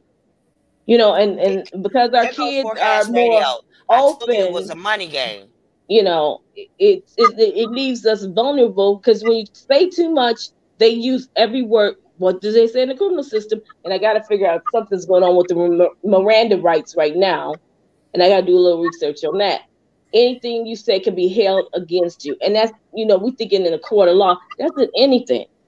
They will use your words against you. Use whatever they can piece together in the system against you. Look, ladies, I don't think it's effective to keep arguing the point. I think that either you know it or You're you not don't. trying to help our community, Mr. Sam. And, right now, you're being combative for no reason. I have told you the utmost truth. I've tried to be very transparent in this conversation, and I have the proof. I told you I fought, and I won. So you, whoever you are, wherever you are, I won. I've had my baby back for several years now. I fought that war, and I won it. You can't tell me about nothing I've been through. And we're so happy that you were able to keep that fight and protect your babies. Yes. Can you repeat your question, please? No, she said she's happy that you fought and you were able to keep your children. Thank you very much. Yes. I fought and I won. And again, we understand that the system is designed to give these teachers more powers, and they know this. You know, it wasn't like that in the past. They didn't have all, but again, because of the 80s, you know, and that's why I keep saying it, systematically they set things up knowing what the end game will be. Because if I destroy this, then this is going to happen. If I do this, this will happen. If I do that, that's going to happen. And then we'll be able to then to snatch all the kids away, and no one will have to fight us. So they constantly make themselves look like the heroes, when in all actuality, they're the villains. Well, yes, indeed. So let's not get off. I think we should get back on what. Okay, yeah, let's switch, because Sam is really. No, let's get back to something more. No. Let's get and he don't want to see me go to war. No, let's get back to productivity. So she asked a very good question, that why is it that we're not teaching our children to be entrepreneurs? And for me, my answer to that is that we are still on the mantra of go to school, get a job, go to school, get a job, that we assume that all we need to do is just learn and we don't have to create. So I think that's part of it. Even in Africa, this is a worldwide problem with Black people everywhere, that we're more consumers than producers. But in Africa, there is, I have to give the credit to what they call the side hustles. A lot of people, because of the deficiency of jobs and so on, they do have ways and means of making a little bit on the side, whether it's selling things or getting one thing or another. And even that whole bribe corruption system, that's also another just way. It's another corrupt way of doing a side hustle. But people do have ways to get money outside of the system. So people do it out of desperation, but it's not done in a very organized and focused manner. It's mostly done individually. There are some communities that do it as a group. For example, they have women's group that collect money and give loans and so on, and a lot of women have achieved great financial success through that. So there are a little bit of progress and hope, but as a rule, I think mostly the overemphasis on education versus even getting skills. Most people now are on the modernist, train, that they feel that the best way is to simply, get and there's nothing wrong with the technical or the STEM field. It's usually the most lucrative, but more people get into it than are required for the job, and a lot of them end up not being able to be employable in other fields, let alone entrepreneurial in others. So that is my crack at it. Romisha? What is the reason for the gifting that Kenyans have? Go ahead, Marie Antoinette. Yeah, Go ahead. what was the reason for the gifting that Kenyans have in this area, in terms of parenting? Oh, I'm sorry, I missed the first part. Can you clarify that a yes. little bit, ma'am? Yes. What was the reason for the gifting that parents in Kenya seem to have in inspiring their children? What I think Kenya has achieved a lot in this area in terms of raising children who are not afraid to become entrepreneurs. Oh wow, thank you. Yay, go Kenya. I We are the think that best. it's important to just inspire and to educate them. I think it's important that as we are going through our day-to-day lives with our children, to give them opportunities to expose them to that, to see the beauty of it.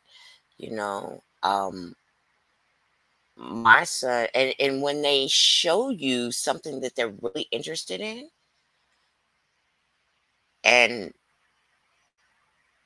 you see that, okay, well, you can make money off that, right? Go ahead and set up an opportunity for them to do that. I actually think that that's the perspective that I have taken, and obviously it did such a good job that the United States government came after me. Thanks a lot. Well, for me, I think that's one of the negatives, the whole overemphasis on, education. But the advantage of that is that after that, even though the opportunities are not there, it sharpens the mind. Once somebody goes through, a system, and education is a discipline. It's something that, and it's self-discipline, not like in high school where you have to, adhere to a certain schedule. This one is you can choose not to attend your classes, you can choose to fail, you can choose to do whatever you want, but the consequences are yours to suffer or to enjoy. So when it comes to going to college, a lot of and Kenyans are highly educated. They're even on the whole technical level. They are the big universities, Nairobi, Kenyatta, Egerton, all of those, but there are also a lot of very many private universities across the country. So everyone has an opportunity to get that higher education. And even though the employment rate is woefully, woefully low, they still have the chance to go to that higher learning. And a few of them do get that access to various information. And also Kenya as a country, we're very open people. We have people coming, our neighboring countries. We have people from Rwanda, Ethiopia, Sudan, Somalia, Eritrea. Everyone comes to Kenya, and if you find a lot of people abroad, they'll probably tell you from East Africa that they either went through Kenya or they were in Kenya for a while. So we have this open system where we embrace a lot of different, Africans, and everyone brings something to it, and we learn from each other, and that has helped us a whole lot be tolerant or understanding of differences among us. So I'll say that's one of them. The second thing is that having an educated population, we also have that emphasis towards technology. We also have a big immigrant, or immigrant population where people go out and then they come back. And that's also one way of educating the population. Even the old political activists, Nyerere and Kenyatta, all of them, they all had outside experience where they got to see the world from a different place. And that's a big thing, because we also have people coming from outside and we learn from them. So we have a very, very wide view of the world. I'm not saying that we're just awesome and the best. I know we're not the only ones, but that gives you that opportunity and possibilities, especially.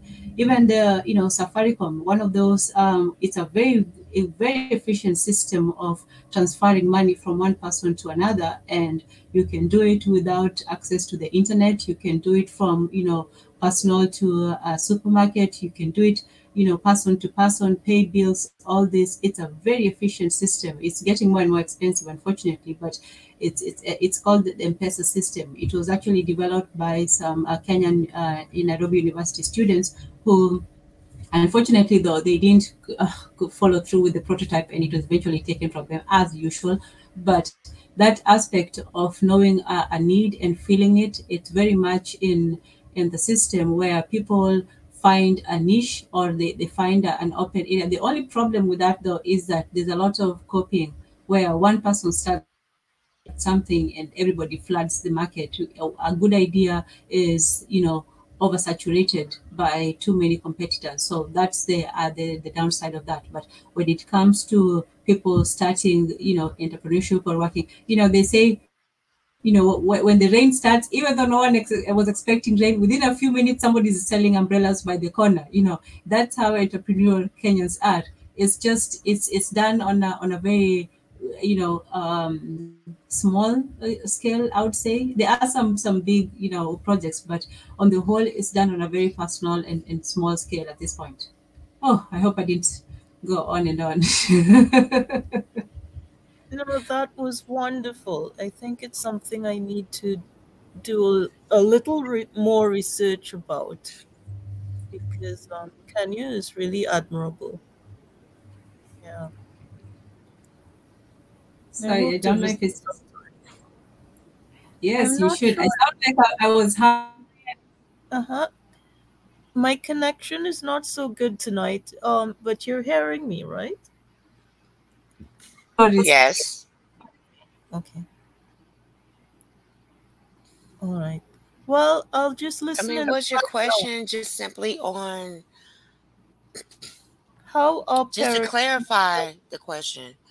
How our parenting style helps us to become adults who are not afraid to be independent, such as engage in entrepreneurship, and independent in thinking as well.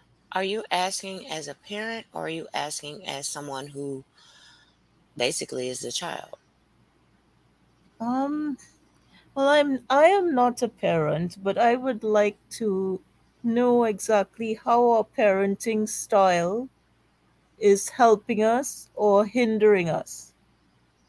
Okay, well, I kind of spoke a little bit earlier, and it starts at the beginning. So if you're asking from a parent or a soon to be, or maybe you're just reaching out to try to get information for when you become a parent, I can give you that perspective. If you are speaking to me as an adult and you want to know for yourself, I can give you that perspective. So which perspective would you like for me to give you? Well, I have a nephew who's 2. He's 2 years old. So I think it would be more from the perspective of a sort of assistant parent. Okay, assistant parent. Hey, Auntie. I think that the best. You don't have to recap. You don't have to recap everything, because I will listen to the entire show tomorrow. So Okay. Well, I was just going to say that as paying attention to the child, first of all, is most important. See what they gravitate to, and then take that thing and show them how to monetize it. Doing that at early age gives them the confidence that they need, so that when bigger things come along, they have the confidence to step out and do it. Right. And I'm actually speaking from my personal experience. So, and I'm not trying to toot my horn or anything, just simply I'm speaking from my experience, and so far so good. So far so good. You know what I mean? Yeah. And I just think it's important to just expose them to little opportunities. Like if they come in and maybe you're sewing, and well, what are you doing? That curiosity is, you don't have to reinvent the wheel. There is a restaurant on every corner. Now, if you can do it better, good. That means your restaurant will get more business. But you don't have to reinvent the wheel. You know, just letting them know that, oh, well, this is what it is, and this is what you can do. You know, I gave the example of my oldest son asking me for $1 to go get, you know, so he can buy donuts at school. He actually ended up spending the next 3 years selling, you know, condiments, selling powdered donuts and and glazed, and you know, Kit Kats. You know, I took him to the dollar store. I said, "You want to spend $1? Spend it here." And you know, you got to teach them about money. Teaching them about money. I took accounting. Teaching them about money actually adds to their confidence. And so when I break down the numbers and say, well, I can give you $1 and you get 1 pack of donuts, and then you don't have $1, or I can give you $1. We can go to the store and buy a box that has 8 of the very same thing that you want. You can eat 1, sell 5, and have $2 in your pocket. Right. I gave him the math, and that builds confidence. Right. Well, thank you. This has been very helpful, and I certainly will continue to listen in the background. Thanks a lot. Thank you, Mary. Okay. Mary. And Ramisha, you're very right. You know, teach them about the money. That's something that we should start early. You know, entrepreneurship begins by teaching them simple accounting, simple, you know, counting, saving, and all that. I can't remember. I think it was on Focus show when he was talking about how a certain group of people, they have a box of one for saving, one for investment, one for maybe for spending, and then at the end of the week, their parents ask them, "Well, how much do you have in each?" And you know, I think one of the reasons too that we don't teach our children that is because we're so just busy trying to survive, trying to make it in the world, that we don't really have time to, you know, to make it big and plan. It's just, you know, if you make it for another year, that's a good thing. And, you know, that's all you'll see the next year through. So that kind of short-term thinking also transfers to the children. But when you teach somebody about money, when you teach them to even to make a little bit of money, even if it's, that's why, you know, those little lemonade stands and things like that are important. But a lot of the times when you see, you know, young Black children trying to make some money, you've had cases, or you know, them being stopped or them being harassed and so on. But you know, still there are ways that you can teach children to make money even through, you know, their little networks, or to come to create something that can make a profit, or even just the concept. So that's a very important lesson. The concept is so important. Yes, ma'am. Yes, the concept is once they have it in their brains, I totally believe in that. Mm-hmm. Is that, you know, like even when through the difficult times, I've said it. It's in your brain. That's how the human brain works. I've said it. When you need it, you're going to be able to bring that back up. I love that you said the concept. Teach them the concept. Yes.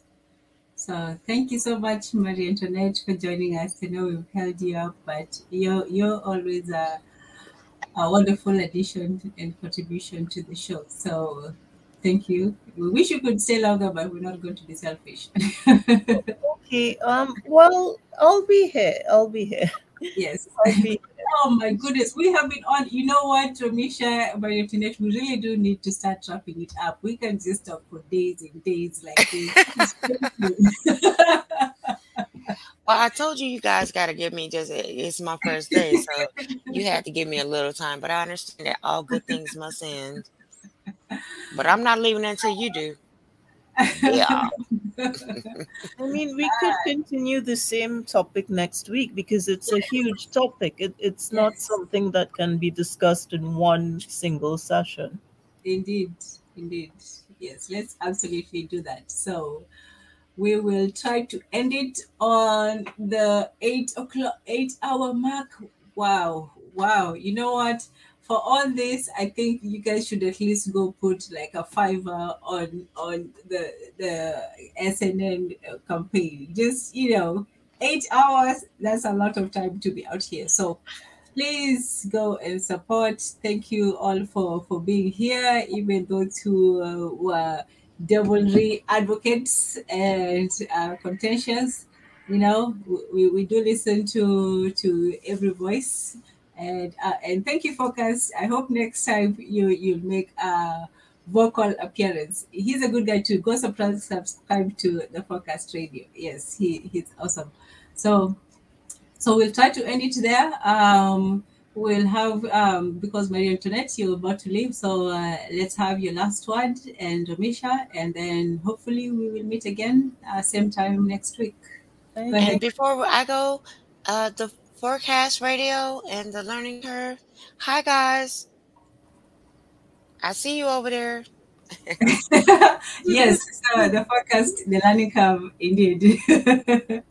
Go subscribe. You can just type it up, and you see see symbols. I'm mixing up symbols and signals. English is not my first language, so you see the images. It's okay. Yes, so there it is. There's a Learning Curve. Go subscribe, which is a wonderful the Forecast Radio as well. There you go. And once again, Swahili Nation has programs same time during the week, way earlier, way earlier. Don't come in 5 hours after. If you can, hey, everybody. Okay, can you post a time, or you can tell us a time, because like I told you, I found you guys kind of I won't say accident, but it's okay. Happy accident. Accidents can be happy. Yes. No, it wasn't an accident. It just was, Okay. I clicked on it on purpose because I liked the topic line. Okay. Eastern time, the Eastern time, like New York and the states on the East, that would be 2 p.m., right, Tanzan? Eastern 2 p.m. on what day? Any day, every day? Yes, any day, every day. Any day, every day. 2 p.m. Yeah, I be working. I be getting that money. Get your money. I gotta get these coins now. I forgot what time that would be in the Midwest and the Pacific time. Well, it's an hour later every right time zone. Yeah. But yeah, for me, I actually do live on the East. Okay, Eastern so time be zone, 2 so p.m. 2 o'clock, and I'm usually working. Okay. Okay. Well, we're glad we caught you not working today. No, I totally love today, and I really appreciate all of the beautiful commentary and the sharing of minds. And we should do more of this, but we need more action. And I'm always going to promote that. I think I kind of made my point on that. We need more heart. We need more work. We need more action. We need more just, okay, I believe it, but am I doing it? And you have to be willing to pay the cost to be the boss. Mm-hmm. I paid the cost to be the boss. All right. and you have to be willing. You And have to, because they matter, and you have to be willing to pay the cost to be the boss. Yes. I didn't mean it to be negative. I mean, that was maybe food for thought, but don't get quiet on me. No. When you're saying that, all I could think about was Slim Thug. I'm just saying, it's like Pay to it costs to be the boss hogging and all that southern. Well, it's nonsense now, but obviously, yeah. So Slim Thug and anyway, sorry. Yes, it does pay to be the boss. yeah, there's a cost, is what I'm saying. Thank you, Forecast. It's a cost. To get more and you just men, gotta be willing to pay it. Go ahead, Marie Antoinette. But your kids will. No, it's okay. I apologize. No, go ahead, girl. Go ahead, girl. No, it's okay. I didn't realize. I thought you were finished. To get more men to participate, do we have to compare parenting to coaching styles? I'm not sure, because what should we do to get more men to participate? Well, next time we will have the men participating, because the Focus has said, and those are his words right there on the screen, that he'll be here next time. Where was that one? Yeah, he'll come on next time. So we'll hold his word to it. So yes. So we do want to also to hear, because Mwendatezi was here earlier, and for him, I remember Mwendatezi was here. Mm-hmm. Yes, and for him, he was on the let's beat the children, slightly, not too much. And Pai was on the child, beating the child as well. So was Sam, obviously, but he has shown himself to be extreme. So Pai and Mwendatezi were definitely on this, the beating of the children. Yeah. And so Aboyak was on the opposite side. He said for him that was not something that he advocated, and it was better to communicate with children rather than to beat them even slightly. So yeah, we'll see next time. And I realize that the perspectives, may be different on, in various places, but those were the general points. I do remember their contributions. I'm thinking, at some point, do we have to compare leadership in sports, such as coaching, to parenting, and maybe that might get more of them to participate, at some later program? Yeah, we can do that, because the next one that we're going to do is excuse me. Go ahead. Can you please rewind that question? Because did you just suggest that we talk about soccer in order for men to come into the room? I think so.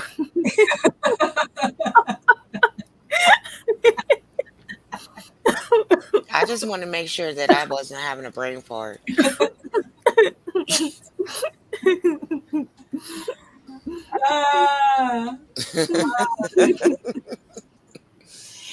But there were several male people today. I don't know. But I remember. I remember Sam, Aboyak, and Mwendatezi. Those are the three main ones. But how are we going to speak about serious there was topics reggae music, I think. No, but if they, I'm just curious. To draw a parallel between coaching and parenting. Yeah, that was a good shot, girl. Do you know anything about soccer? Let me just ask you that right now. Do you know anything about soccer? Me? Yes. I support Manchester United. Oh, my goodness. I've been busy with studies, so I haven't been keeping up with what has been going on with Ten Hag, who is the manager at the moment. And I've been busy. I think you're way ahead of both of us. May I safely say so, Romisha? What? I mean, y'all lost me at soccer No, because I'm just as lost as I was you. floored by that. But I mean, I'm just saying, whatever works. But Look, it would be like, I what wanted is to this make game? sure What is that I this heard. joke? How do you get Yeah, a I guy put to it shut in up in real class? plain You talking. take I some put that maths. in real plain talking. Like Yeah, you I literally don't know just anything. My said, internet, you we're brought it gonna up. talk about soccer just to get No, men because up in the room. men inspiring younger men. But isn't that the problem? What?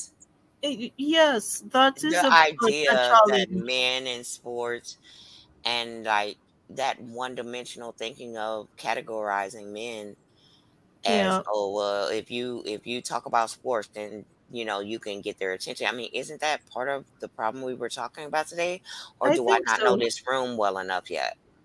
It is part of the problem. I was just wondering what can I use as a, something to generate some interest because we didn't have as many men as we often have.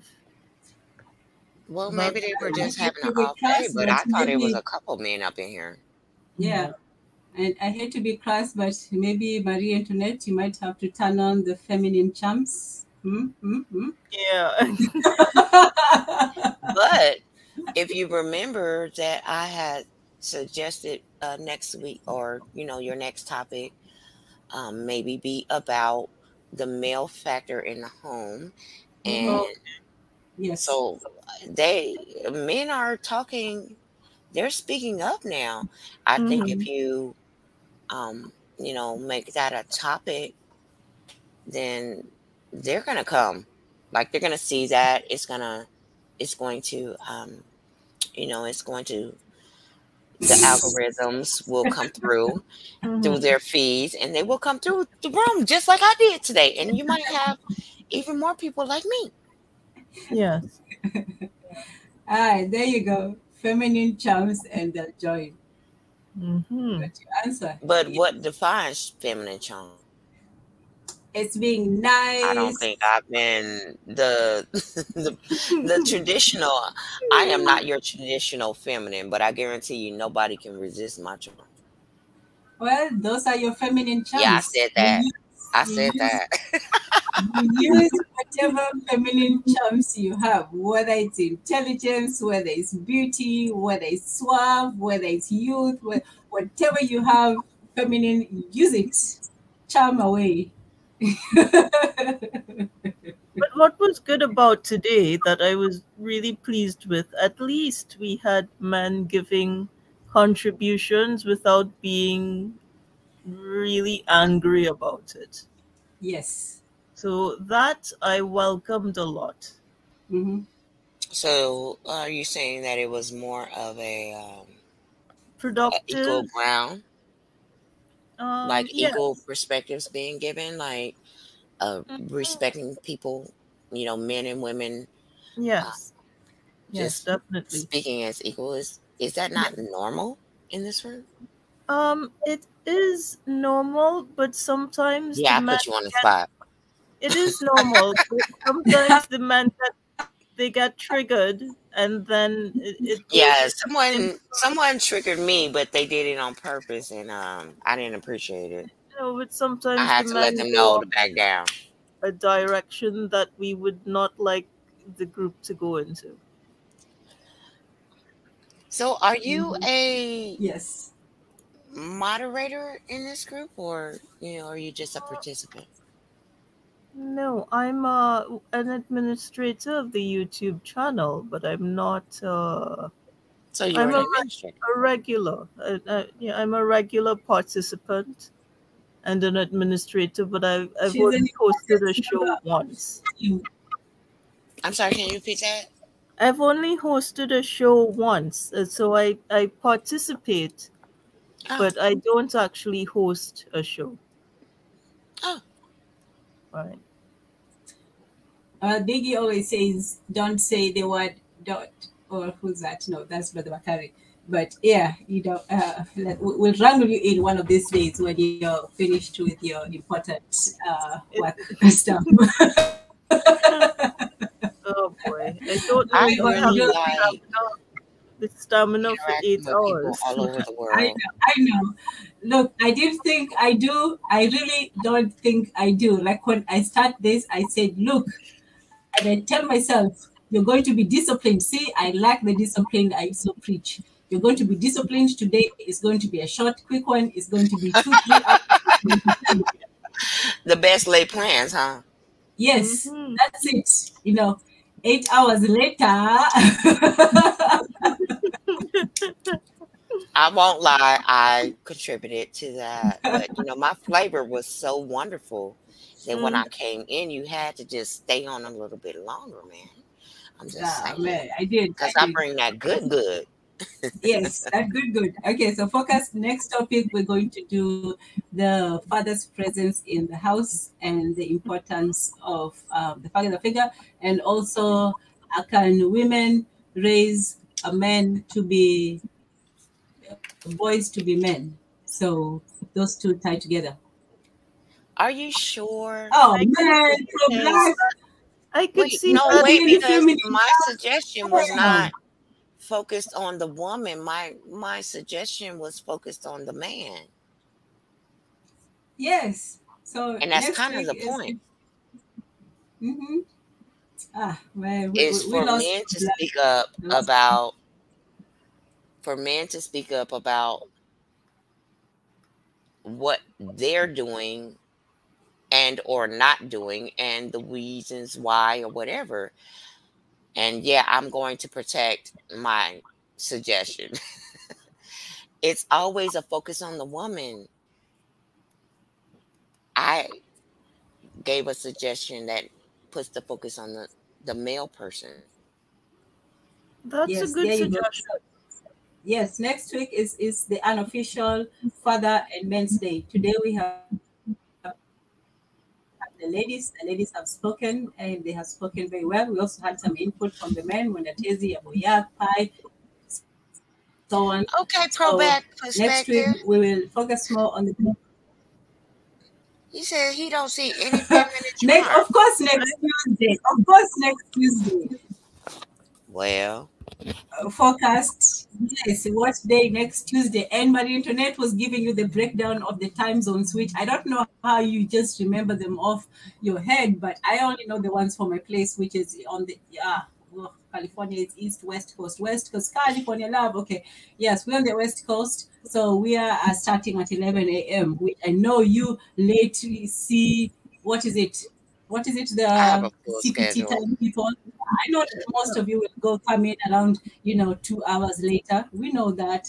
So that's what time is. Starts at 11, but you guys will come in at 1 o'clock or whatever time. So, well, I might not be here because I have a full schedule already pre-scheduled. Damn. Did she use the bad word? Girl, let me clutch my pearls. No, a dam is a water, holding facility, hydraulic power plant, where it holds the water pressure against the fluid that's backing up against it, thus preventing it, and it can be transformed into electric power. That's what I was saying. Yes. We do, yeah. There's a Hoover okay, dam. Baby. Yes, all kinds of dams. We're gonna take that. We're going to take that. Thank you. I have to say it again. It's so fun.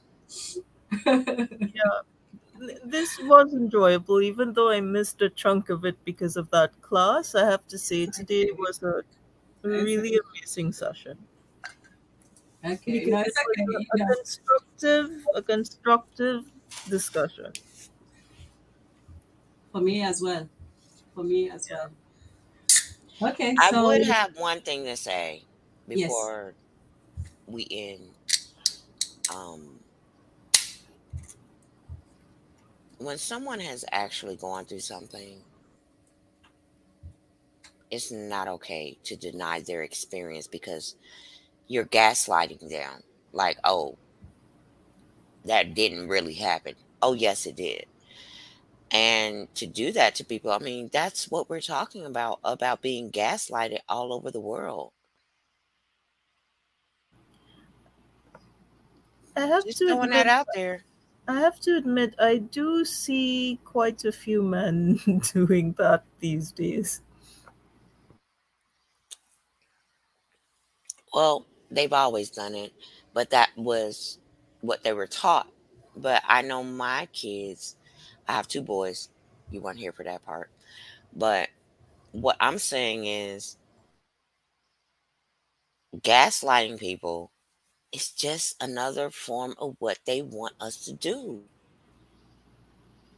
Don't tell me I didn't go through what I went through Yeah. when I'm literally giving you details.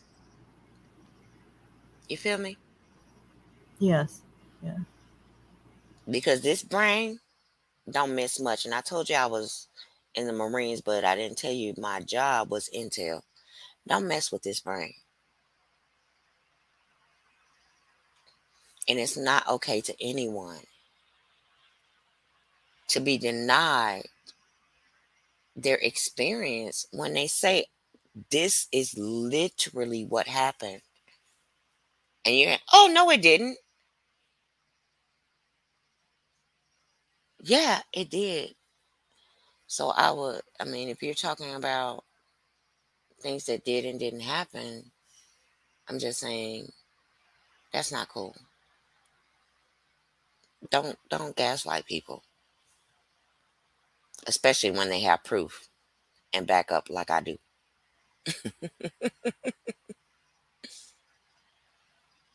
Yeah. Okay, guys, bring it back up. Like, we still laughing. Now, when it's serious, sometimes you have to take a few minutes just to take it in and acknowledge it. So silence is okay sometimes.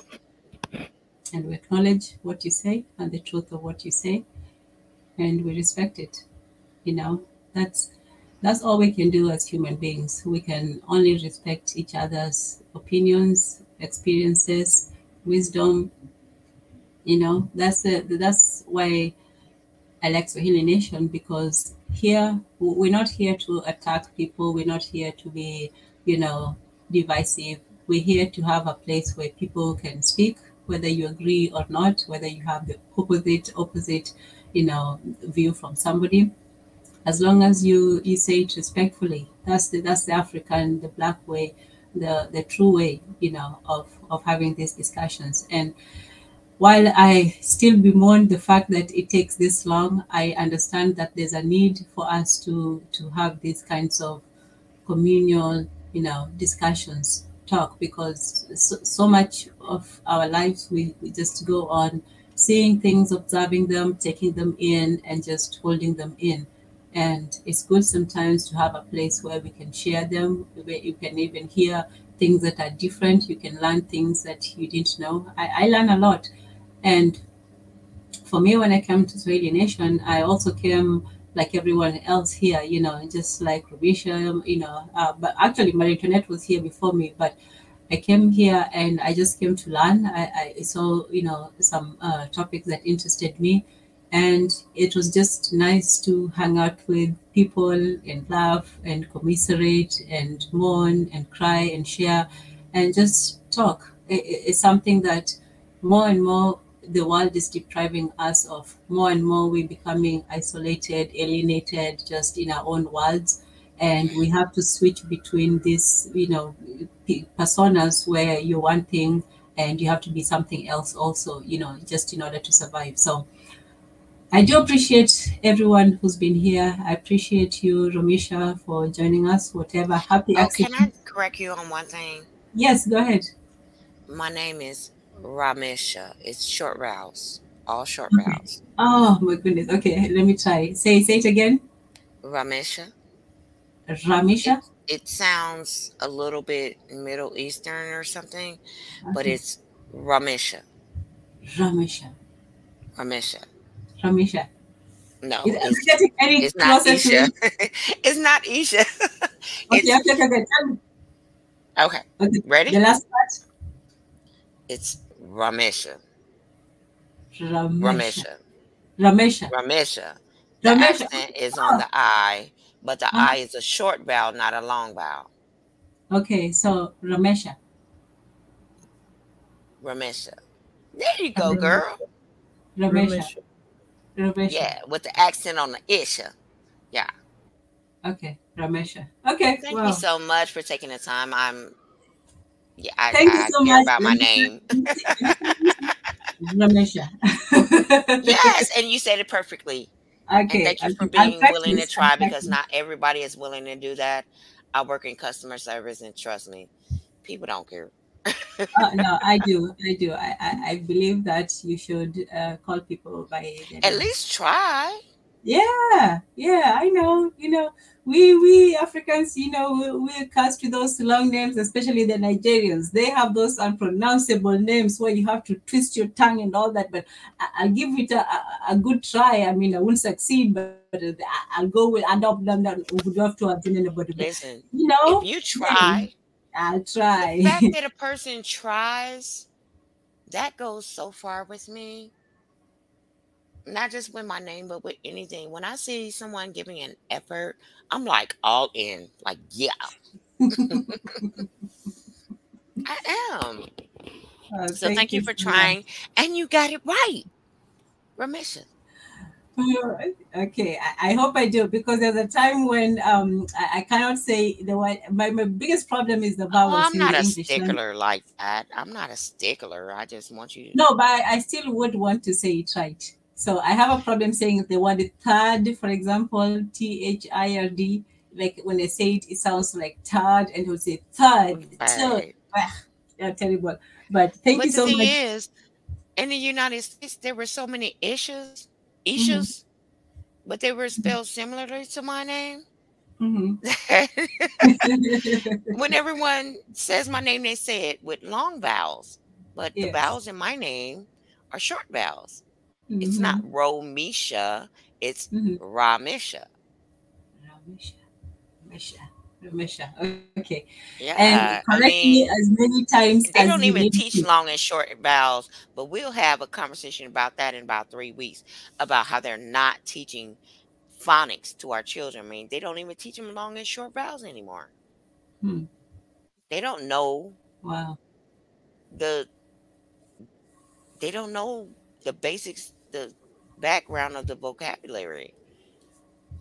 What is a long vowel? What is a short vowel? They don't know these things. I have to teach my child for myself.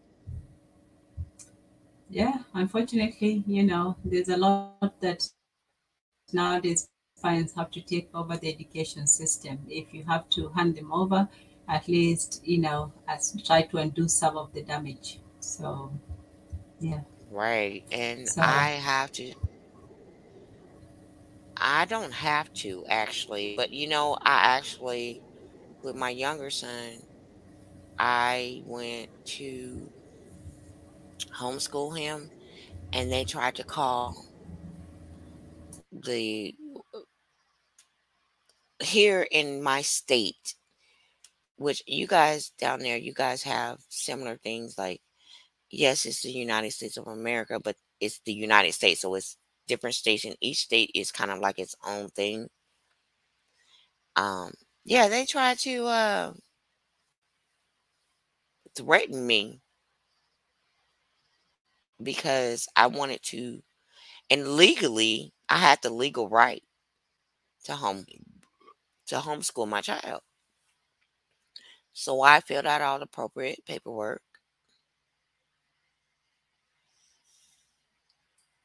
and they threatened me because I wanted to teach my own child.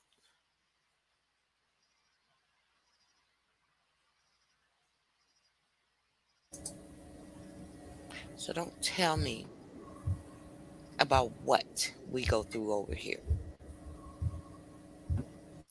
I'm telling you facts. And they try to threaten to put those people in my life. And if that happens, then of course they're going to try to take my baby away and look for any excuse to do it. all because I want to teach my own child, which I am legally, I have the legal right to do it. And I did it all the right way. They don't care.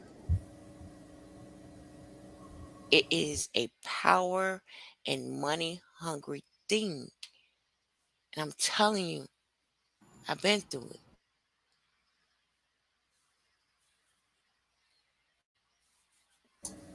They didn't win though. I told you I'm a soldier.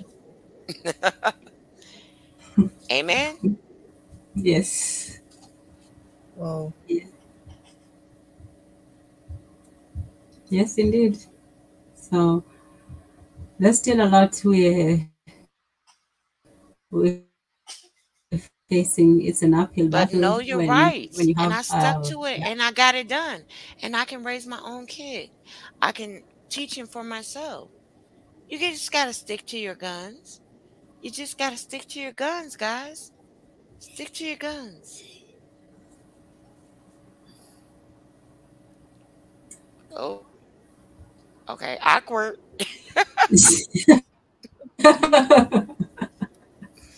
Wow. I was just trying to imagine what that entails. Because, yes, stick to your guns. Interesting. Okay, so, let's have a few last words, and then we can continue this next week, hopefully at the same time. And Yeah, before you do that, yeah, I'm going to ask for a little bit of grace because really, Sam, how dare you talk about a cop's talk to you and you don't talk too much and you won't have any problems? Really? Really? You obviously have not been through it. Stop talking about things that you have literally never been through. You really need. Sister Ramisha, maybe we might have to continue this discussion. Yeah, we're going to continue this. You're correct. But I just had to remark on what Sam posted in the comments about when the cop stops you, don't talk too much and you won't have any problems. Are you serious? I've lived through that too. And trust me, that's not what it is. Remember, we had to explain what CPS was. So, so that's what you'd have to sit down for an entire history lesson for us to go through with it. So unless he has experience with it, which as the focus say, if you, and the focus does have, he has a lot. Yeah, but of the problem is information. he's one of the type of people that's running their mouth and saying a lot of stuff, and that creates the division. What are you doing, Sam?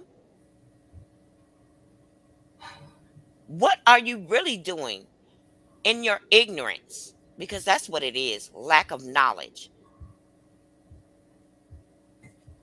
Well, my internet. And I know my vocabulary. So, I'm going to get off here. No, please, sis, don't live on a Look at him. No offense, but I am too good for you. I can tell. No, honey, you are ignorant. And I can tell. I read you a long time ago. Ramisha, I hope I say that right.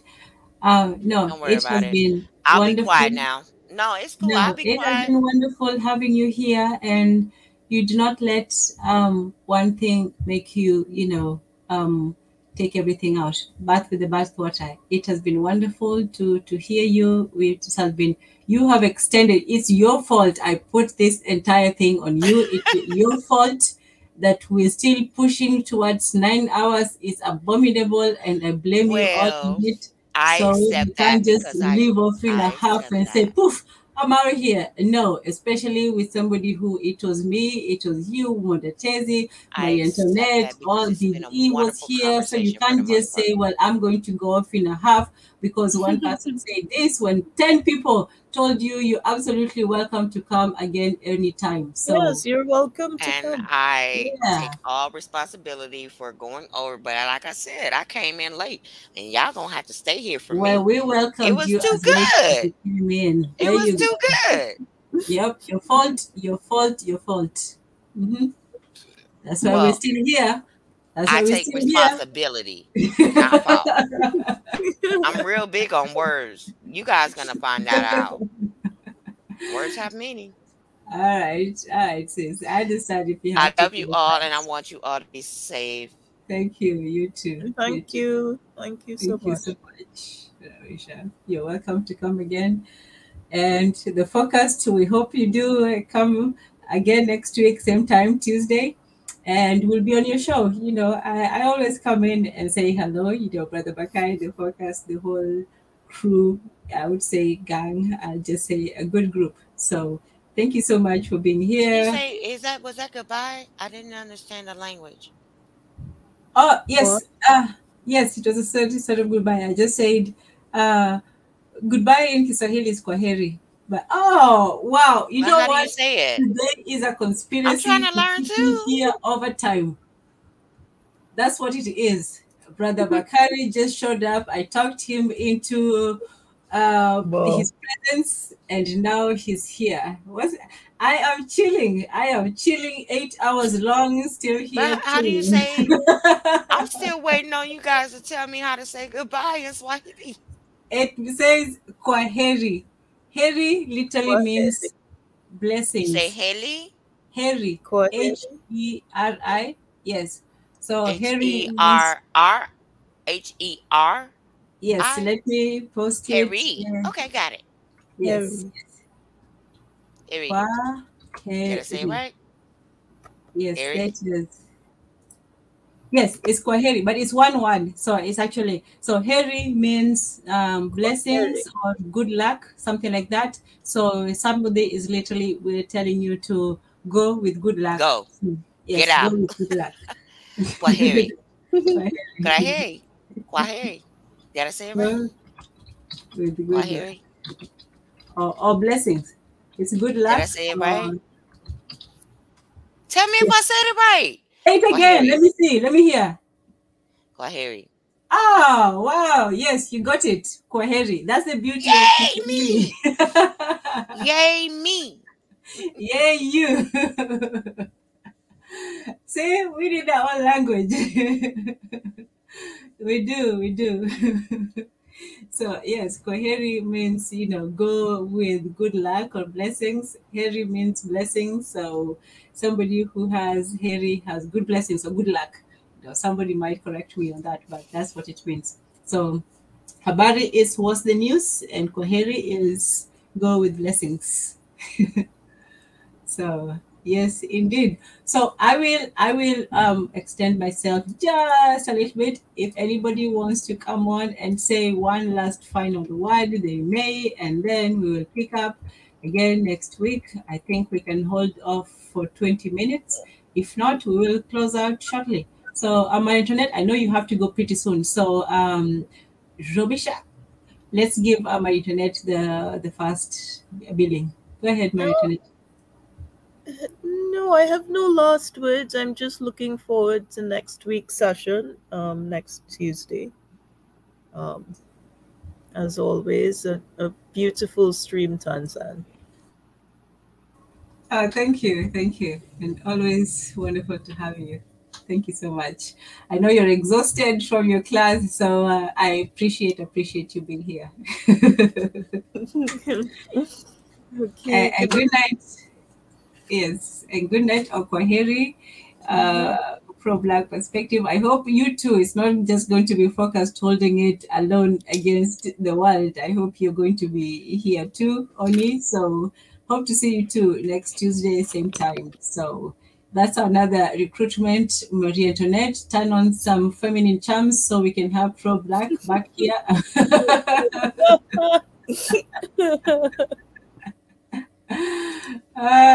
BJ, always good to have you. Thank you so much. So we'll see you too. Hopefully, we'll see you too. Everything you have to have, hopefully, because while we hope and we appreciate your presence, we know it's always not guaranteed. And thank you as well, matron, the lady matron from the Learning So you Hub. asked for some last words. Oh yes, I'm just saying the last goodbyes to the people. I know they probably have to step out. Ooh. So, but go ahead. I got some last words. Go ahead. Go ahead. Tonight, when I go to sleep, I will smile with my head against the pillow, thinking about all the beautiful people that I interacted with today in this conversation.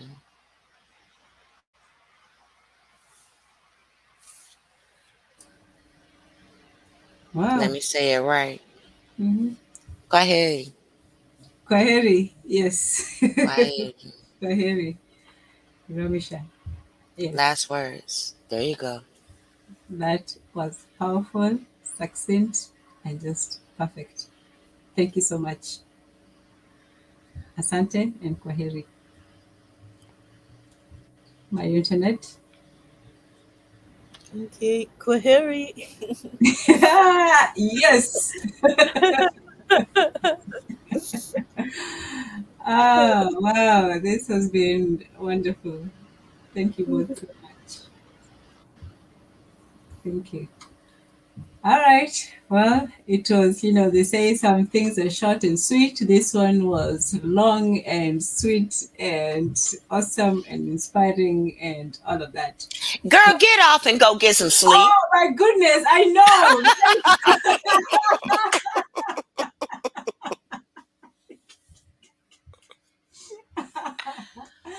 Okay, see, I need that discipline. I need somebody to tell me, look, all right, go on, come on. Okay, so we'll end as we always do at Swahili Nation with a word of prayer. And thank you so much to the ancestors for guiding this conversation towards inspiration, towards learning, towards sharing, towards community, towards just being in a wonderful place with our people. And thank you for everything. Thank you for your gentleness. What is the flow that protects? Yes. So we are protected in that we are, part of this one stream that goes everywhere from the heart of Congo to the Caribbean to California to Canada, everywhere across the world. So we are one people, and I thank everyone for being here. So as Bobby Rice says, good night. Good night to you, everyone. And good day to those who are in the day. So peace. And we out. And